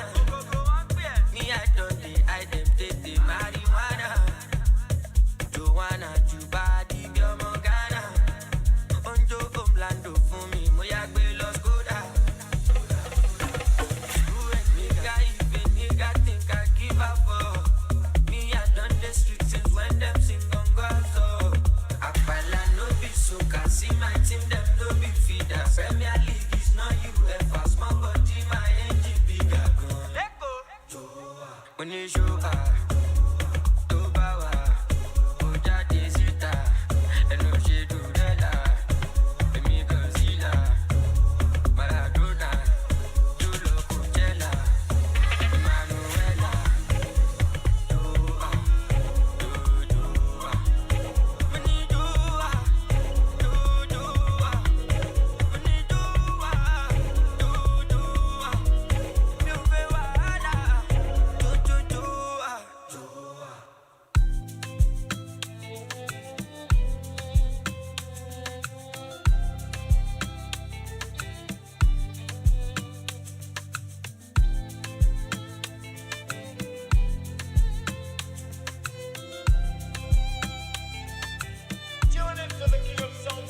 I know you're shocking, we're back on BT bad boy teams. Say what you go be. Them no view with me on G. One lily. From Uju Elekba to Ikateo. I show them perfect into Sanleo. Because I know my dream, me ukireo. Jazz on jazz, but their jazz don't cast. Only strong feet to feel survive. Stand for my dream as I wear my crown. Get down on my knees and I pray to Jah. Person we no walk, tell me how you want job, man I don't know. Heavily sound from the street, that's how we roll. Yeah, give me your kitty, so from my wood, any concon. Give me your kitty, so from my wood, any concon.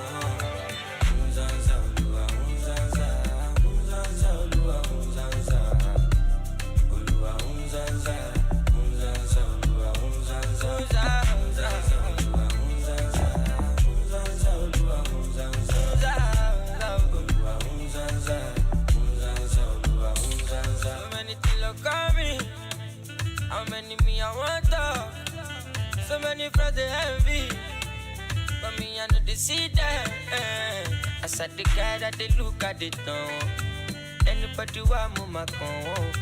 Emi lo my tonic now I they do big thing I be lying. My head strong past coconut. Them try them no reach me on God.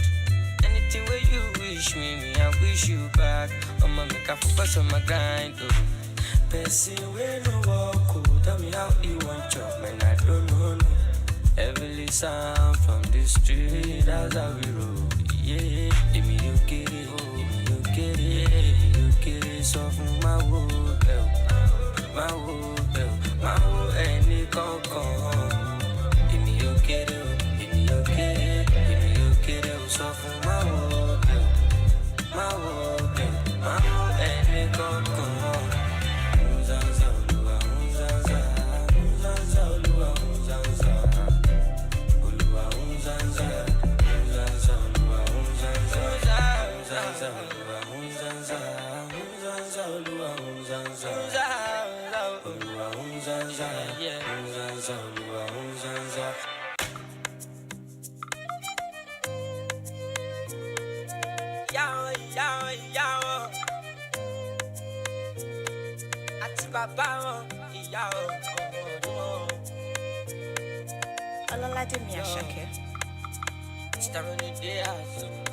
Man, I come from my place way back. Pray to Jah that we never lie. And you know, man, I'm born winner. Highly celestial. Oh, Jah, yeah. Yeah.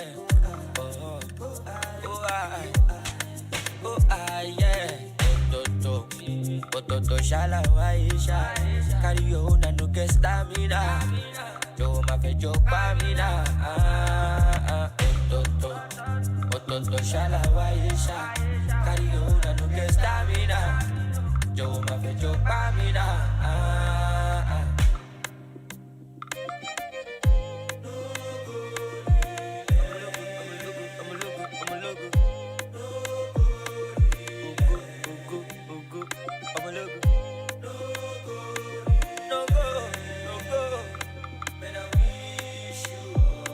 Ani olowo láyé mọ̀, Mr. General ṣe jẹ́jẹ́. Ẹni tó lówó lọ́wọ́ lọ́mọ. If you no get, you go see Pepe. Me I dey low key, cause I get OT. Kólúwàjọ fèrè sọ̀rọ̀ mi, I go get money, it too sure for me. Kólúwàjọ fèrè sọ̀rọ̀ mi. Ọ̀tọ̀ọ̀tọ̀ ṣálá wáyé ṣá. Carry your own and no get stamina. Jọ̀wọ́ máa fẹ́ jọ pa mí náà. Ọ̀tọ̀ọ̀tọ̀ ṣálá wáyé ṣá.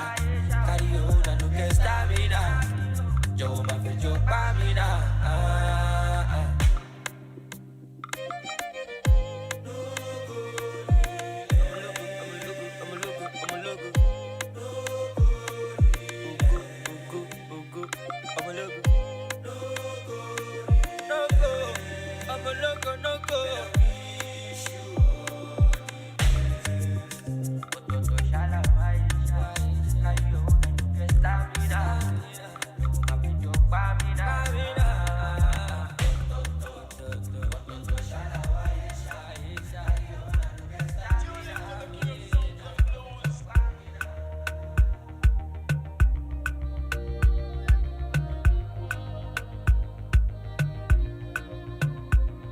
Baby, why you dey fear? Mr. Money just one day with you say. I came here to turn on my shaman. Never knew I would fall in love on the dance floor. Oh shit, senorita, mamacita, my bonita, make I fly you to Ibiza. You my nigga, you my jigga, make I give her to Caesar, what is Caesar's?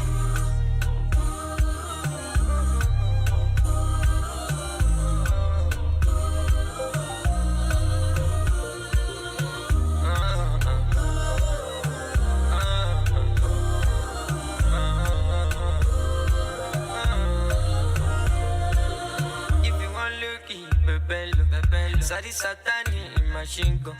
I'ma no test me, I be King Kong. Tima Opa Meji, Ataleko, Bambila, Adevila, my vanilla, my sexual healer, be Ayakila, who's your killer? Oh, Jate, Roda, Oyasumo,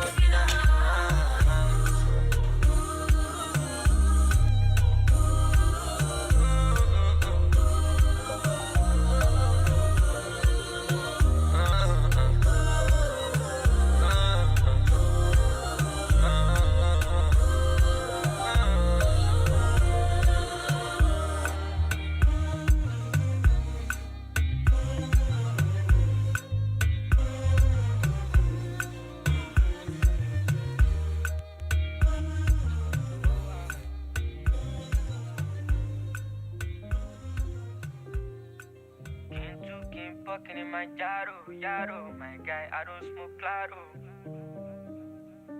Oh nah. King fucking in my yaro, my guy, I don't smoke claro. Hello. 4 bars, 1 switch, don't go yaro. Claro, salo, Oshe Fenushido. Iwolori bi Montaro, show my love, mommy. Oti beti mutinje medo. Duro tombi calado. I be made back, chowo, my love piece in no S class. Ask me I did, I don't I own my life, I got money on my mind. Expensive smile, in the dark it is shine. A very good evening to you, colleagues, ladies and gentlemen. We would like for those outside in the corridor to start making their way into the main hall, please. If we can open the doors, please.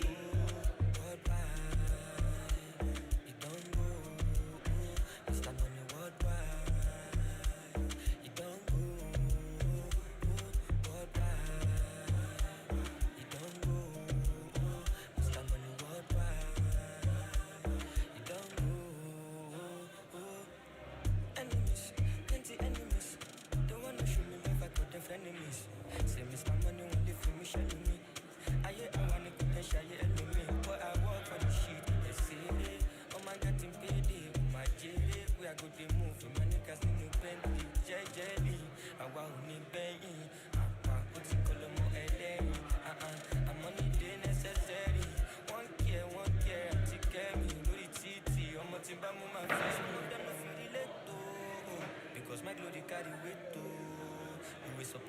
appreciate too. Una own no go spoil by his grace, so grace, so. Worldwide, it don't go. Mr. Money worldwide, it don't go.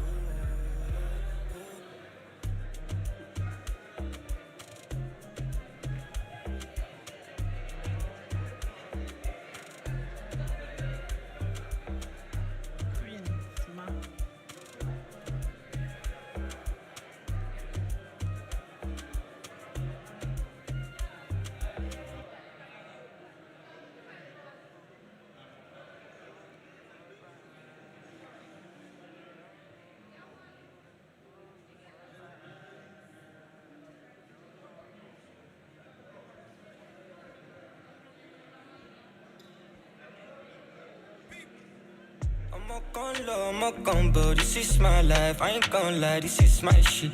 I say bad boy, we get OT, stacking paper, play nicely, live messy. Thank God we did our life, more blessings, sing clearly, angelic.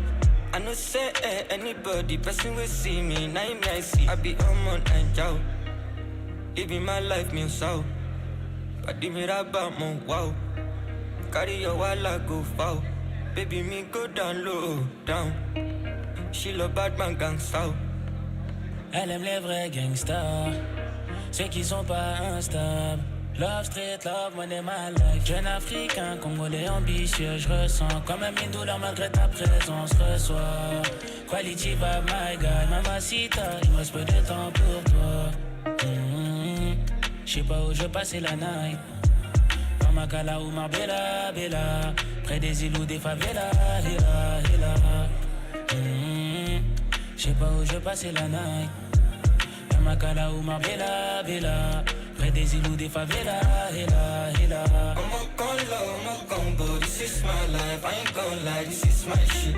I say bad boy, we get OT, stacking paper, play. Ladies and gentlemen, can we make our way back into the hall and have our seats, preferably right up front for this session?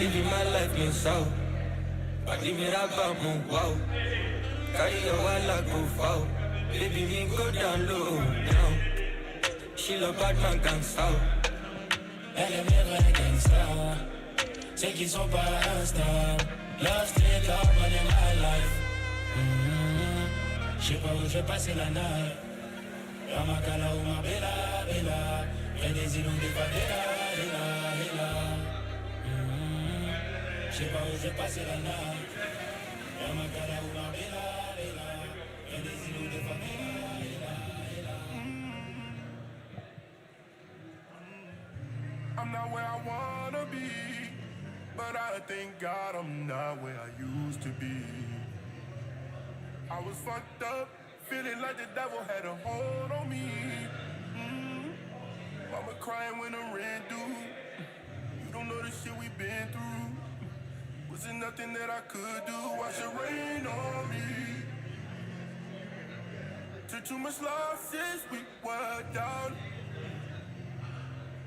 So we gon' ball out every time we step out. It ain't nothing that I can't do. Look at all the shit I came through. Lost some niggas on the way, but I'm still right here. Blessings, blessings, blessings, blessings, oh, blessings, oh, blessings, blessings, oh, blessings.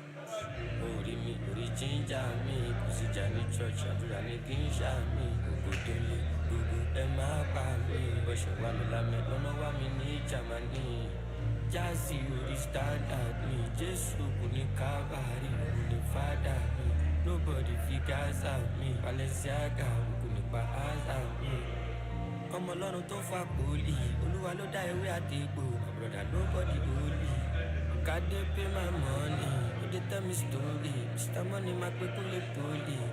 By PJ, by designers, now the lifestyle, desire, I'm on fire. Ali, I'm the lead liar, they go far. No be where I did yesterday, now here I did now. blessings. Blessings, oh, blessings, oh, blessings, blessings, oh, blessings. I'm not where I wanna be, but I thank God I'm not where I used to be. I was fucked up, feeling like the devil had a hold on me. Mama crying when the rent due. Don't know the shit we been through. Wasn't nothing that I could do. Watch it rain on me. I watch it rain on me. I watch it rain on me. See this life thing, yeah, it's all about understanding, bro. You gotta understand what you're doing, or you need a direction, bro.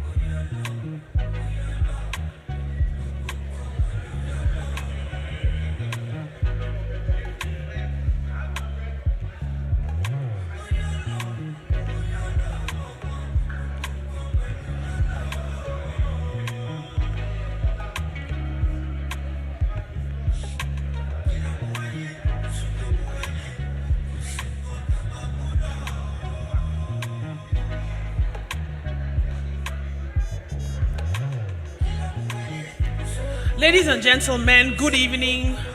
Can we have our seats, please? Let's have our seats. The closer up front, the better. Mesdames et messieurs, vous êtes priés de regagner vos sièges, s'il vous plaît. Et de vous rapprocher de ce podium. Okay. Thank you, everyone. Welcome back, and I hope that the parallel sessions were suitably lively and that everyone made it out of the inner circle unscathed. I know that we have done a lot of contributions towards the Accra Declaration, and that's something that we are all looking forward to. We're almost at the end of day one, where much of the political money now lives, and that's what we're going to talk about, the online aspect.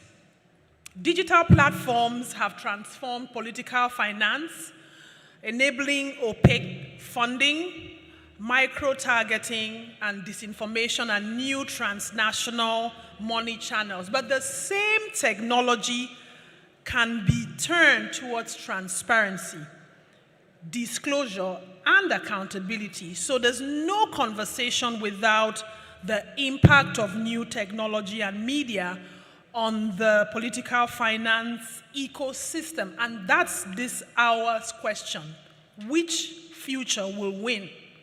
To moderate this session, I would want to call on independent journalist Mr. Selassie Kove-Siriam to come up. And he's going to be joined by a formidable list of panelists who are experienced in this matter, a selection of researchers and practitioners who are going to dimension this conversation.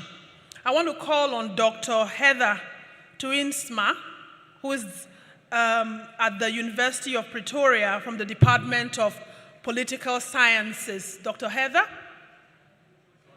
Joining online. Thank you so much for that. I would want to call on Mr. Peter McManu, who is a political campaign strategist. He's here with us. Our next panelist is Professor Victor Adetula from the Department of Political Sciences at the University of Jos in Nigeria. And we also have Mr. Aliun Badara Mbenge, the CEO of Andakia. I will let Selassie take on this very interesting panel. Over to you.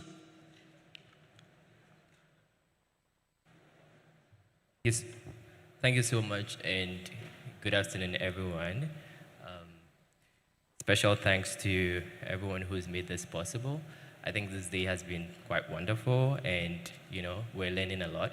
As it's been said, we're trying to look into how new technology, media, everything else we're hearing about AI, how it is possibly transforming media as we know it. And so the key thing is technology as we know it hasn't really removed money from politics. It has actually changed how money becomes influence. And with my panelist, Heather will be joining us online. And so we're going to be opening with her, where she shares a bit with us about her current paper, which actually looks at the influence of AI on democratic institutions in Africa. And so I'll leave it to the tech folks to just have Heather join us. She has a couple of minutes to have her open introduction, and there we go. Hi, Heather. Hi, Celeste. Can you hear me?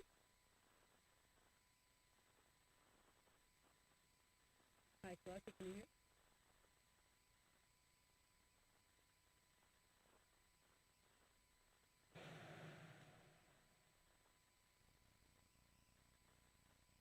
Hi, Celeste. Can you hear me?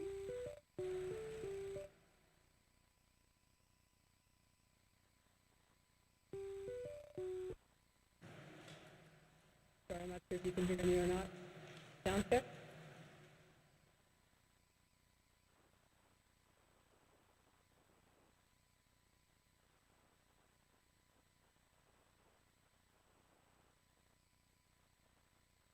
Heather, can you hear us? Yeah, I can hear, but I can hear, but you can't hear me.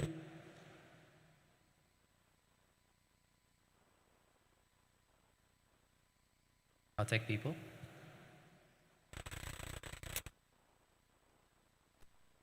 All right, whilst we wait for this to be fixed, we have Professor Victor Adetola from the University of Jos as well, who equally has a paper that talks about, how technology influences politics.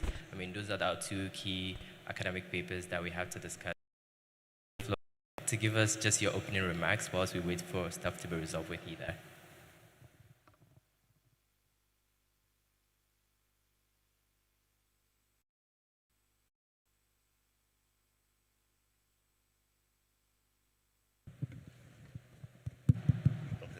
Thank you, moderator. And good afternoon, fellow participants. I think I have the next that I wanted to say 30 minutes, but the moderator winked to me that I have 7 minutes, which is barely enough for my machine to boot. But as much as possible, I will use the opportunity to engage the focus of the panel, which is about the new technology and media and how it's transforming political finance in Africa. I should like to start by acknowledging the fact that the entire world is experiencing increase in the global consciousness that acknowledges the impact of technology across. And in this particular context, we're looking at the way it's driving an aspect of politics in Africa and elsewhere with respect to political finance and what technology has brought in. But one point to note is that this is happening within a global context that is committed to anti-corruption. So we cannot divorce the discussion from that point. And we have seen from the morning section the commitment of African countries to this new drive, this new global consciousness against corruption, lack of integrity, lack of transparency.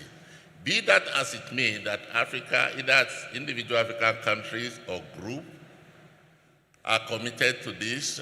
We have to recognize the fact that the dominant model of either designing anti-corruption program, anti-money laundering, anti-money abuse is not one cap that fits all, and which again justify the kind of initiative that is our platform here represent that as African, we have to think of framework that acknowledges the specificity of the African context and address our own peculiar circumstances. And I think there's a sense in which this becomes very important.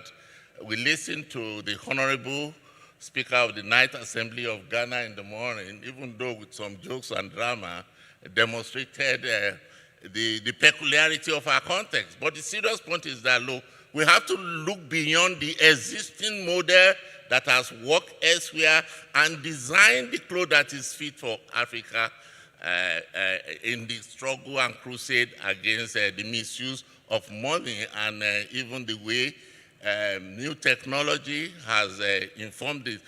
Talking about this concern, also we have to recognize the point that what technology has done is not only to change the landscape, but represent a reorganization of a mediated power. That is what technology has done essentially with respect to campaign finance, political finance in Africa. And while this is going on, we have to look at what the new reform will represent. That is, the terrain today, the landscape today is not one that is essentially the traditional form of campaign expenditure, but a setting where technology, I call this a kind of paradox, with technology that has aided political behavior in some aspects, has also constituted problem. And like I said during one of the other sessions, by invisibilizing political campaign expenditure and deepening the opaque that surrounds the issue and the problem around campaign financing, making it very difficult in situations especially where we are battling with very challenging, weak institutions that can barely manage even traditional expenditure spending or monitor it. Now we have a situation where some of the institutions are so weak, they are not even properly prepared for this phase of it. And briefly, even on the issue of the legal framework for managing and controlling the excesses with respect to money politics, the point that this phase has introduced into discourse is such that legal reform, legal framework, they are not even enough to help change the situation. So by and large, what has happened to the ecosystem? The ecosystem today has become more complex than how it used to be in the days of traditional campaign expenditure monitoring. What has happened to inclusion? The gap in inclusion has deepened so well that the marginalized group, youth and women, are less represented or heard. Agree that increasing number of youths are involved in the use of online platforms and this, but merely as labels, rather than enhancing their participation. Worst case for women as it is. Within this framework where so many African states lack the capacity to even monitor the inflow and outflow of international capital, high-tech companies, big media companies have taken the show, making it more difficult to monitor what is happening with respect to campaign. If this represents where we are today, what is the way forward? The way forward is still for us to embark on reform, but not reform in the way we have thought about it, not reform in the way that emphasizes only legal and institutional framework. It has to be reform that acknowledge the reality against the paradoxical use of technology. And I think this is very, very important. I see the moderator with me. No, thank you. Thank you so much for that first one. We have an opportunity to come back to you. I think we're going to go to Heather. Heather does a great job by looking at AI and its asymmetry to just like, democracy and how it's influencing political financing. And so I'll give you the floor to just take us through, a brief introduction of what the paper is about and how it applies to political financing on the continent. Thanks, Selassie. Can you hear me now? Can you hear me now? Yes. Oh, you can. Okay, great. I'm going to share. Thanks very much for this, and I'd also like to thank the organizers for the invitation to contribute to this project, but also for making it possible for me to use some of that technology to join you today. I really, really wish I could be there in person, but unfortunately, schedules didn't align. I wanted to say a couple things real quick. I made 3 quick slides so that I could, to help people follow a few things. The paper is very complex when you do read it, so this might make it a little easier for everyone. But very briefly, my paper looks at AI's effect on political finance across South Africa, Nigeria, and Kenya. My argument is that AI doesn't create a new risk in this context. Instead, it accelerates asymmetries that already exist between those who can deploy those tools and those who are exposed to them. And whether oversight actually works depends on political will, not on the technology itself. So I compared 3 countries because they show 3 different configurations of political will running on the same technology. The first, South Africa, I found was a negotiated political will. Political Party Funding Act was enacted in 2021. It was gutted through the 2024 Electoral Matters Amendment Bill and then partially restored through the April 2025 resolution, which in fact was reached only under coalition pressure and sustained civil society litigation from My Vote Counts. So the will in South Africa is imperfect, but it is operative.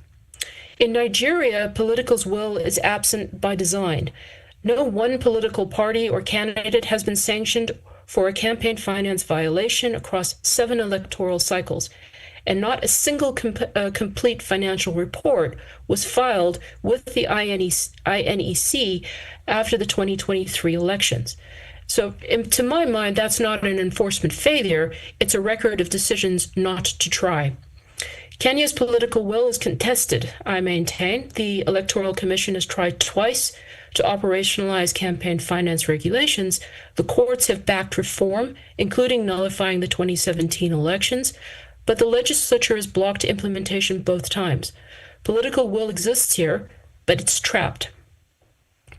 So my paper came up with 5 conditions in which oversight can work. And these are drawn from the case studies as well as international comparators.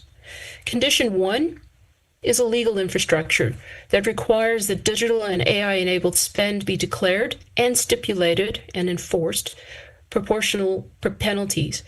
To my mind and to my read, appropriate sanctions are the most important enabler, but only partially enforced, even in South Africa. Condition 2 is institutional oversight capacity. And we've heard this often today. I think I've heard it 3 or 4 times in the session. But for me, this kind of capacity needs a ring-fenced budget and technical staff.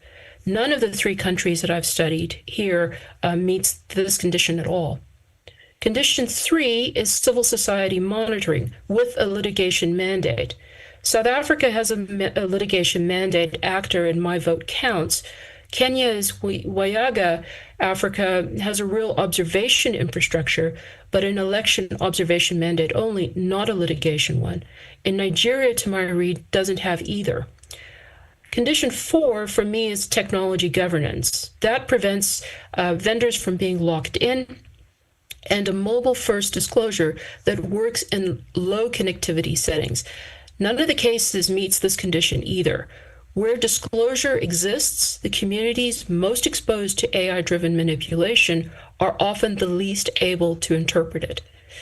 And condition 5 is a normative alignment, which means engaging instruments like the Council of Europe's AI Treaty, which Ghana and Cameroon already engage with as observers.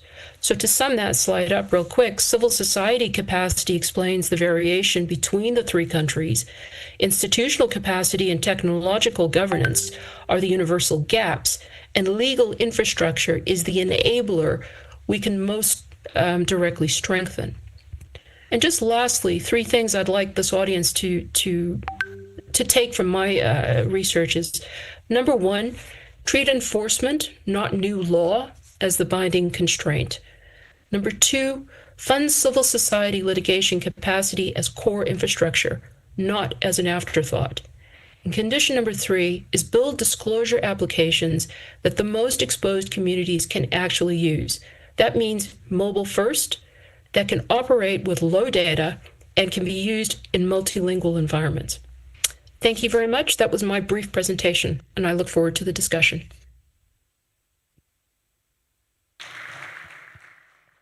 Thank you so much, Heather. I'm going to move to Mr. Peter McMahon. I mean, we were having a discussion today, but obviously you've had very extensive experience when it comes to actual political campaigning, having led some major elections in Ghana, and having had as appointed some very hefty and prominent politicians. When we're looking at everything that's been presented in terms of, the emergence of technology and how it actually influences money in politics, what would you say has changed significantly, and what would you say remains the same? I mean, as your introductory remarks.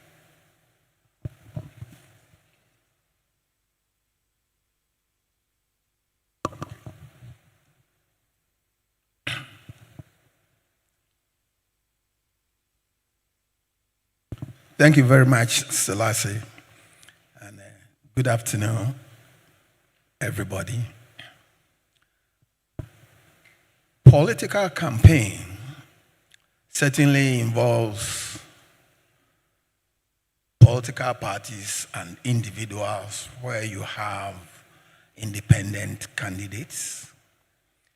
It's all about the people, the men and women, money, and message that you want to get across to the electorate to be able to touch their hearts and minds to vote for you when they get into the polling booth. So you need money, you need resources to go through this chain of activities that will ultimately land you on the D-Day or the election day. Times have changed, and me and you will agree that the advancement of technology has also had its positive and negative effects on campaigning in Ghana, Nigeria, Kenya, Sierra Leone, etc. I quite remember that in the year 2000, when I represented former President Kufuor in Western region of Ghana during our election day, because there were no mobile phones in this country at that time, we had to go and hire 5 satellite phones from UK to distribute it interior to be able to communicate with them on the election day about what's going on there and to give directions in my capacity as the regional chairman of the party. But now all these places that the 5 satellites phones served us, they are accessible by mobile phone, mobile telephony. So all the things that the smartphones can do, you can now do it using various means of campaigning. Now you have a large group of WhatsApp messaging. In fact, we have in-house WhatsApp, we have external one, and you have, WhatsApp, unlike Facebook, they can just put you on the group. But Facebook will ask for your permission before you give them the permission to put you as a friend. So there are a lot of messaging, as I said, part of our campaign. You need money, you need message. That goes around. Some of them actually are disinformation. And they can have effect on the voter, either positively or negatively, depending on the circumstances. And how fast you are able to track the disinformation one and give a correct view to the people online. So campaigning certainly has moved away from huge rallies to personal kind of contact. But all these things, money comes through. In our case, the New Patriotic Party of Ghana, we used to have members remitting their dues to the headquarters through various mobile platforms. But currently, over the last 6 years or so, the advent of mobile money has brought everybody into the catchment of mobile money operability. So, however long distance the voter is, he's able to ask you for money. However long distance the voter is, and it's a weekend, you can't tell him it's a weekend, the bank is closed. Because the mobile money operations work all night, 24 hours a day. That is technology. And so you go to funerals without being present, but your donations will be present. You pay school fees without being present, but the monies will lodge into the mobile wallet of your supporter or member. Well, that's how it is. But technology has advances in terms of messaging, as said already, but the types are growing. Currently, TikTok is everywhere in this country, and particularly because many of them use the local language on the TikTok, so they are able to understand and feel what you want to send across, what message you want to send across. You see their picture, but some of them and a lot of them are disinformation. And then AI has introduced other elements. Fake news, false news, misinformation and disinformation on AI platforms using various video capture. These are then transmitted as genuine ones. Some people believe in it. So how quick will you be able to get through? We do this as part of our campaign. But what is even more important, and we did this in 2000 elections, is what we call, so it's not everything that is misconstrued as being corruption or corruption related. We were able to put up what we call para-vote tabulation throughout the 42,000 polling stations, get connected, and we're able to get our results quicker than the Electoral Commission to beat them on change of figures or faking of figures. I think we have learned about Malawi, where the election was cancelled by the Supreme Court because of fake results. So if the political parties and candidates are able to technologically use means of getting a collation system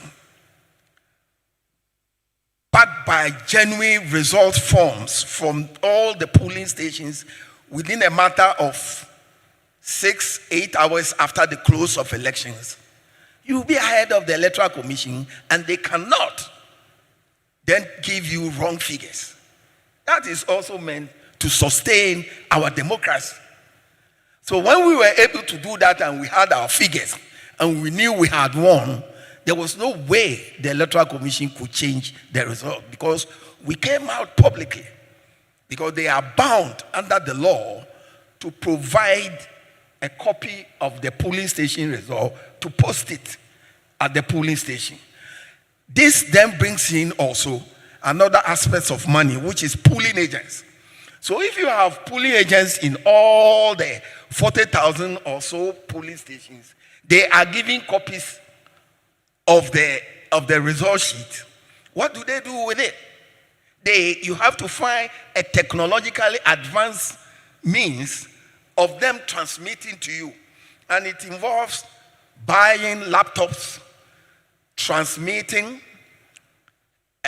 collation, getting the human beings, which is also very important, and training them to understand. In fact, sometimes we go to the extent of doing a test run to test our capacity of the system to be able to deliver on time. This is good for democracy.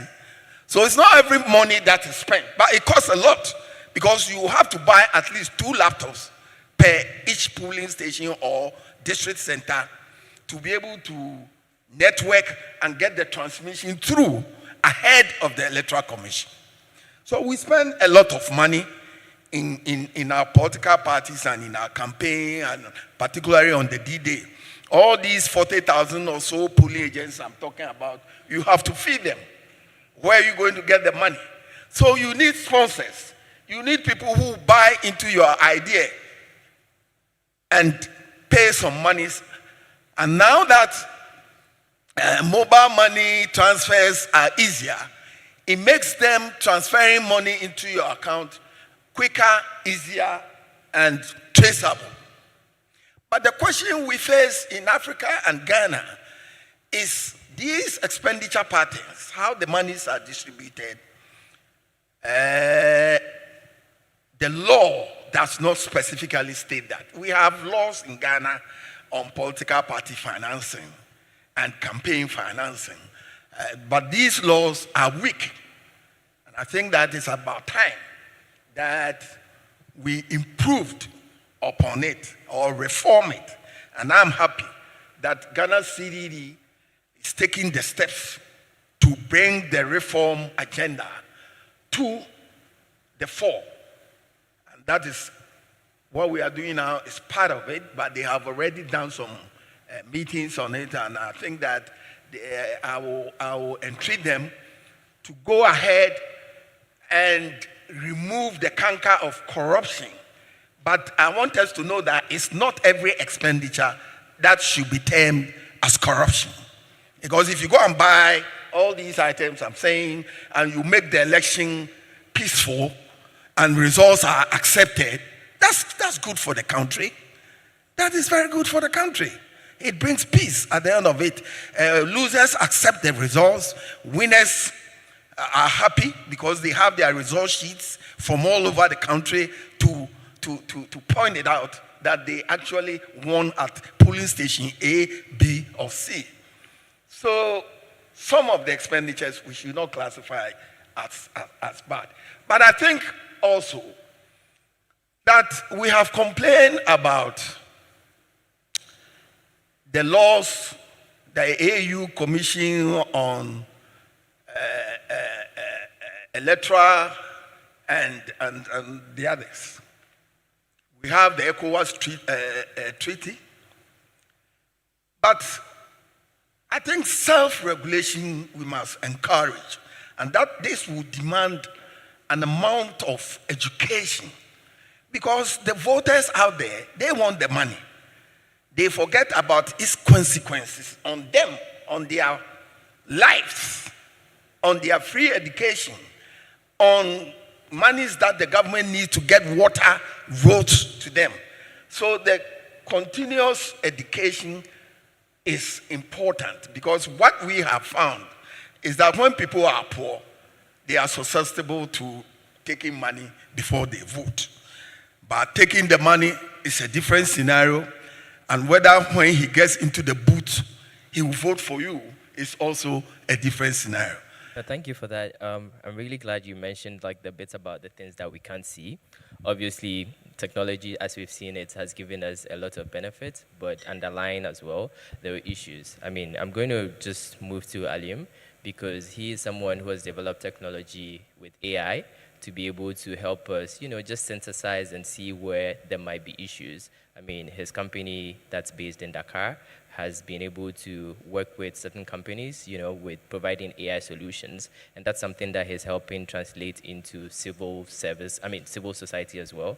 And so, so as we can see, the current reality is that, things have changed in terms of technology, but like, Mr. Peter McMahon is saying, regulation and reform hasn't quite caught up with it. What are the things that you think are moving so fast, and what could be the reasons why our reform agencies and regulatory bodies are not able to catch up, adequately with some of these technologies, based on your work and your experience? All right, thank you so much. So with everything that's been said about AI, I guess I'm going to be perceived as the bad guy of the panel because of the trial being made on technology. But I think there is a real gap between what technology allows today and what those regulatory agencies know kind of about how technology can even help them do their actual job that they are trying to do. And to me, I would just lay it like that. That is the real gap, because technology already allows helping a lot in making even the money that's being spent in political campaigns be more visible.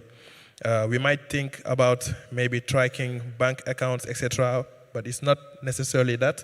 If I take, for example, the AI world in which that I'm evolving, AI can help make visible a lot of the things that happen or are done with the money that's being spent in political campaigns.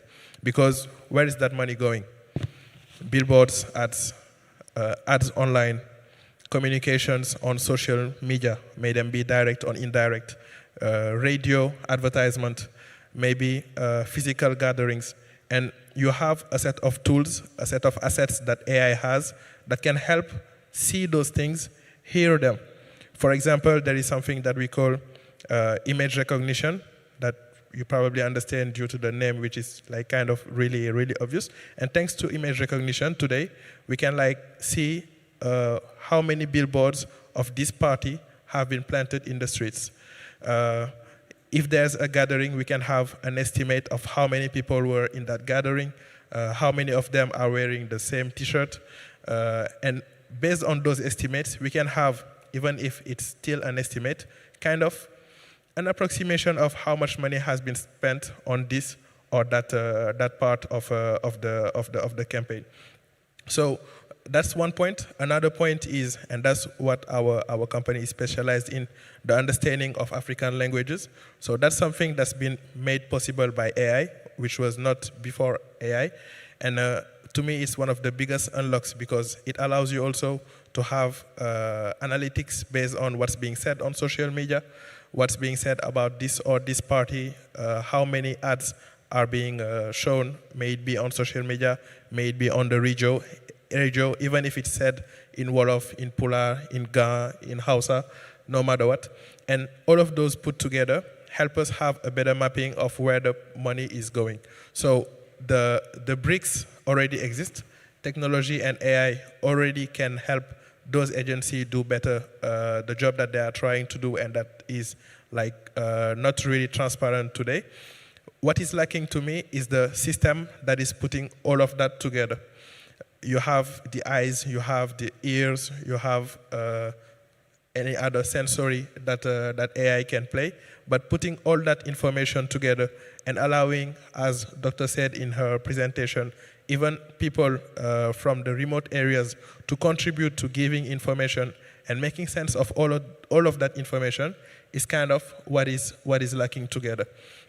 And also, to be totally honest with you, of course, that won't be perfect, and there are some limitations, one of which is the lack of data itself, because maybe technology of AI in general feeds on data. So you cannot analyze something that's not visible. Like one politician taking a bag of cash and giving it to someone, of course you have no way of tracking that, except if that money is then spent on something that is visible. So first of all, also having the political parties declare everything that they are receiving or spending is the best way, at least to have something to compare it to. Because, for example, if we estimate the budget of a campaign via the spending that we have analyzed through AI, and we don't have a basis comparative, that has no utility. Also, as a professor said in his paper, only South Africa, for example, is publishing their data publicly in a readily time. So we also need to have that, in the best of cases, in real time for all countries. So that would be like a sort of standard based to which we can like do that comparison, and it will, for me, overall help even all the agencies do better the job that they are trying to do. And also to finish on that note, we still won't get like an exact number. Like AI won't be like, or technology won't be like a magic tool that will solve all of this perfectly, but at least it gives us a better basis of evaluation, of estimation, of all the money that's being spent in a campaign. And to me, that's kind of the best hope that we can get from mapping where political money is going. Thank you. No, thank you. Thank you so much for that. I think one of the things that's emerging is just how useful technology has been to us. And one of the things I keep hearing since morning is how important money is to politics. Political money hasn't really disappeared, but it's just more harder to see because of politics, because of technology. And I was chatting with Mr. McMenu earlier, and he was even telling me in Ghana how they keep talking about bring your expenditure reports, but there are some things that even the regulators don't account for. And based on what we have from, you, Professor, and from Dr. Heather, I was just wondering, like, what are the things that you think should be measured that regulators are actually not measuring, in this new dispensation of new media and technology? What are the key things that you think we should really be paying proper attention to in terms of regulation that we are not? And then as a result, we feel like, technology or AI is just overtaking that somehow. I think. If I understand that, what are the things we should pay more attention to? I think one of the things for us to, first of all, acknowledge is the interaction between technology and culture, where culture summarizes attitude, political behavior, and other related elements. Technology, simply defined, is the application of scientific knowledge. Technology on its own will not cause that magical change that we desire. The human factor needs to be factored into what we are going to do and even our expectation. In society where technology has improved efficiency and effectiveness, there is need to look at the disposition of the human element in that society. What is the level of civility? What is the level of compliance? What is the social order in those society? I think if we are able to relate the function of these two levels together, it is important. In the specific case of Africa, for instance, we still have to deal with the issue of low-high connectivity, for instance. And that partly explains why we don't have the same effect, or so to speak, that there is varying consequence of the adaptation of technology across the whole continent. The result cannot be the same. In Ghana, for instance, you have a hybrid environment. While the adaptation of technology is run pari passu with the traditional means of communication, the result cannot be same like in South Africa, where the level of reliance on technology is very high.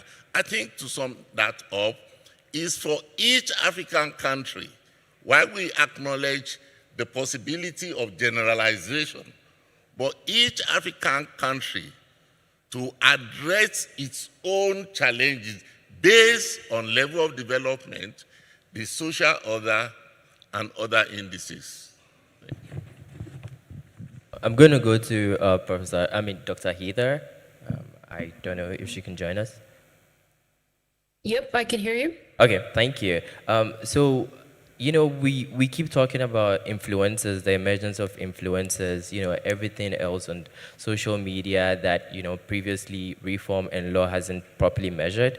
And I was just wondering, as you were writing this paper, were there specific things that stuck out, whether in South Africa or in Nigeria or Kenya, that you think regulators should be measuring that they are not currently measuring when it comes to tracing the effect of, money in politics within the new technologies we are looking at? Yeah, thanks very much, Selassie. I have to say, don't get me wrong, I don't want to beat up AI. I actually think that there is a very important role that can be played by technology, but there are a couple of things I just want to point out in response to one of the other speakers. AI, security for AI systems is important. We've seen disinformation campaigns that have launched, more visibly, but also not so visibly in terms of WhatsApp communication channels, which AI right now cannot monitor. So, and for me, most of the disinformation is circulated off of channels like WhatsApp or Telegram or Signal. So those are things that we have to work out. I don't say it's wrong, but we still have to work it out.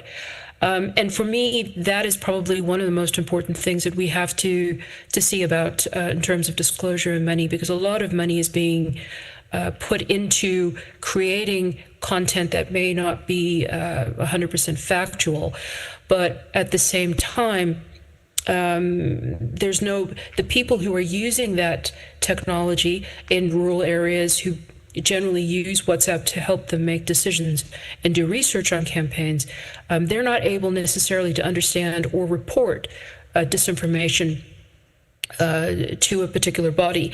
And when I say don't understand, I don't mean that they are any lesser educated, but what I'm thinking is they're not trained to use the disclosure systems that currently exist. And if we're going to, and this underlines what Prof was saying earlier as well, we have got to train society across the board in whatever language they speak to be able to use these platforms and these technologies. So I think that is an important thing for me to look at regulating. But I do think I want to emphasize the one point that institutional capacity is vital, and civil society's role in helping teach people civic education, but also this kind of disclosure requirement is key. Because if you don't have that, then you lose an important arm of your verification and reporting structure. I think the last thing I also want to say is we must be careful.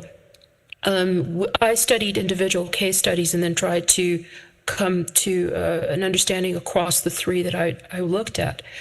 But we must be careful not to look only at reform in one country and view it as a silo. This is a game that's being played across the entire continent, and one regulatory body, institution, cannot see where everything is happening. They can't see the whole picture. So we have to be really careful about being able to include everyone from across the continent to get a much wider view of what is happening in terms of money and how money is flowing. So that someone from Europe, London, for instance, if we use the Cambridge Analytica example in Kenya, can't influence a Kenyan election from London. Because that's something that the Kenyan body can't see and can't monitor, et cetera, et cetera. So I don't know if that helps push the conversation along or if it was a little too controversial. But that would be my input. Yeah, thank you so much. I think the thing that keeps coming back is, we all keep talking about reform, but where should it come from and how would that look like? I mean, I'm going to ask you, Peter, first, because, I mean, you are in politics, and even though, I mean, you benefit significantly from everything else that happens in the political sphere, but you also do talk about reforms a lot. Where should that come from? Is it something that should be a political thing? Is it something that politics embeds with technology to lead those reforms?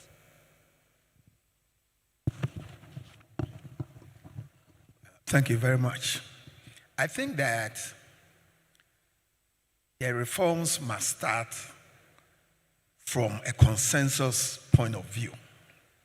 And in this case, in Ghana, we have an institution under the Electoral Commission called IPAC, Inter-Party Advisory Committee, where all the political parties meet and have discussions on key issues with the Electoral Commission for consensus to be built around it, such that if the Electoral Commission takes it to Parliament, then it will readily be accepted by Parliament to become law. So it will start from IPAC. And Electoral Commission itself has to build the capacity to be able to run a reformed IEB, I was going to say IEBC, is Electoral Commission, to undertake the exercise. Because for now, at the end of the year, we present our financial statement. I think it's low because it does not even show who monies were given to or where the monies came from. It does not allow them to trace the origins of the money or the source. So if they are able to table this at IPAC meetings, get consultants to have a training session on it with IPAC, and IPAC buys into it, then ultimately when they take it to Parliament, because IPAC is made up of political parties who are also in Parliament, they will certainly take it on board and agree to it, and for it to become a law. Then the next aspect of it will be the enforcement. Who is going to monitor? The Electoral Commission itself is too much hand-tight with elections, because election procedure and processes is quite huge, from voter registration to nominations, to campaign monitoring, to printing of ballot papers, to election day, to declaration of results. It's a huge task on them. So I would think that having been able to get the law, they should have another independent organization or company to monitor the outcome of the new reforms. Otherwise, it will be like where we are now, because technology, through the various media houses, have been able to catch people right taking money, taking television on TV screens. But nobody has been able, we haven't seen any prosecution in Ghana. We haven't. Though it will be in the news media, it will be in the social media, it will be on the television screens, courtesy technology, but no action will be taken against these people. So I think that the enforcement aspect is quite huge. Secondly, we should not forget that economic hardships also contribute to vote buying practices. And that where poverty levels are high, politicians may attempt to induce voters with money or gifts, a practice known in Ghanaian terms as treating. You give them treating, which is an electoral offense under our law, PNDC Law 284, Section 33 and 34. So we have the laws. Some of them we have now, but we are not able to enforce them. So if we say the level of poverty or economic hardship, how do we progress along these lines? I think the private sector must come in, because we cannot put the burden only on the shoulders of government. We must allow huge private sector participation in the economy, as in other developed countries, including China, so that we'll be able to overcome some of these vote buying exercises. Okay, I'll take it to Alium, because you mentioned, the private sector. Alium, I mean, you are our AI expert here because you've done, significant work around there. What and how do you think reform should happen? Right? We see how the laws move slowly, but you are almost at the frontier of tech. How do you think reform should happen when it comes to all these changes we are seeing and how it's taking over money in politics? Legal reform, you mean? All right. To me, there's two things. The first one is that the enforcement and having the laws is like one side of the problem. But the second one is we also need to have tools, if I might call them like that, to be able to spot where those problems happen. We were in a plenary session right before this one, and I've learned there that in Nigeria, for example, you have a cap for the amount that parties are able to spend normally during elections. Okay, if there's a law that says that you cannot spend more than, let's say, $1 million, but we have no way to actually know how much have been spent, that laws kinds of have no reviews. So to me, you have to have the two things, the law on one side, but for each law, you need to have the measurement tools, and those tools, if you speak technically, to me must be what we call in technology open source, meaning we must be able to audit them, how they are built, and they must not be owned by any organization or government, so nobody can shut them down. The other thing for me is that those regarding the regulation, what I see is the regulation must adapt also to the evolution of technology. Because, for example, if we have laws that have been written maybe 1,000 years, well, I'm exaggerating, but 1,000 years ago, they probably cannot really comprehend where tech is today. And I must admit that it's becoming increasingly hard because tech is evolving at an extremely rapid pace. But if I were to give an example of what I believe would be a great law, for example, for the subject that we are discussing today, which is the mapping of political money, of how political money is being spent, it would be, for example, obligating each party to have a real-time accessible disclosure of what they are spending, how they are spending it, and also having all of that, like Doctor said, cross-border. So we have kind of the same standard, may it be in Kenya, may it be in Senegal, may it be in Nigeria. So the same auditability that we expect from the tool in Senegal, we can also have in Kenya, we can also have in Nigeria.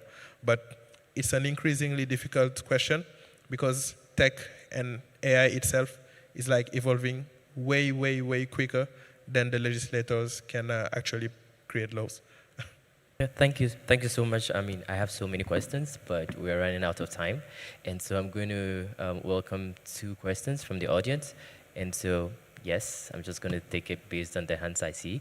I've seen yours first, and then yours second. I'm sorry, the light. So yes, we'll take your question, and then we'll take the remaining questions when we step out. Thank you.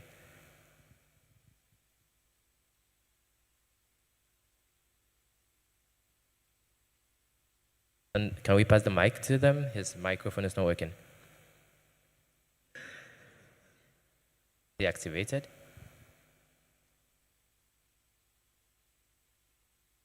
Okay, you can hear me now. Great. Thank you so much to all the panelists for the insightful presentations. My name is Jon Brushi. I work at Transparency International Secretariat in Berlin. And I was very inspired by the presentation from Mr. Mbengwe.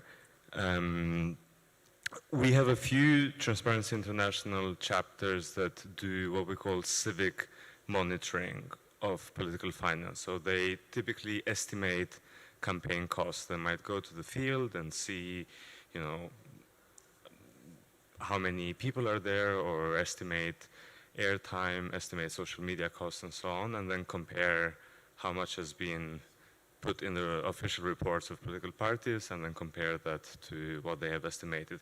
So what you presented about using AI tools, including image recognition and so on, to automatize that process and make it more efficient sounds very interesting. We already have 2 or 3 countries in Africa, including Zambia, Madagascar, also outside of Africa working on this. The question to you is, would you foresee a model of cooperation between you as a private sector actor and NGOs like us to build these tools together where we can make it more effective, more efficient, these civic monitoring tools on political finance transparency? Thank you. Okay, thank you. I'm taking the second question and then we move in.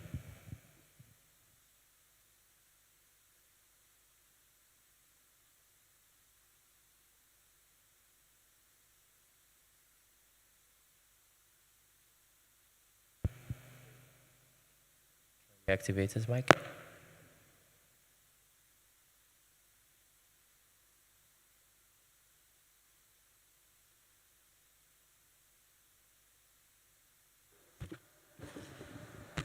Okay. All right, thank you. Thank you. I'm Jonas Kwapong from CDD Ghana, as well as the Democracy Project. My question is for Mr. McMenu. He did make mention of we don't see prosecutions when candidates are at least seen on TV or heard alluding to the fact that there was some kind of treatment or giving things to voters. I'm curious why our political parties whose candidates we do see on TV or hear about in the news engaging in quote-unquote alleged vote buying or trying to influence delegates, that we never see the political parties themselves activating their disciplinary processes to deal with those candidates. Here. So Alium, we're going to have you respond to the first question, and then Mr. Peter McMenu, you respond to the second one. We have about 30 seconds each to just deal with this. I mean, because we're really running out of time. So first Alium, and then to you, Mr. Peter. So Alium first, and then you. Oh, yes. All right, thank you so much. So I'll be real short. So of course, yes, we are really open to that. And we are actually even starting a program that has been supported by the Open Society Foundation about mapping political money using AI solutions. And it will be, of course, a pleasure to see how we can collaborate on that. And I'll use my last 5 seconds. Yeah. Since the World Cup, we have a rule in Senegal. We don't count the remaining time. Okay. Apparently, we need to. So, Mr. Peter, it's yours. Thank you very much. Dr. Osai Kwapong, I think under the law, criminal trials are prosecuted by it's not the duty of political parties to go to police station and prosecute offenders or alleged offenders. So we must take a critical look at the law. If the law empowers political parties to do same, fine. Then they must reform the law, amend the law, and we'll act accordingly. I'm saying that also because I have seen or read from Nigerian newspapers, the EFCC there has arrested a lot of vote buying and those receiving the money. So at least they have made several attempts. Okay? But in our case, it's clear on the television set, everybody sees it. The receiver will come and say, I got 200 CDs from Dr. Baumia, I'm waiting for Kennedy, Japan, or whatever. And we see it glaringly, but no arrest. At least in Nigeria, They do arrest, except that the prosecution doesn't end anywhere. So we must also start from somewhere. And the state agency in charge of prosecution or arrest is not political parties. On that note, we're bringing this to a close. Thank you so much.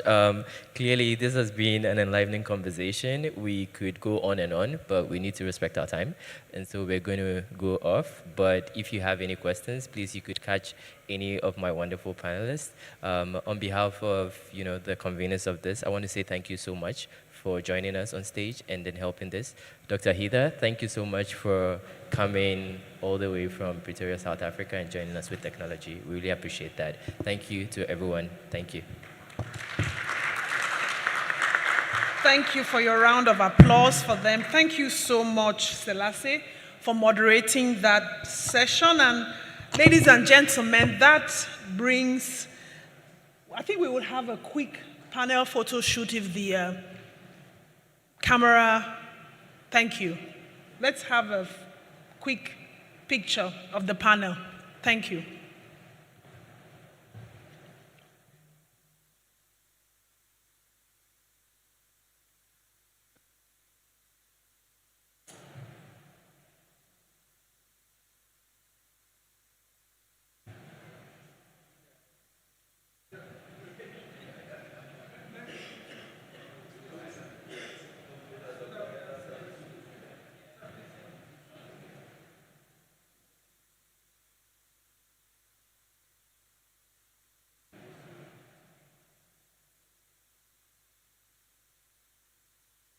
Okay, thank you so much.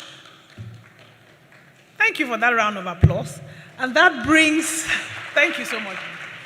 And that brings to a formal close the events of day one of this high-level meeting on the finalization of politics in Africa. Informally and going forward, the organizers want to warmly invite you all to a welcome reception celebrating the Africa Anti-Corruption Day. It brings together delegates from all over the continent and across the globe. There will be messages of solidarity from some of our distinguished hosts, and there will be an exhilarating live talk as well as music, good food, good vibes. It's a moment to let loose. Also, if you've received an email to visit Arifa Hunter, please meet her at the Secretariat room. Volunteers will be assisting you with finding your way there. The welcome dinner will hold just in the next room. When you walk out of here, the next room is where it's holding in a few minutes. Tomorrow, we begin at exactly 9 o'clock. I said earlier today that we might want to reform African time. Who's with me? Voila, merci. But that's not what we're here for. I mean, we might have a side panel for that. But seriously, we're going to be seated at 8:45 tomorrow. Please be seated. Please bring someone and seat them at 8:45 so we can start at 9 a.m. tomorrow. Mesdames et messieurs, merci beaucoup pour aujourd'hui. Merci pour votre attention. Merci pour les discussions, l'action et surtout le networking qu'on a eu depuis le matin. Les interprètes, ça va? Voilà, merci. So, let's make our way to the, is it the Avalon? Yes, the Avalon room right next door for the welcome dinner. And please have fun after such a wonderfully packed intellectual day. Thank you so much, and we will see you tomorrow. Have a wonderful evening. This before my killers and a couple of my friends.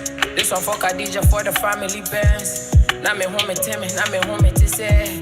This one for the whole time that year. Now me to me who what I be doing, I be tripping the fence. No, we're not performing, but we coming with chess. Now me home to me, now me home to say.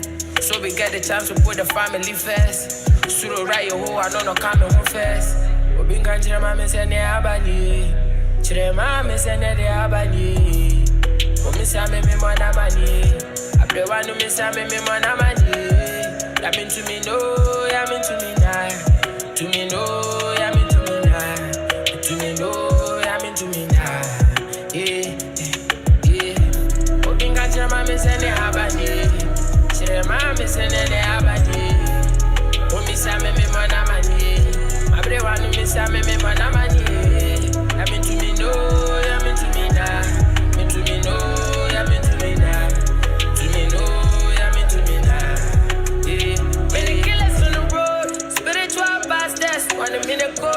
All these other bastards won't leave me alone. Today I'm a shame sad, but no one to me show. I'm in kind of pro.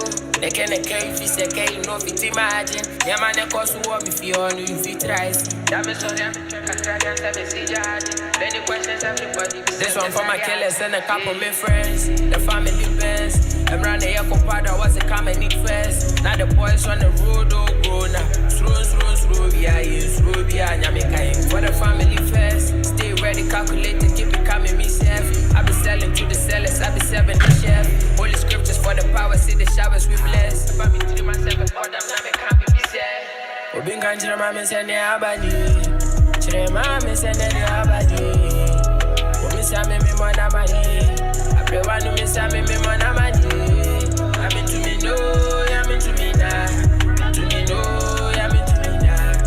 To me no, I mean to me nah. Yeah. Hoping can't tell my miss any abani.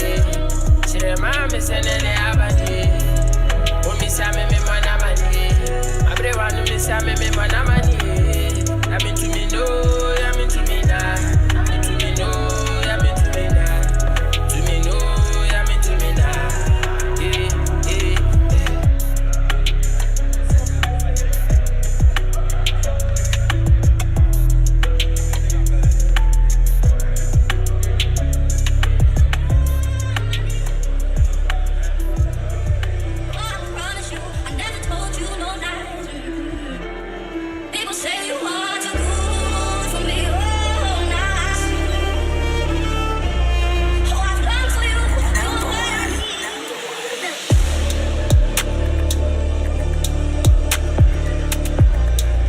Sunny, I pay me any.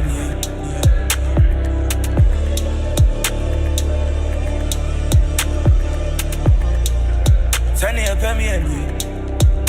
Yenanga menza mama mbaya grachi dana ntumago dana metuati over desire kwa mama ntiazi sema you be a man she and my phrase feel rush wa me meni o mama paake teva kwati wadi yazunti ananti me kwa mandani yako bera be ya bushi amenku ameti boni ya sande mabesi ani epe mi ani they don't want me reaching my goals but munya yanka dana my slow message 3 points you can go through but she shoot and tie come in a show but I do them is I don't know you have been there still I know show to be a do a money una ma be she say yes every show ni epe mi ani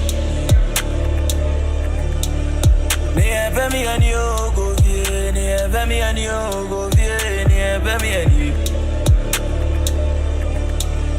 Ringa dem ni epe mi gansem ni epe mi ani ni epe mi ani o go vie ni epe mi ani o go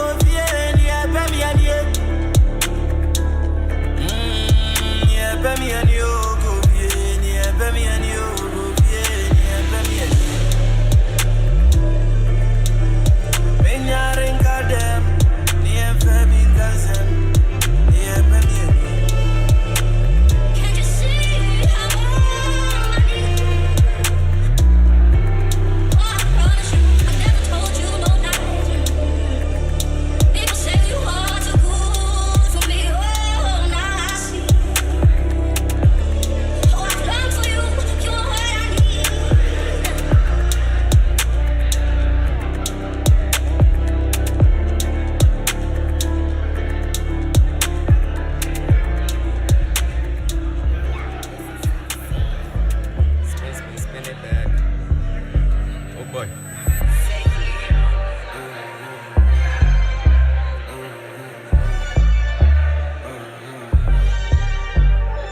I get it free.